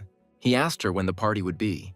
Rudd thought that he should take full advantage of this opportunity, the chance to imprint into everyone's memory that Lidorsis was not a monster. Under cover of night, Rudd conducted another communication session with the master. The master said it was excellent. In any case, it turned out that he had carried out the Duchess's order flawlessly. Rudd asked if he could come back then. He was, of course, worried about Lidorsis, but he couldn't be with him forever. But the master replied, "Why such a rush? He could at least imagine how difficult it was to get him into this school. It would be better for him to stay there for now. In order for him to be able to leave there, he needs to go through some bureaucracy." Rudd asked if he was going to get him out of there. The master replied that of course, because he is the star of Opian, and by the way, he received a bunch of letters. They seemed to be from the students of Gilios to their savior, the Black Magician. Rudd told him to stop acting up and get him out of here as quickly as possible. The master suddenly said that he had not seen him for a long time and told him to take care of himself. Be careful there. Let him not forget that he is his precious family. So let him be more careful. Rudd said, "What's wrong with him? He's completely lost his mind." Returning to himself, he thought about how the master had a talent for making people feel uncomfortable. Why would he say such a thing? In any case, it looks like he'll have to stay here for a little while longer. Rudd thought that didn't sound so bad. Dio asked Rin how things were. Everyone was ready. Maybe they should go too. Let's wait a little longer. The main character comes last. Helios' students were getting ready for a party. Many people noticed Il, Florin Chrome, who stood out noticeably from the other students. But Yell was bored. She was not interested in anyone here. There was a lot of talk about the Black Mage. It would be nice to become a mage like him. El thought with irritation that it was like a bazaar here. Rudd approached her and asked why everyone was only talking about the black mage. Yell replied that this is how it should be after the grinding. Rudd said that for some reason it seemed to him that everyone was looking only at her. He also looked closely at Yell. Rule said he had a favor to ask her and asked if she would listen to him. 3 figures appeared at the entrance to the hall. Even Isle was surprised to see them, not to mention the other students. Lidorsis entered the hall, accompanied by Rin and Dio. Yell waved her hand at them and shouted loudly, "Come here." She told Rudd that she simply agreed to help him out of boredom, and he thanked her. The students looked at the tall, magnificent-looking young man in bewilderment. Could this really be Artian? Rose petals suddenly began to rain down from above. Rin asked in surprise, "Petals?" Rudd said smugly that someone had done a great job. Yell thought, looking at the petals, "What wonderful magic." Rude approached Lidorsis and said, "Today is a wonderful day. Isn't that so?" Shevla von Hadelio and Anna watched the party from above. Shevla reached for the magic stone on his chest, but Anna said warningly, "Shevla, he said it was pretty boring here," and he invited Anna to come back. Lanoste said that everything was much more interesting than he thought. This means that a special investigative group is being created. The secretary asked if she could look for a suitable candidate, but Lanoste said that it was not necessary. He asked thoughtfully where Schick was now. Schickmoan was near the city when he heard shouts that the black mage had appeared there. His eyes lit up.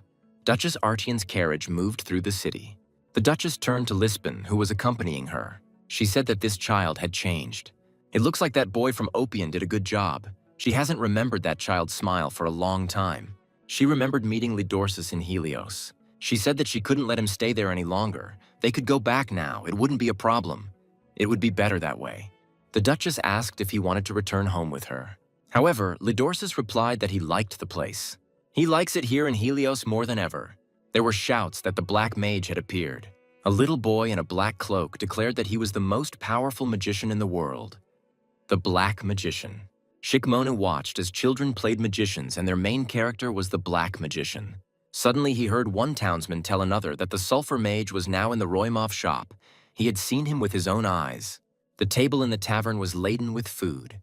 The hosts asked the guest if he really was a black magician. The man in black clothes replied that he was the black magician from Opian. Who else could he be? The shop owner's wife said with disappointment that she had been told that the black mage was an attractive man.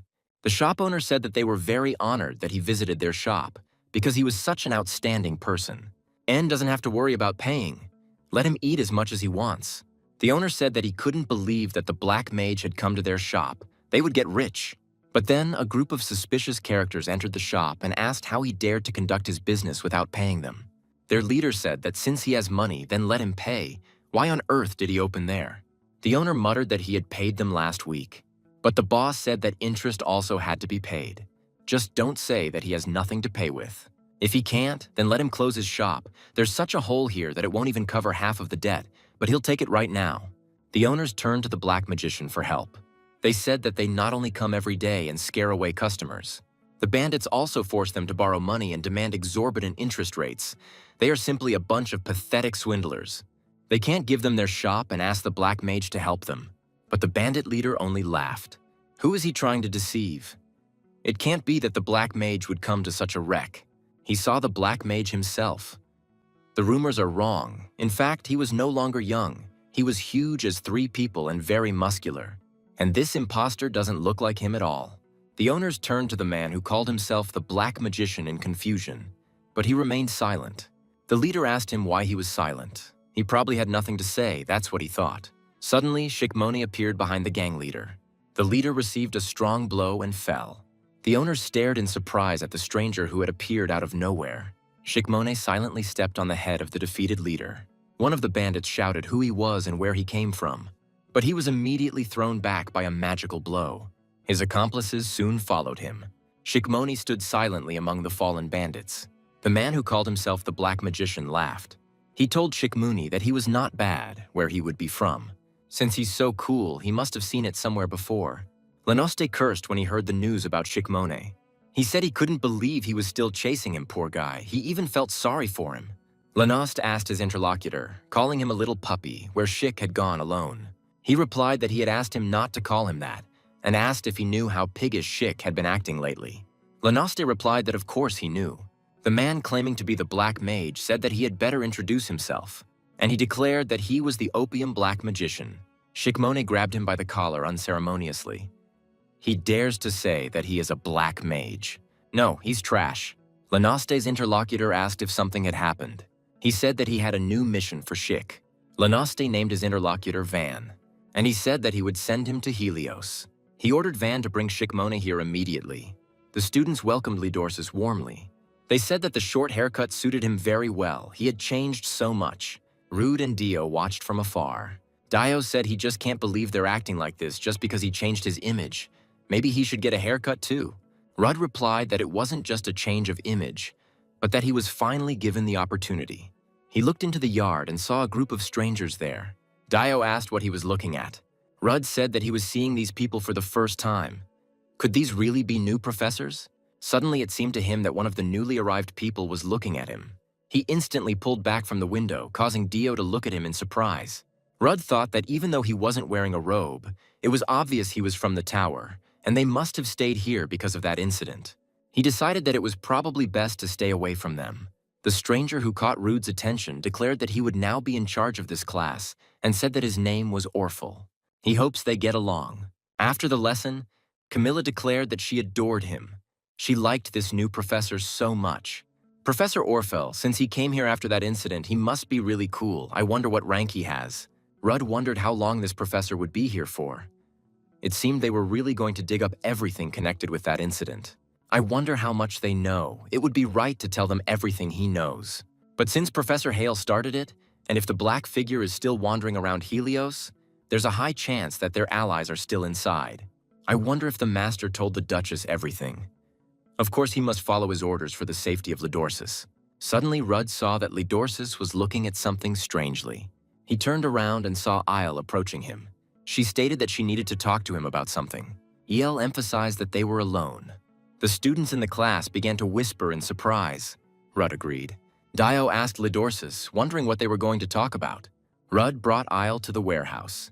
She asked with displeasure what this dirty warehouse was, but Rudd replied that there was no other quiet place in the entire school. Yell has resigned herself to it. Then nothing can be done. She asked him what he thought about what had happened. Rudd began to say that he was, of course, shocked that Professor Hale had started this. But Yale interrupted him. She said that it was not about that. He was not there when they were with Professor Hale, but they had probably already told him everything. She said she didn't know about the others, but she noticed something strange about it all. Eel asked him what he thought of Lidorsis. She explained that when Professor Hale turned and Dio fell off the cliff, closest to Dio were Lidorsis and Chevle von Hadelio. Of course, Lidorsis doesn't have as good a relationship with Chevle as he does with Dio, but his connection with Hadelio is still quite deep. Then Professor Hale attacked them and he was aiming at Lidorsis. She thinks he did it on purpose. Rudd listened to her attentively. Eel continued that when Chevle fell, she knew for sure that she saw it. Something was coming from Lidorsis's body, something like black magic. But then the black mage appeared and she thought, Rudd finished for her, that it was his black magic. Isle said that she couldn't get it out of her head. Maybe everything that happened was connected with Lidorsis.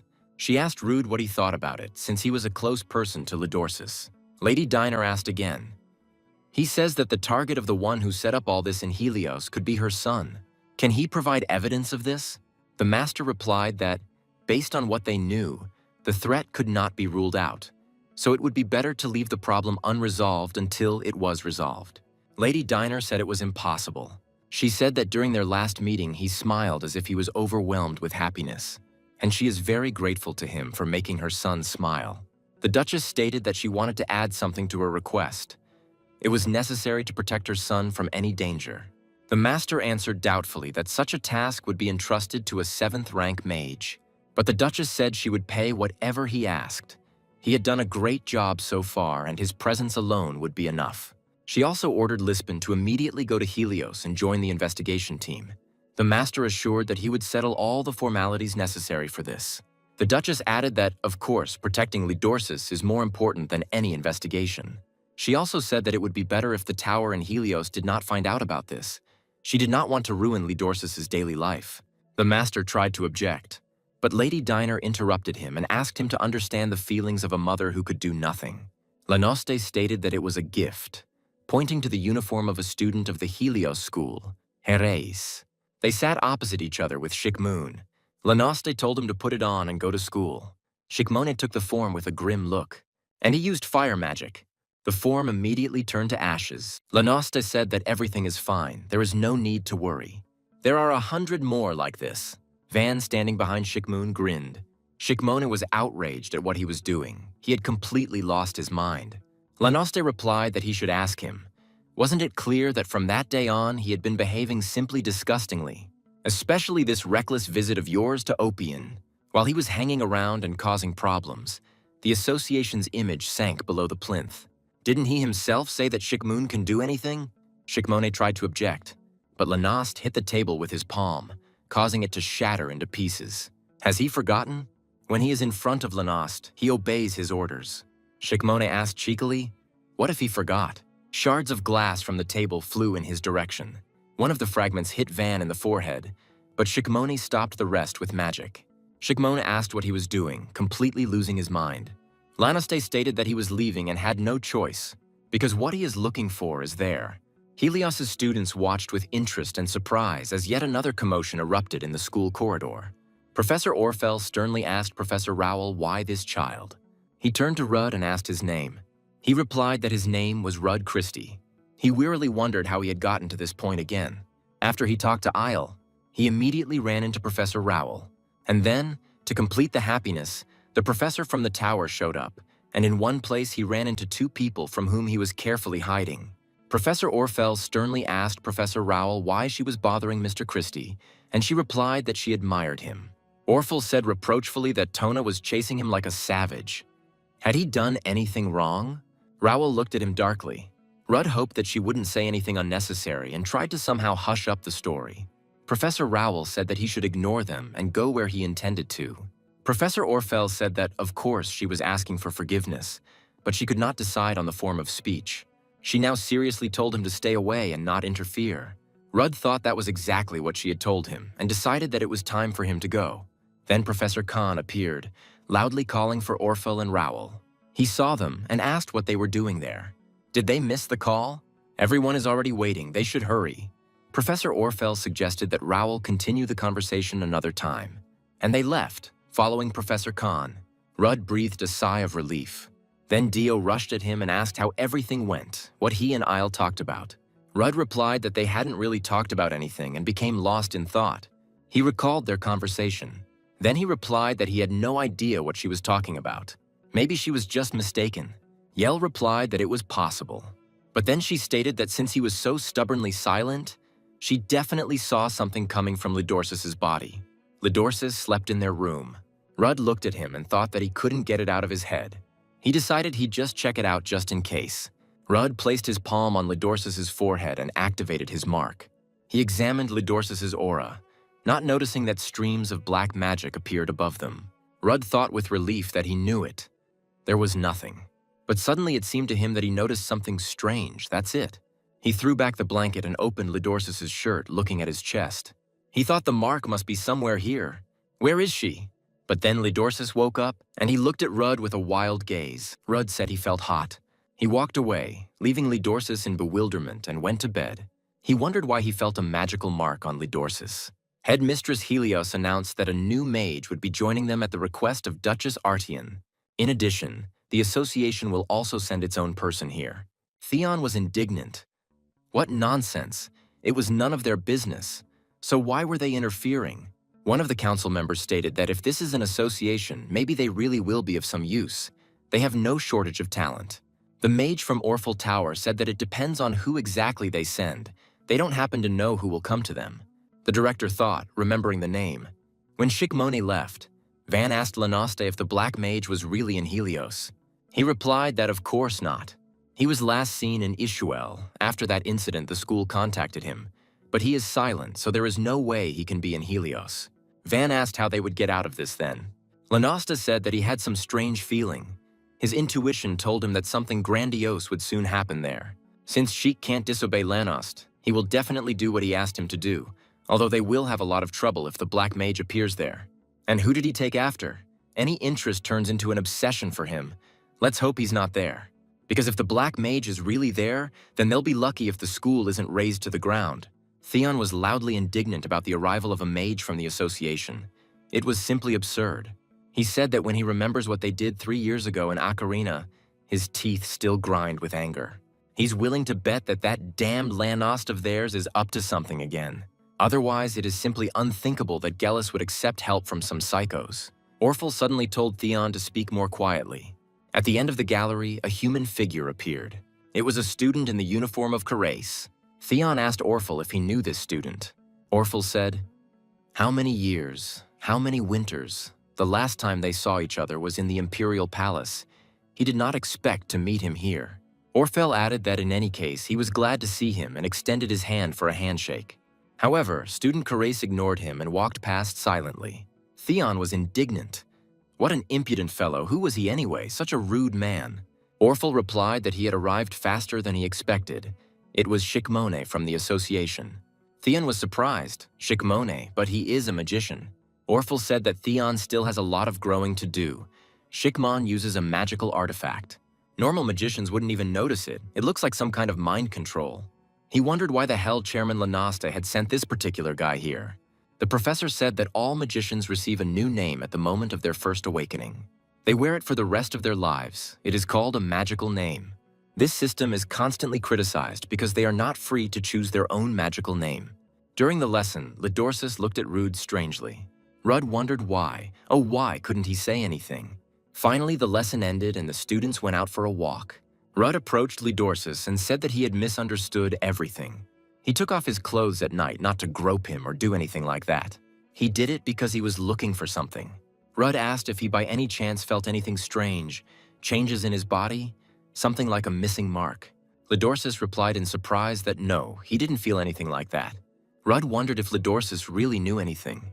A group of people walked through the grounds of the Helios school. The professor said that the school was quite large and suggested that his companion come here. Shikmone followed him silently. 2 students were watching them. One of them asked the other if he saw it. It was Carice's uniform.